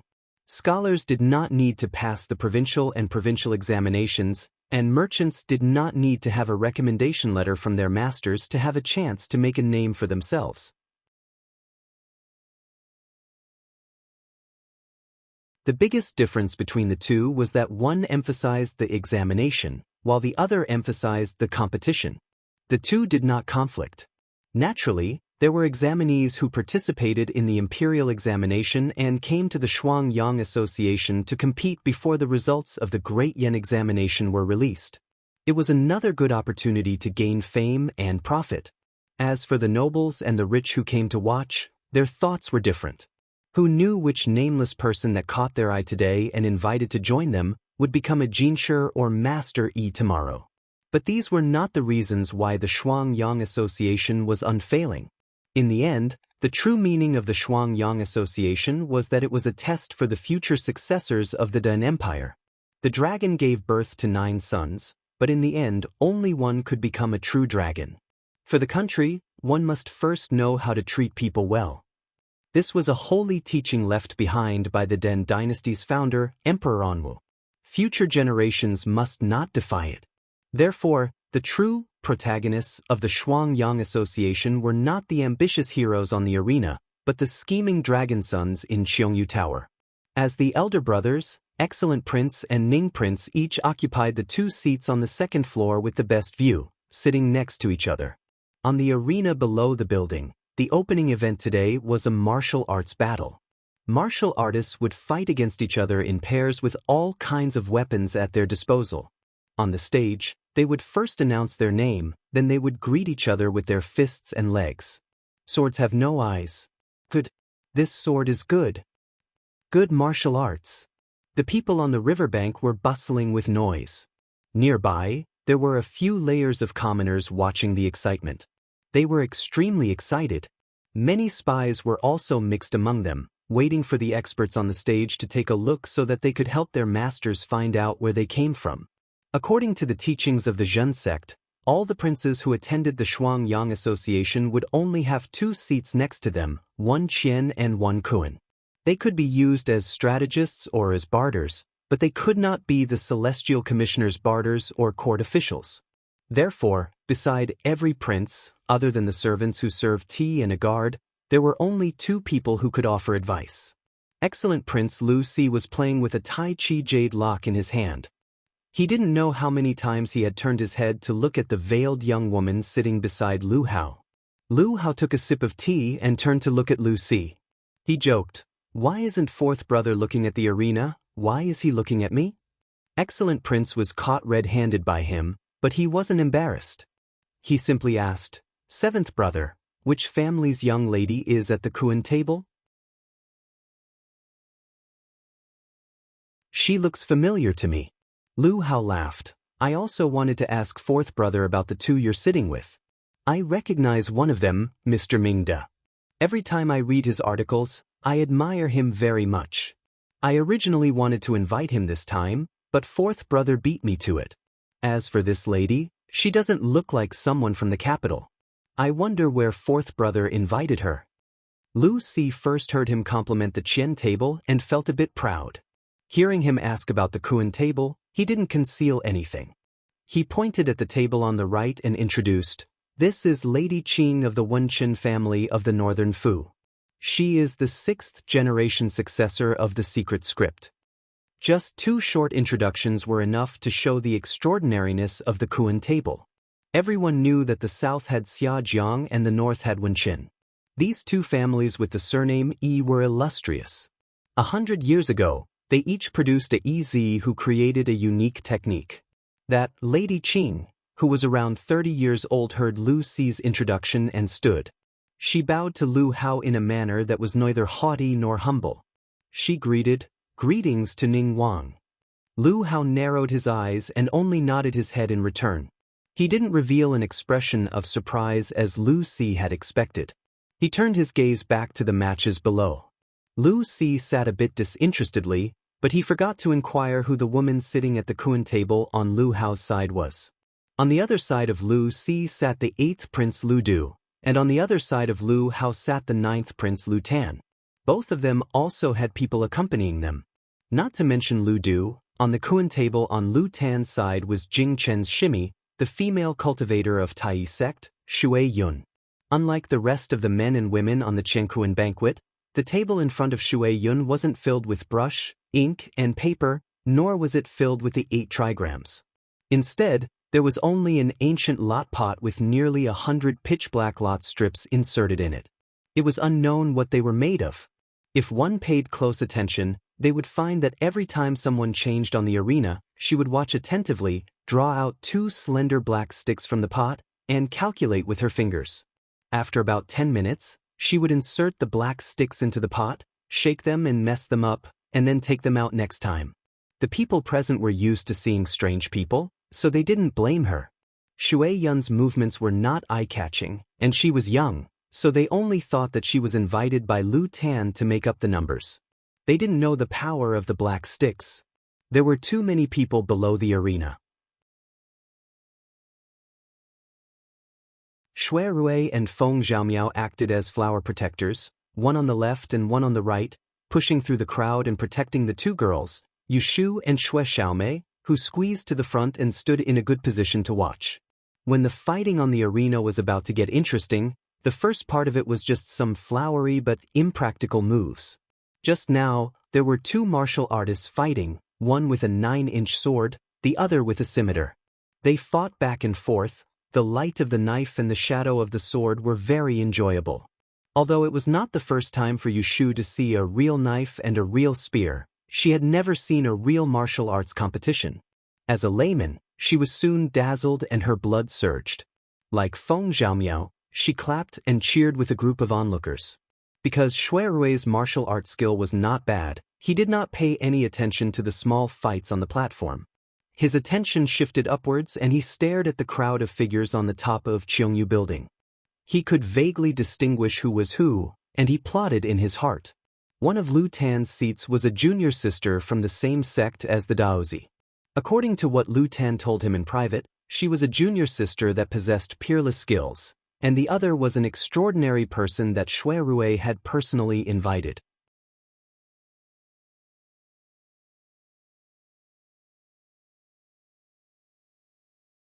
Chapter 334. Yu Shu's group of 4 had a good time at the Shuangyang meeting. When it was almost sunset, they reluctantly returned home. They had dinner at Wangji Tower. Yu Shu thought that she did not plan to go out tomorrow, so she asked Lin Fu to bring the accounts of the past few days. She looked through them and put them back after making sure that there were no discrepancies. Feng Zhaomiao had left earlier. Shui Rui had to send Yu Shu back first, so Shui Jinshuan was naturally in the car. On the way, Yu Shu and Shui Rui talked about what happened during the day. Shui Jinshuan listened quietly and smiled without interrupting. When they arrived at Zhao Hui's house, Yu Shu got out of the car. Shui Rui opened the window and said goodbye to her. He told her that she did not have to go to Taichung Department to look at the results on the 4th day of the new year. He would send someone to look at the results first and then inform her. Yu Shu agreed. The Dian examination results were released during the Shuangyang meeting. Starting from the 4th day of the new year, there would be a subject every 7 days. The first subject was Yi. She felt that she had no hope of passing this subject, so she did not have the enthusiasm to look at the results in person. Hence, she had to trouble Shui Rui. Yu Shu waved at Shui Jinshuan in the car and said goodbye with a smile.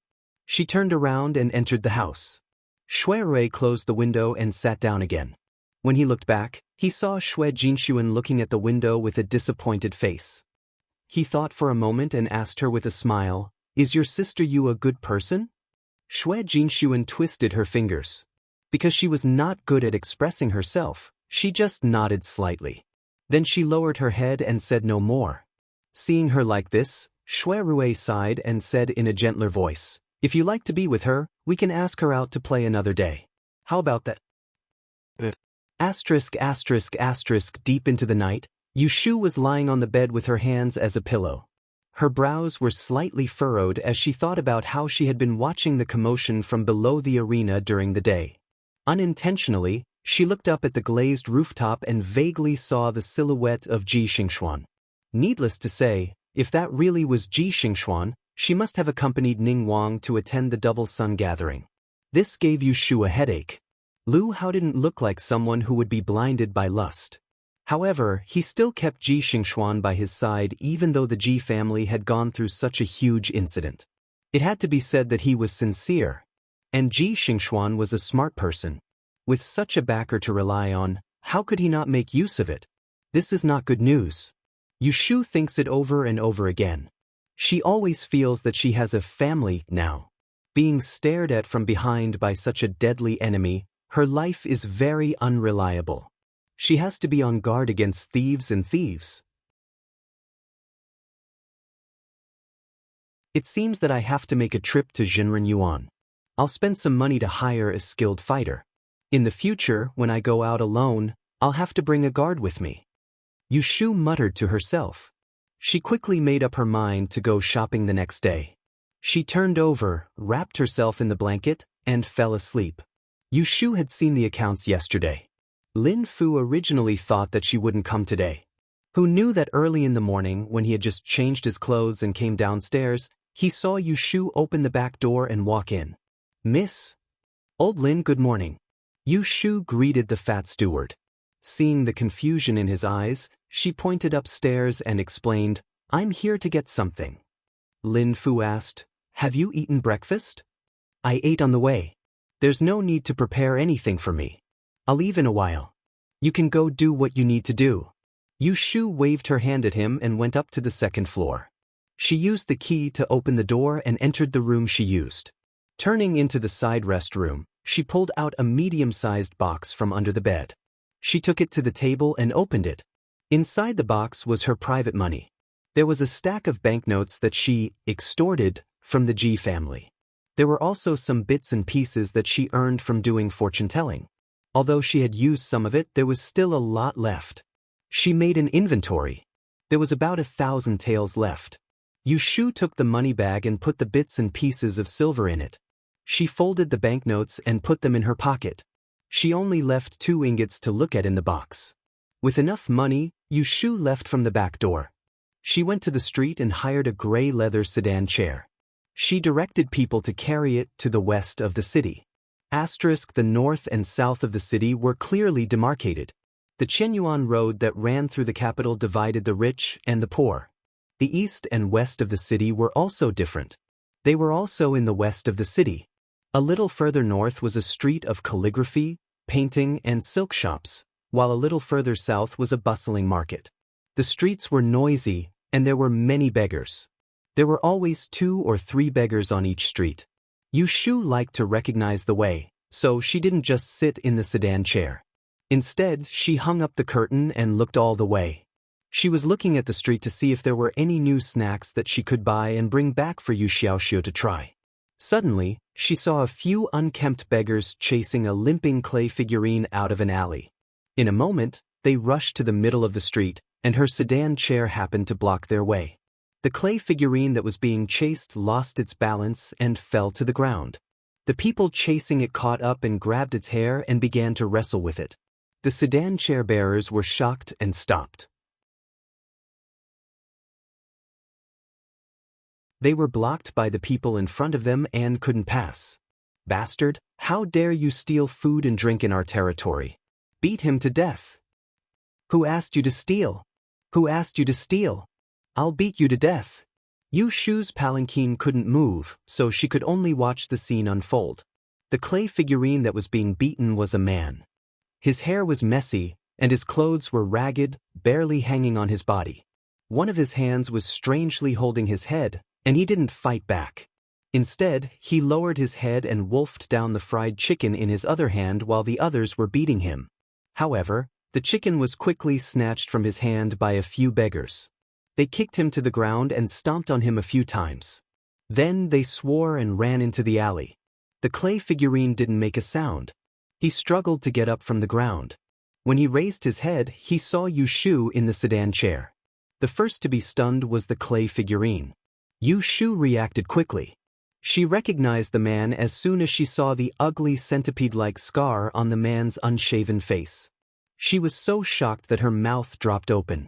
Wasn't this the deputy leader of Autumn Osmanthus Lane's Evergreen Gang? The brother Hai, that Qiu Biao and the others hired to kill her? Why was Qiu Biao and Bai Qing beheaded in public? Shouldn't they be locked up in prison? Just as Yushu was bewildered, the clay figurine panicked and retreated a few steps. He dragged his half-crippled leg and ran into the alley behind him. When Yushu came back to her senses, the clay figurine had already run far away. Yushu anxiously clung to the window and wanted to get out of the sedan chair. She didn't know whether to chase or not. A series of question marks appeared in her mind. A few months ago, that pair of bandits, Qiu Biao and Bai Qing, bumped into her in the capital. When they found out that she was still alive, they were afraid that she would expose the fact that they were colluding with the water bandits from both inside and outside to murder for money, so they tried to kill her. Later on, she asked Shuirui for help to bring this group of people to justice. The murderer they hired was Brother Hai. Because he injured Jing Chen's hand, Yushu broke 2 of his fingers and sent him to prison. Qiu Biao and Bai Qing were beheaded. She clearly remembered that Brother Hai was also sentenced to 10 years in prison for murder. It had only been a few months. How did he escape? Could he be escaping from prison? However, it seemed that he had been out for a long time. Why didn't she hear anything? Why didn't Shuirui tell her that he had escaped? The more Yushu thought about it, the more confused she became. She didn't dare to chase after him by herself. She could only remember the route and let the sedan chair bearers carry her away. Yushu went to the supply house alone and carefully selected 2 servants who could fight and carry. She spent a high price of 400 taels of silver to take them away. However, she didn't look for the steward who received Shuirui last time.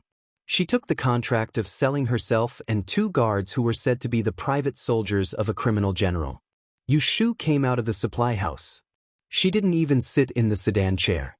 She directly brought the 2 guards and walked back to the street where she saw Brother Hai. "Miss, where are we going?" "Go to the front. I want to catch someone.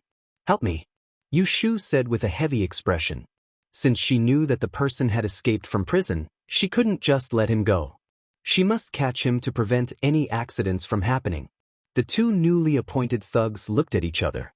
Because they had been transferred and taught in the supply house, they remembered to obey orders in order to have a better life in the future.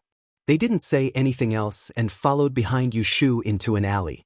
Yushu was sure that Brother Hai couldn't have run far with a limp. Plus, he had obvious features. In less than an hour, they found his whereabouts in the neighborhood. When Yushu led them through many turns and found a smelly ditch, Chu Hai was curled up and coughing under a broken bridge.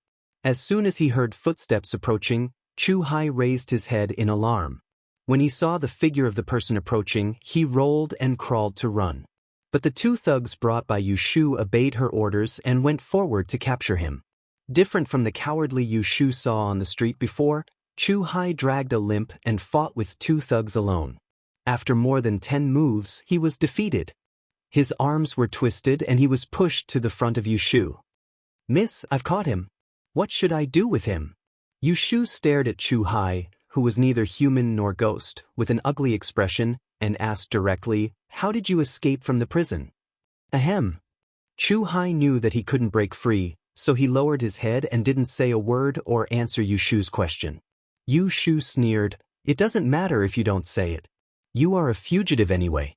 I'll send you to the yamen now." Chu Hai's body stiffened. He slowly raised his head and stared at Yushu. His bloodshot eyes revealed a pleading expression.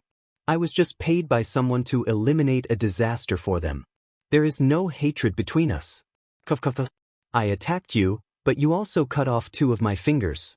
So, we are even. If you let me go, I swear to God that I will never seek revenge on you in the future. Otherwise, I will die a horrible death, otherwise. Speaking of this, he gasped a few times, gritted his teeth, and suddenly became ruthless. Otherwise, as long as I'm alive, I won't let you live a good life. Chu Hai was a man in the past. He had some guts. He was under the control of others, but he still dared to threaten. If Yu Shu was timid, she might be scared by him. But this woman had experienced death, so she wouldn't be scared by his bluff.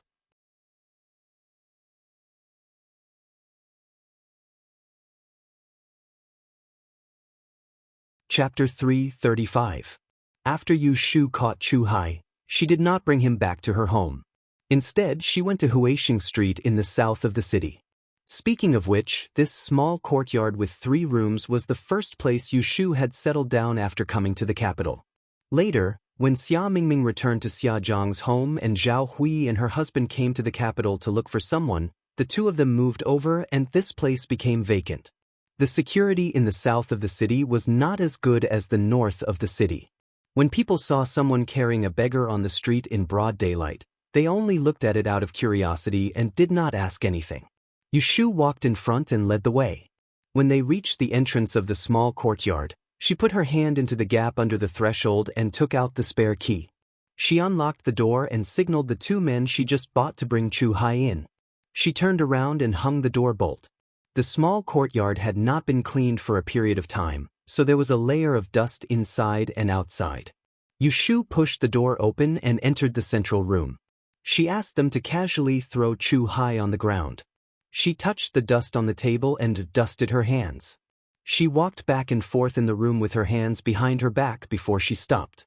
She turned around and looked at the 2 men who were doubting her. I did not say it clearly in the concubine. The steward there must have told you that I bought you to be the guards of the concubine. In fact, that is not the case. You see, I am a young woman going out alone, so you must be suspicious. I might as well tell you that I am a customer. I am a teacher, so I don't care about the customs. I used the money to buy you back. If I want you to guard the door at night, it will be a waste of your talents. Here is a task for you to do. If you do it well, I will treat you as my subordinates in the future. In the future, I might even help you get rid of your slave status. At this point, the 2 martial artists' faces were already filled with shock. They looked like they didn't believe her, but Yu Shu didn't want them to believe her for a while. She just wanted to scare them into working for her. That was enough. Do you understand what I'm saying? Yu Shu asked again. The 2 martial artists weren't untactful. One of them was good at reading the situation. He stealthily pulled on the other and stepped forward. Cupping his hands in obeisance to Yu Shu, he lowered his head and said sincerely, Since I, Zhou Hu, am already Mrs. Person, I will naturally follow Mrs. Lead and follow your orders. I will listen to Mrs. Instructions. The other one was a little simple and honest, but he was not stupid. Seeing Zhou Hu's attitude, he also cupped his fists and said in a low, muffled voice, I am Song Dali. As long as Miss takes care of my food, I will listen to your orders. Yu Shu could roughly guess their temperament from their words and actions, so she was a little relieved. Nodding his head in satisfaction, he pointed at Chu Hai who was thrown on the ground and said, This person has some old grudges with me. You will stay in this courtyard for the time being and help me keep an eye on him. Don't let him escape. Here is some silver. Take it and eat and drink for the next few days. Throw him into the water and wash him. Change him into clean clothes, tie him up and watch him. Yu Shu took out the biggest piece of silver in her purse and gave it to Zhou Hu, who seemed to be a bit smarter. After giving a few more instructions, he left the key and left alone. The reason why he wasn't in a hurry to interrogate Chu Hai was because there were some things that he had to clarify before he could interrogate him. Yu Shu left Huixing Street and went to the north of the city to find a big exchange shop. She bought 2 things and returned home. The sky was already dark and she hastily ate her dinner. She asked Yun Do to urge the kitchen to boil water and send it into the house. After taking a bath and changing clothes, She placed the small incense burner she bought in the afternoon on the tea table. She opened a small enamel box and took out a piece of ambergris. She burned it in the burner. In the selected works of Ija, it was recorded that burning ambergris could help the bargainer predict the future. This was also the favorite method of the rich bargainer. Yushu didn't use it in the past because a small box of ambergris was too expensive. She couldn't afford it, but this time she was able to make a loss. Yesterday she saw Ji Xingxuan at the Double Suns meeting, and today she bumped into Chu Hai, who escaped from prison. Yushu was very cautious in times of peace and was very suspicious of the connection between these two incidents. After she returned from the banquet at the Princess Mansion, she was worried that Lu Yi would cause trouble for her. So she used the 6 lines to make a divination for herself. The divination had been uneven and ominous. Coupled with Jing Chen's previous warning, she was almost sure that with her bad luck, she would most likely be in trouble. Unfortunately, her date of birth was not accurate. She couldn't use the rule of time of calamity that she was most familiar with. Her aptitude was limited and she couldn't see through the 6 lines divination. Every time she wanted to calculate the details, she would throw out an empty hexagram. In order to avoid disaster and lose money, she took a bath and burned incense. She prepared everything and asked Yun Do to guard outside the door to prevent people from making noise. Then she took out the 3 Tong Bao coins that she usually used. She sat in front of the table, closed her eyes and devoutly chanted a paragraph of the clear heart mantra that Jing Chen taught her. When her mind was clear and her heart was free of distracting thoughts, she concentrated on asking about the matter. She threw the almost hot copper coins into the silver plate. Once and twice, she dipped her finger into the tea and wrote the hexagram on the table. Until the 6th complete hexagram, a thin layer of sweat appeared on her forehead. Then she looked at the hexagram on the table and showed a trace of joy. Success! She didn't waste her 100 taels of silver. Yushu was secretly happy. She knew that it was not the time to be happy. She quickly withdrew her thoughts and focused all her attention on the hexagram that was about to disappear. She had a vague feeling in her heart. She held the teacup in one hand and dipped the other into the water to calculate. It was not that she didn't want to use pen and paper, but the inspiration was fleeting. She was afraid that she wouldn't be able to calculate the result when she turned around. It took about 2 hours to burn the small box of ambergris. Yushu finally got a clear sign. She frowned and wiped her fingers in front of her body. She got up and walked to the desk with the fragrance of incense. She grinded the ink thoughtfully and dipped the pen into the paper to write, February 13th, avoid water, fatal disaster. Yushu couldn't sleep the whole night because of the hexagram she calculated yesterday. She couldn't be blamed for not being calm. How many people in this world could lie in bed and sleep when they knew that a disaster was about to befall them? During breakfast, He Fangji was the first to notice that Yushu was a little strange. He noticed that Zhao Hui had only taken 2 bites of the food she picked up for her and observed her complexion. He said, "Don't force yourself if you don't have an appetite. I'll take a look at you later to see if you have indigestion or anorexia." Hearing this, Zhao Hui hurriedly put down her chopsticks and reached out to touch the back of Yushu's hand. She was afraid that Yushu would catch a cold because she didn't cover herself with the quilt last night. She had been with Dr. He and his wife for the past few days, so she probably knew how to take care of herself. She knew that cold and warm weather alternated and that it was easy to get sick when the seasons changed. Yushu saw their worried expressions and suppressed the annoyance in her heart. She shook her head at them embarrassedly. "I'm not feeling well. I slept late last night, so I'm a little sleepy now and can't eat." Zhao Hui had a false alarm and patted her. "Don't eat if you don't want to eat. Go back and sleep for a while. Didn't you say that Mr. Shui found someone to look at the rankings for you? When the person comes, I'll ask the maid to wake you up. I'll have the kitchen steam a bowl of egg custard and add a few drops of rice vinegar. Then you'll have an appetite." "Okay, then I'll go back to the room first. Father and mother, take your time to eat." Yushu took the opportunity to return to her room. The bedroom was still filled with a sweet fragrance. She had Yun Do open the front and back windows to let in some air and lay on the bed with her clothes on. One moment she thought about Chu Hai, who she caught yesterday, and the next moment she thought about the disaster of February 13th. She slowly fell asleep. It was already 2 hours later when Shui Rui woke up. Shui Rui had sent someone to check the ranking list and returned to Zhao Hui's house to pass the message. When Zhao Hui received the news, she sent someone to wake Yushu up.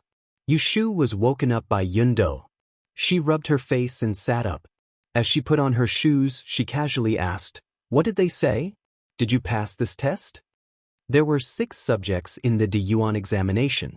There were 100 people who could enter the rankings for each subject. Those who could pass one of the subjects would be called Teacher E and would be registered with the Celestial Commissioner. From then on, they would have a proper name. If they were lucky enough to pass 2 subjects and make it onto the rankings, they would be called Teacher E and receive a salary from the Imperial Court. Furthermore, if they managed to place first in each subject, the Celestial Commissioner would send someone to their residence to congratulate them and bring them to the Imperial Court to announce the results. However, this was not the highest honor. Whenever a mighty figure obtained first place in the 3 subjects and occupied the top 3 positions, he would be considered an extraordinary person. He would be personally visited by the imperial astronomer to congratulate him. Even the emperor would have to summon him to the palace for an audience and put him in an important position. This was truly reaching the heavens in a single bound. It was easy to imagine how difficult it was to enter the rankings for each subject in the Diyuan examination. Thus, Yushu didn't have any delusions. She crammed for a few days and studied hard. She was able to stand out from thousands of people in the subject of Eli, which was a must-pass for a Teacher E. She knew that reasoning wasn't her forte. As expected, Yundo stuttered and didn't dare to say it directly. Yushu didn't make things difficult for her. She smiled and put on her shoes, got off the bed, and went to the front yard to listen to the news. When she entered the living room, she saw that Zhao Hui and He Fangji were both seated. However, she didn't see anyone who came to report the news. They must have been sent away. The husband and wife were talking in low voices. When they saw Yushu enter, they stopped. "Xiao Yu, you're here." Zhao Hui raised her hand and called for Yushu to come over. She pulled her to sit down and patted her hand. She gently said, "Just now, Sir Shui sent someone over. Tai Chingxi has already removed the rankings. He said that only 70 people passed this subject." It's not strange that you weren't on the list. Zhao Hui was afraid that Yushu wouldn't be happy because she didn't pass the test, so she carefully passed the message. Who knew that Yushu would smile and comfort her? "Mother, don't worry. I'm not anxious. I took a total of 3 subjects. Aren't there 2 more after that?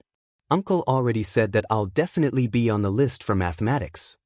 Unfortunately, mathematics wasn't included in the evaluation of the E-Master. Even if she passed the strange technique, she was still just a E-Master. She couldn't become a D-Master. When Zhao Hui saw that her mother didn't care about it, she felt relieved. She smiled and said, "Your godfather said that if you pass the test and become a female teacher, he will give you a banquet in the courtyard for a day and invite a lot of guests." When He Fangji saw that they were chatting and laughing, she knew that there was nothing wrong. She said, "Your uncle said that he will also send someone to take a look. I don't know if he got the news. I will send someone to inform him so that he won't be anxious."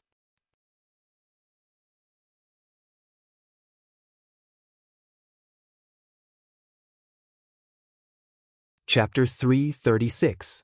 When Pei Jing learned that Yushu didn't pass the first exam, he sent someone to deliver a letter to her that night to comfort her.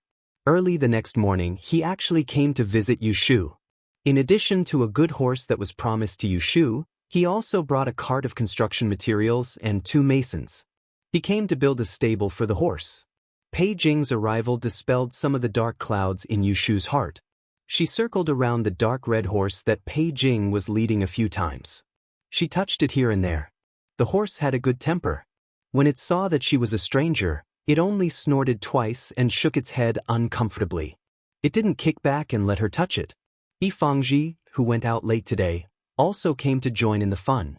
Zhao Hui was afraid that the horse would startle, so she didn't come out from the backyard.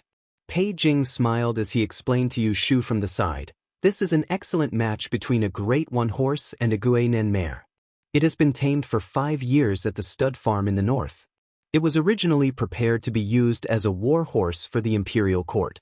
However, the management of that horse farm wasn't good. These 2 years, the money was tight. So, they selected a batch of takeout horses.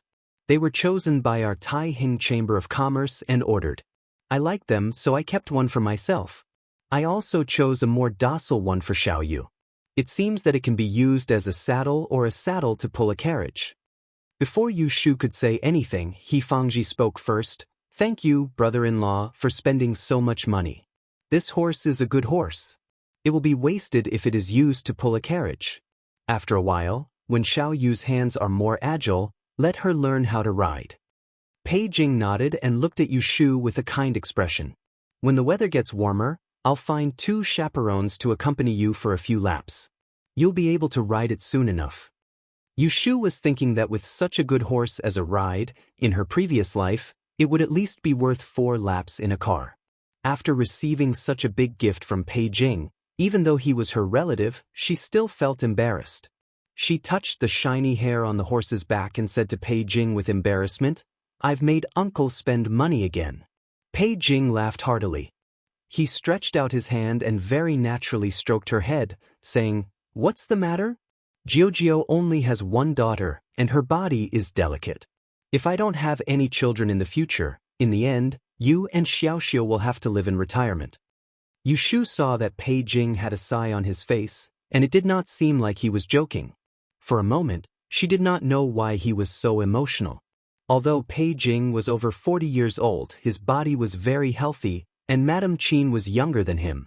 In a few years, he could have another son, so why was he afraid that there would be no successor? Although she was doubtful, she did not show it on her face.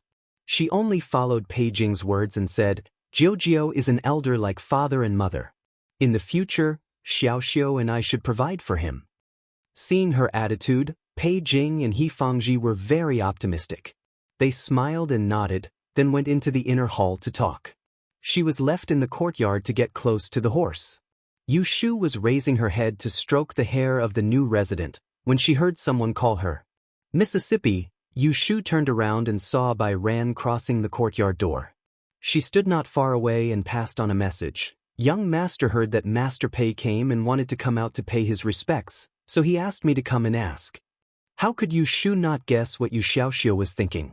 He said he wanted to pay his respects to Pei Jing, so he must have heard about the horse and wanted to come out to take a look. Thinking that his injury had not recovered, she shook her head and said, My father said that he must not eat in the wind for the next few days. After saying this, she was afraid that Yu Xiaoxiu would be disappointed. She touched the soft hair in her hand and said with a smile, You go and tell Xiaoxiu that Jiujio sent a horse. I will take it to the backyard later and let him look at it by the window. Bai Ran obeyed and returned to the room to pass on Yu Shu's words to Yu Shu. Although Yu Xiaoxiu did not succeed in leaving the room, he still happily put on some clothes and went to the window. After waiting for a while, he saw Yu Shu approaching with a big red horse. He was very happy. He studied at Baichuan Academy and had a few classes a month on riding and archery. Seeing some young masters bring their own horses, he was very envious. However, he could only take turns with a few of the sons of concubines who were not well liked by their families to replace the 2 old horses that could not run fast. Last time, Brother Shui had brought him to the horse farm to play to his heart's content and he still remembered it. Shui Rei had promised him that he would take him there in spring. Unfortunately, he had no prospects and had been injured by Shui Wenjie. He could only stay in the room to recuperate. It was really sullen. Uncle Pei had given his sister a horse. Once he recovered from his injuries, he would have a horse to ride on. Yu Xiaoxiu thought happily to himself. In this child's heart, he had never thought of separating himself from Yu Shu. The 2 of them depended on each other for survival. There was no one closer than them in this world. Sister, when our injuries are healed, I will teach you how to ride. Yu Xiaoxiu said arrogantly. I don't need you to teach me. Your 2 short legs are not even as long as my arms.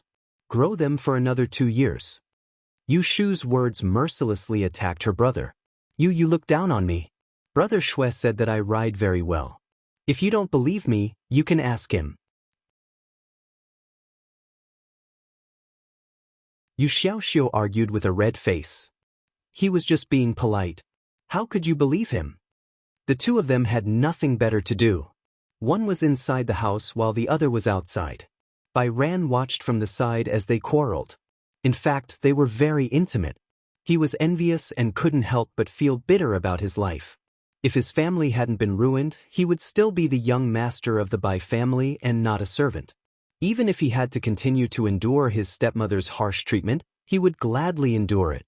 Because of Pei Jing's arrival, Yu Shu originally wanted to find Shui Rui to verify Chu Hai's matter, but she could only postpone it for a day.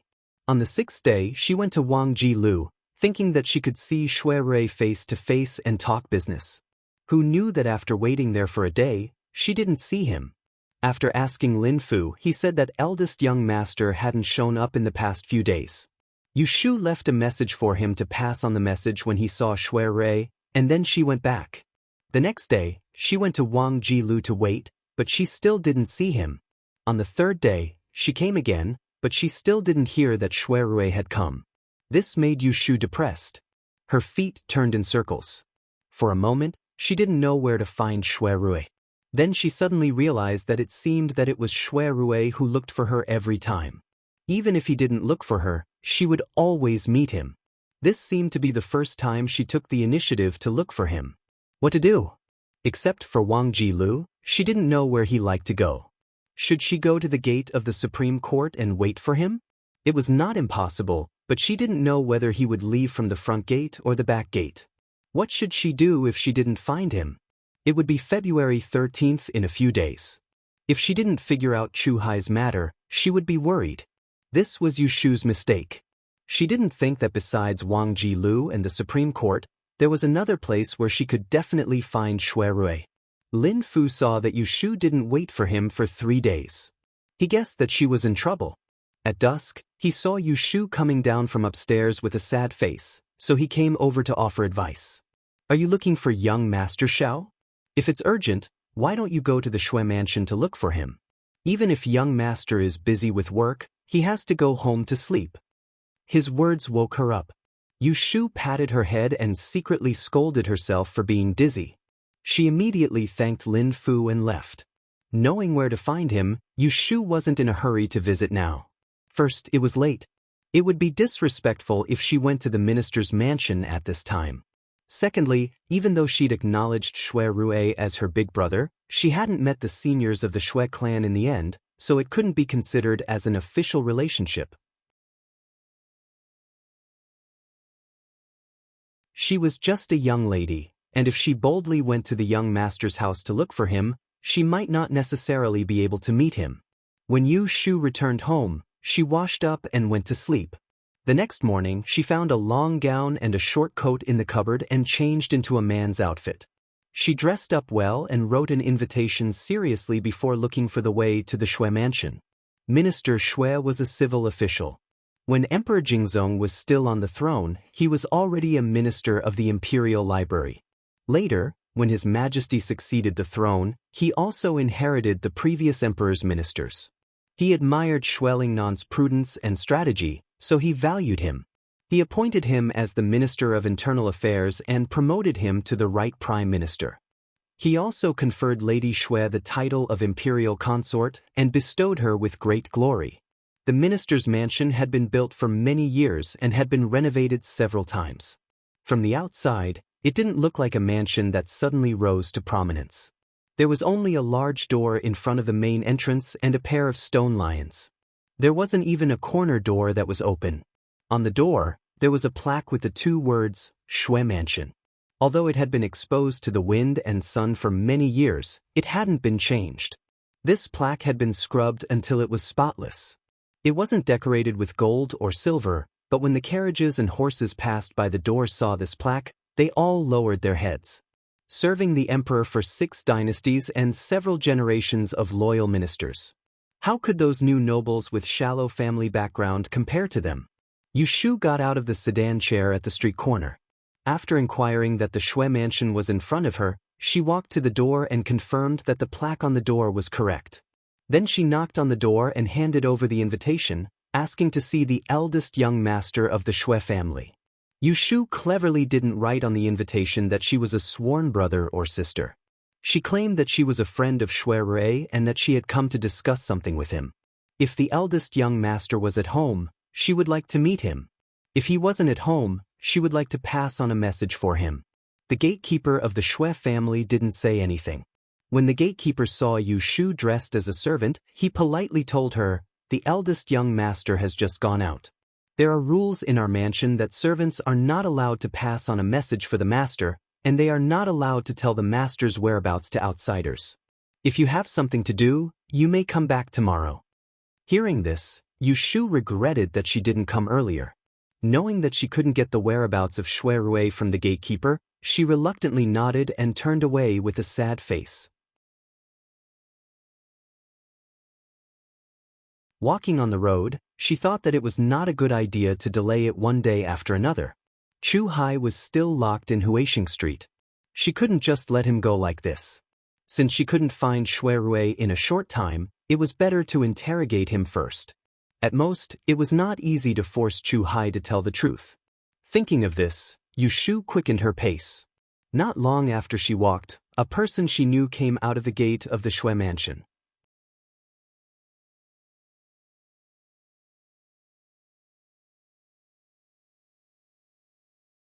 Chapter 337.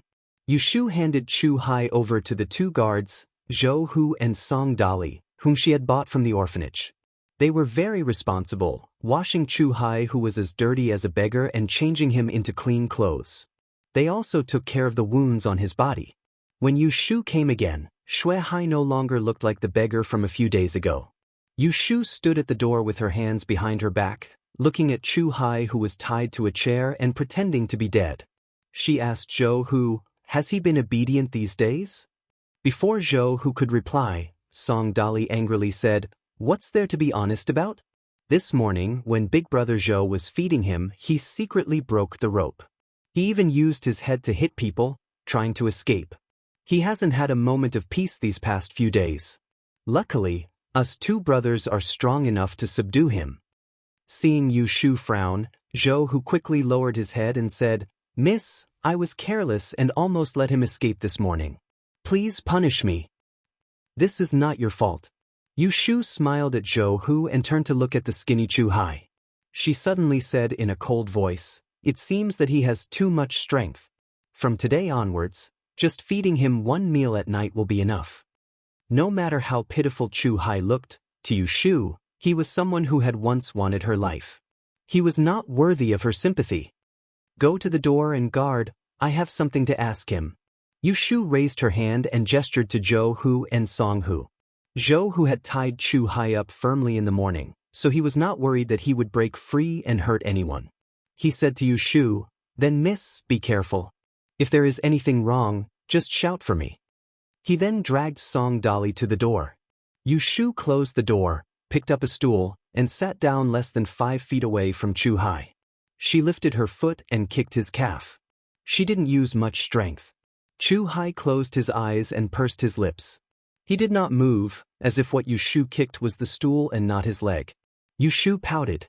He raised his leg and kicked Chu Hai again. But this time, he didn't hold back. He kicked Chu Hai's injured leg so hard that even the chair shook. Even though he was 7 feet tall, he couldn't help but groan in pain. Hiss! Chu Hai suddenly opened his eyes and glared at Yu Shu. "What are you doing?" To think that he, Chu Hai, had lived half his life on the edge of a knife, licking blood to pass his days, but in the end he actually fell into the hands of a little girl who hadn't even grown all her teeth. It was really hateful. Yu Shu crossed her arms. Sitting with her legs crossed, she faced his angry gaze and said calmly, "I have some questions to ask you. As long as you are willing to answer honestly, I will do as you wish and let you go. You can go wherever you want." How could Chu Hai, a felon, escape from prison without anyone knowing? Someone must have helped him in secret. Then who released him? Why did they release him? Did it have anything to do with her? Chu Hai sneered, I'm old enough to be your father. Who are you trying to fool? Let me tell you, you either let me go or kill me. Otherwise, when I get out of here, you won't have a good time. It was like a stone bumping into an iron lump. Neither of them was afraid of the other. Yu Shu disdainfully said, with your current crippled virtue, you're a fugitive. Even if I let you go, you won't be able to make any waves. Chu Hai's face was livid. Yu Shu just poked his sore spot. After that narrow escape, his head often ached. He couldn't use his internal force. He only had a little bit of strength left to protect himself. If there was no treatment, he would be crippled for the rest of his life. Thinking of this, his face suddenly became gloomy. A trace of sorrow floated on his face, which was keenly noticed by Yu Shu. Slowly rubbing her fingertips, Yu Shu thought for a moment. Her voice softened, and she looked straight at Chu Hai. Tell me the truth. Even if I don't let you go, I will help you take care of your family. On the way here, Yu Shu thought about it carefully. Chu Hai was a fugitive, and it wasn't easy for him to get out of prison. Not to mention running as far as he could, why would he stay in the capital? After thinking about it, he must have some nostalgia, and in this world, there were only two kinds of nostalgia, people and things. Therefore, Yu Shu was just bluffing. She didn't know whether Chu Hai still had relatives in this world. Who would have thought that after listening to her words, Chu Hai's face turned gray like wax skin. His eyes instantly turned red. He raised his head and laughed hoarsely. Haha. Yu Shu stared at the tears rolling down from the corner of his eyes. Her heart moved. Her intuition told her that there was something important hidden in it. She was about to take the opportunity to break it. Unexpectedly, Chu Hai opened his mouth first. My wife and children have been killed by me. Where would my family come from? Now I am the only one left. If you want to take care of them, do you want to go to the underworld to accompany them in my place? Yu Shu's face was a little dignified. It was not because of Chu Hai's curse, but because of the message revealed in his words. His wife and children had died. Were they killed by him? What nonsense was this? Looking at him, it was obvious that he blamed himself for the death of his family. How could he be a person who killed his wife and children? Don't talk nonsense anymore. Chu Hai coldly interrupted Yu Shu's words. He warned her in a rough voice, I have no grievances with you. I can tell you that my business has nothing to do with you. If you know what's good for you, don't get involved too much, lest you get into trouble. Yu Shu pursed her lips. She could not tell whether Chu Hai's words were true or not. She wanted to continue the interrogation, but no matter how she tried, she could not let Chu Hai speak again. Yu Shu could not help but think of the benefits of Shuirui. If she had his help in the investigation, she would not have to worry about not being able to pry open Chu Hai's mouth, and she would not be so helpless. Helplessly, Yu Shu looked at the sky that was getting dark. She could only go back and think about it. She would come back tomorrow. Yu Shu returned to the west of the city. She lowered her head and pondered along the way. When she reached the door of her house, she noticed the carriage parked in front of her house. She was stunned, and surprise flashed in her eyes. She picked up the corner of her robe and quickly walked into the courtyard. She went straight to the front hall where the lanterns were lit. Brother Shui. This voice startled Shui, who was tasting the medicinal tea brewed by Dr. He. He turned his head and saw Yu Shu rushing in like a gust of wind, staring at him with a pair of fiery eyes. I finally see you. I've been looking for you for a few days. What have you been busy with recently? This caused Shui to be slightly overwhelmed by the unexpected favor. He and Yu Shu had known each other for so long, and it had always been him who stared at her whereabouts. When had she ever taken the initiative to care about his matters? Could it be that the lass suddenly had an epiphany? As soon as this thought popped up in his head, Shui dismissed it. He resentfully thought, something must have happened for her to be looking for me in such a hurry. Shui's heart twisted twice, but his expression was calm.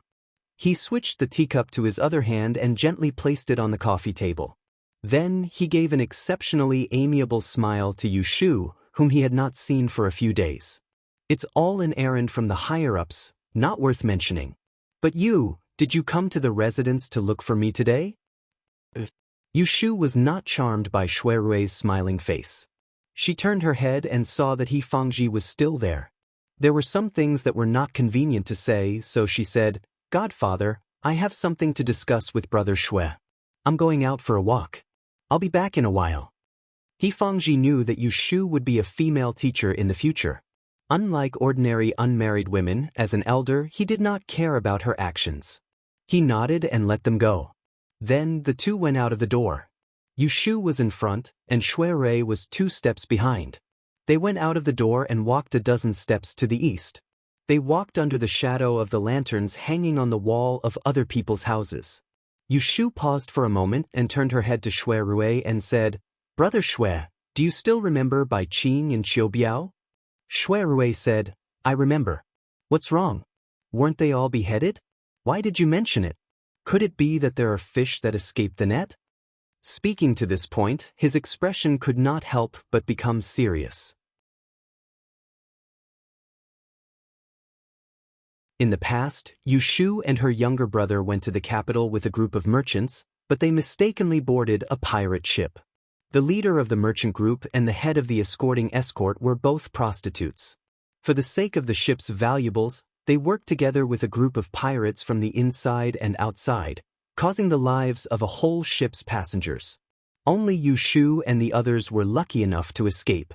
Later on, with the help of Shuirui, Yushu and her brother were able to catch all the evil bandits in one fell swoop. He caught all the evil thieves in one fell swoop, beheaded them, and imprisoned them. Yushu looked at him and shook her head, saying, "It's not them. It's the other one. It's the day we arrested them. Didn't they hire another assassin to chase me to my house and assassinate me? That person died in the hands of Jingchen and you. He was sentenced to 10 years in prison. You're well informed. Have you heard anything recently? What happened to that person?" Shuirui's expression changed slightly. He stopped and frowned, saying, "Yes, I was so busy that I forgot to tell you about it." Yushu hurriedly asked, "What is it?" Shuirui said, "That man surnamed Chu committed suicide by hitting the wall in prison. He's dead." Yushu was stunned. Dead? Chu Hai in prison was dead. Then who was locked in the small courtyard by her? Was it a ghost? Yes, he's dead. No, Chu Hai was obviously alive. She couldn't tell whether he was a human or a ghost. Shuirui saw Yushu's uncertain expression, so he stopped and turned around. He lowered his head and asked her, "What makes you so panicked?" Yushu licked her lips, frowned a pair of willow leaf curved blade-like eyebrows, and shook her head at him. "That Chu Hai didn't die. I saw him become a beggar on the street yesterday, so I caught him." This time, it was Shuirui's expression changed. "Not dead? How could it be possible? I asked someone to keep an eye on Chu Hai. As soon as I heard the news of his death, I sent someone to the prison to check. It was confirmed that Chu Hai died by hitting the wall and his body was thrown to the cemetery on the outskirts of the city. How could he be alive unless—" Shuirui was talking to himself halfway when he suddenly stopped, and he turned around to look at Yushu with an expression of surprise and bewilderment as well. Both of them practically cried out at the same time, "Fake death?" After a moment of silence, Yushu guessed, "This Chu Hai is really ruthless." In order to escape from prison, he actually came up with a method of faking his death by hitting the wall. I heard from Jing Chen that there is a martial art called the turtle breathing technique in Jianghu, which can block the heart meridian. He must have a similar ability, which is why he was able to hide from the prison guards. Shuirui didn't agree or disagree. He thought for a moment and then came to himself. He frowned and asked her, "You just said you caught him? How could you be so bold? You knew he was a fugitive, but you still—" When Yushu saw that he was going to talk about her, she was afraid that she would be scolded. She quickly raised her hand and explained, "I don't have anyone with me. I went to the concubine's quarters and bought 2 guards to bring with me. Now Chu Hai is locked up in the small courtyard where I used to live. There are people watching over him. I originally wanted to discuss this with you first, but I couldn't find you."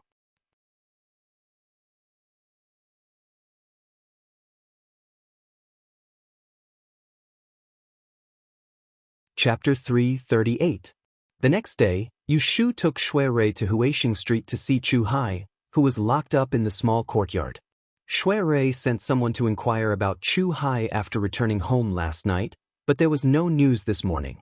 Like Yu Shu, he knew very little about Chu Hai. Other than the fact that Chu Hai used to be the deputy chief of the Evergreen Gang in Qiuguifang and was skilled in martial arts, he knew nothing else. Chu Hai obviously had some impression of Shui Rui, and he knew that Shui Rui was in cahoots with Yu Shu. Chu Hai wanted to trick Shui Rui into speaking, so he didn't wait for Shui Rui to speak before he said directly, "I'll still say the same words I said yesterday.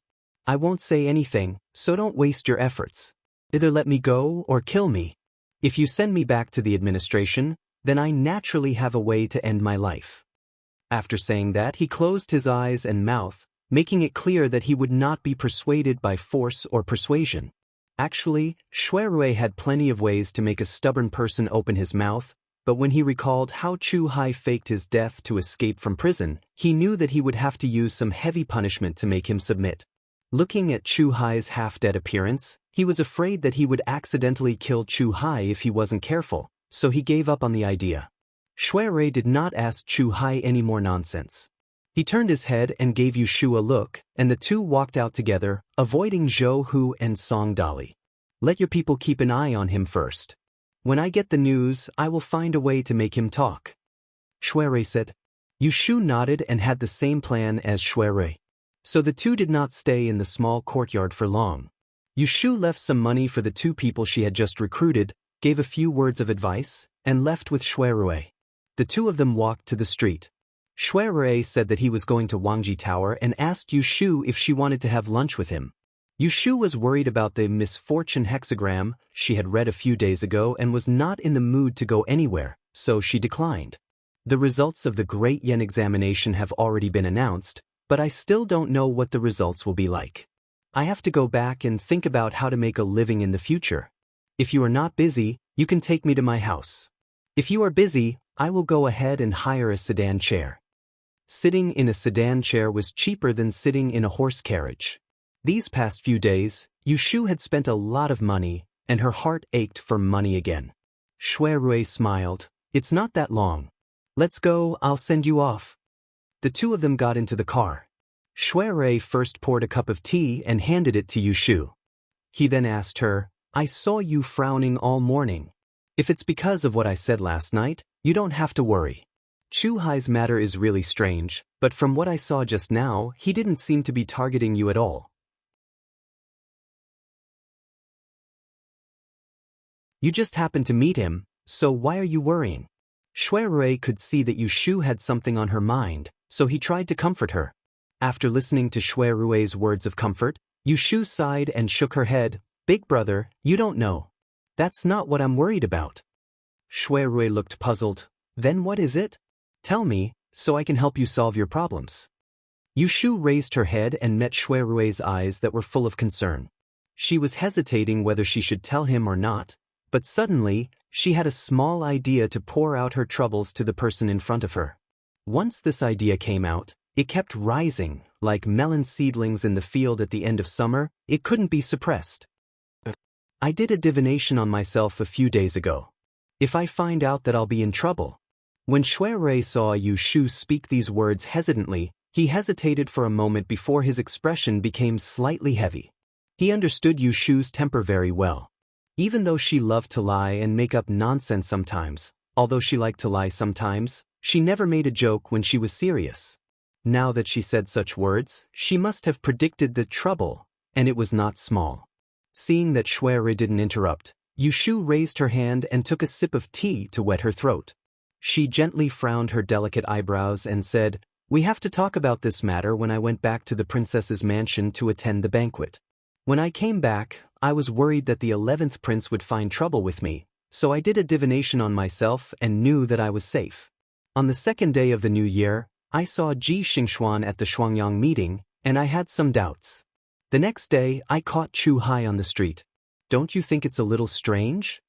Shui Rui didn't know whether to laugh or cry. This was really a little coincidental.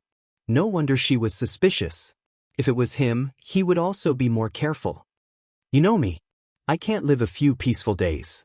If we talk about bad luck, if I say I'm second, no one would dare to say they are first. Yu Shu's mouth was full of self-mockery, but her face was written with resignation. The corner of Shui Rui's mouth moved suspiciously, and he agreed with her words in his heart. I was worried that someone was targeting me, so when I went back, I did a divination on myself. I told you that my 6-line strange art is very accurate. In addition, I bought a small box of ambergris with the help of it. It took a lot of effort to roughly calculate. According to the divination, I'm afraid I'll be killed on the 13th of this month. Shui Rui's eyelids twitched. He stared at Yu Shu's slightly heavy face and didn't say anything for a moment. On the other hand, Yu Shu felt a lot more relaxed after she shook out the burden that had been stuck in her heart for a few days. She finished the tea in her hand and gently placed it on the table. She turned to look at Shui Rui, wanting to hear what he had to say. Could it be that you made a mistake in your divination? After Shui Rui finished asking, he raised his hand and stopped Yu Shu, who was about to speak. He calmly told her, as for the 7th and 11th princes, I dare to boast shamelessly that they won't do anything to you. At least, they won't do anything during the Shuangyang meeting. As for Chu Hai, you've also seen him. With his appearance, he can't do anything to you. Other than that, you don't have any other enemies, so how could you be killed? I think you're being paranoid. Hearing this, Yu Shu didn't rush to explain. Instead, she recalled an old incident that happened half a year ago. She lowered her voice and said to Shuiru, last year, when I went north from Yang City, you knew about the disaster that happened on the way, but I didn't mention it to you. Before the accident, I used the 6 lines divination to predict that I would be in imminent danger. Because I wasn't proficient in it at that time, I was just like you now. I thought that I was being too careful. Who knew that I would almost die there, and I barely escaped. Actually, there's a reason why I'm especially scared this time.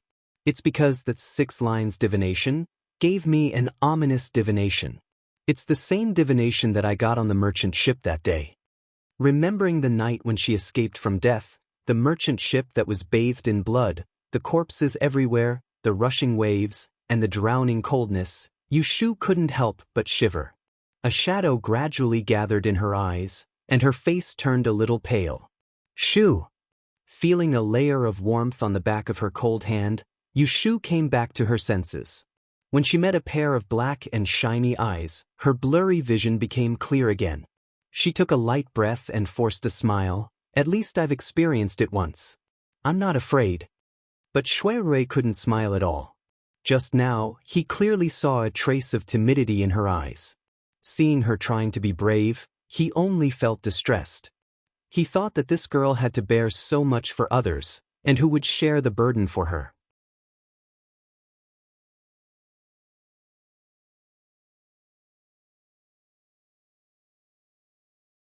Chapter 339.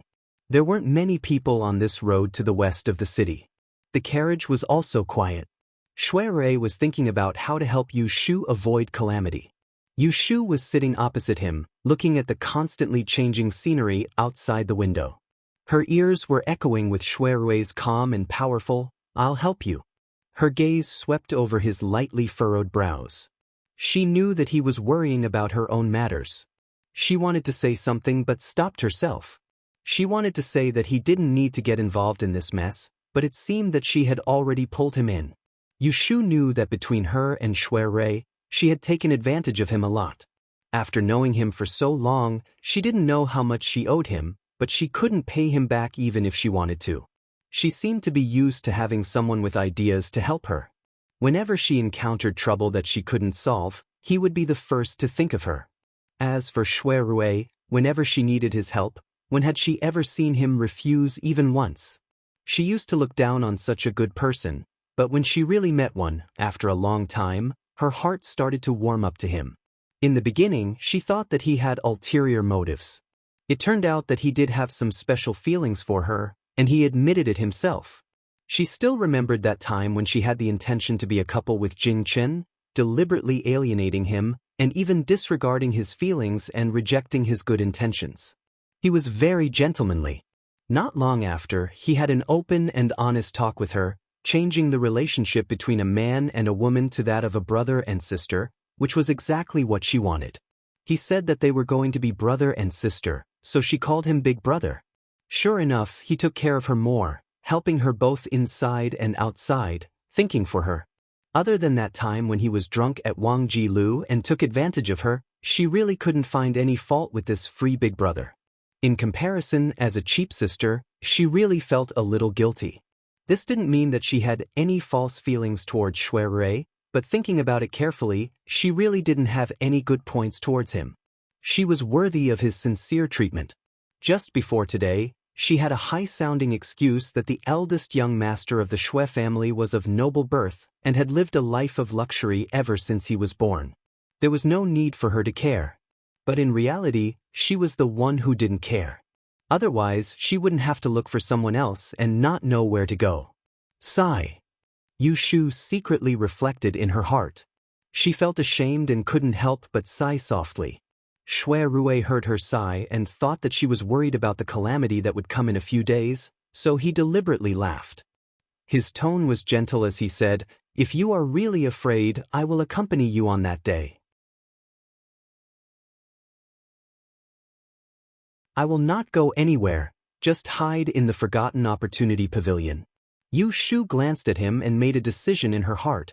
If I can get through this safely, I must pay more attention to this big brother in the future. At this time, Shui Rui could never guess that Yu Shu would think of this, or he would definitely laugh. Seeing that Yu Shu ignored his proposal, he hesitated for a moment and asked in his heart. After hesitating for a moment, he asked, "Have you mentioned this to Daozi? Jingchen?" Yu Shu was stunned and shook her head. As soon as Shui Rui saw her expression, he knew that she not only didn't look for Jingchen, but also never thought of asking Jingchen for help. So, the first person she thought of when she was in trouble was him. Shui Rui couldn't help curling up the corner of his mouth at the moment, but before she found out, he calmly suppressed it. "I remember that Daozi has a adversity blocking stone. Why don't you borrow it for the time being and wear it on your body? Maybe it will be useful." He didn't want to see Yu Shu and Jingchen being intimate, but it was related to her safety, so he couldn't be selfish. After being reminded by Shui Rui, Yu Shu remembered that there was still that good thing. She patted her forehead and said gloomily, "Look at my memory, I can borrow it." When Jingchen lost his memory, the yellow frost stone had been kept by her. Later, she used that small strange stone to trick Ji Xingxuan and her grandson. But during the Supreme Court's investigation of the case, the yellow frost stone was handed in as evidence. After several procedures, it was finally returned to its original owner and was now in Jing Chen's hands. "Then I'll go to the princess mansion to find him." "No hurry, you won't see him even if you go now." Shui Rui saw that Yu Shu was confused and explained, "Daozi has received the imperial edict and has to attend the Shuangyang conference. Recently, he has been summoned to the palace to report to His Majesty every 2 or 3 days. Right now, he is either with the princes on the Chunlan River or has returned to the palace." Speaking of this, he saw that Yu Shu had a difficult expression and said, "Why don't I send someone to the princess mansion to deliver a letter for you? You can go find him tomorrow. You won't find him empty-handed." Yu Shu counted the days. Today was the 10th. Tomorrow and the day after, there were 2 more days. She didn't seem to be in a hurry, so she agreed, "That's good. Then I'll have to trouble Big Brother." Because there was someone to discuss with and a disaster was imminent, Yu Shu couldn't help but feel more confident. After returning home, she didn't dive into her room to do calculations like she did a few days ago. Instead, she went to the backyard and chatted with the pregnant woman for a while. Then, she wandered to the side of the newly built stable with her hands behind her back to visit her beloved horse, Little Red. "Little Red, I'm sorry that you can only stay here and can't go out. When your master's days are stable, I'll take you out for a walk. Come, master will feed you grass. More. When you are strong, you can carry me everywhere in the future." Little Red, who was chewing grass with her head down, heard the noise. She tilted her huge head and squinted at the human who was standing on the other side of the trough and adding grass. She recognized that this was the master who combed her mane every day, so she dawdled over and stuck out half of her head to show goodwill. This was so that she could eat comfortably every time in the future. When Yu Shu saw that this Miss Horse was close to her, she chuckled a few times and fed it with grass. She scratched its neck with one hand and called out, "Little Red, Little Red." She was trying to let it adapt to this simple new name. Although she had been very busy these days, she didn't forget Pei Jing's instructions. She had to take time out every day to get close to the horse and cultivate their relationship. She couldn't just stop eating and drinking because of a bad omen. After feeding the horse, Yu Shu returned to the room and asked Yun Do to fetch water to wash her hands. There was still a while before dinner, so she sat at the desk and flipped through a book of Yishui. Gradually, she calmed down. When she read something reasonable, she reached out to pick up the pen and marked it. However, she saw a ball of little yellow hair under her pen holder.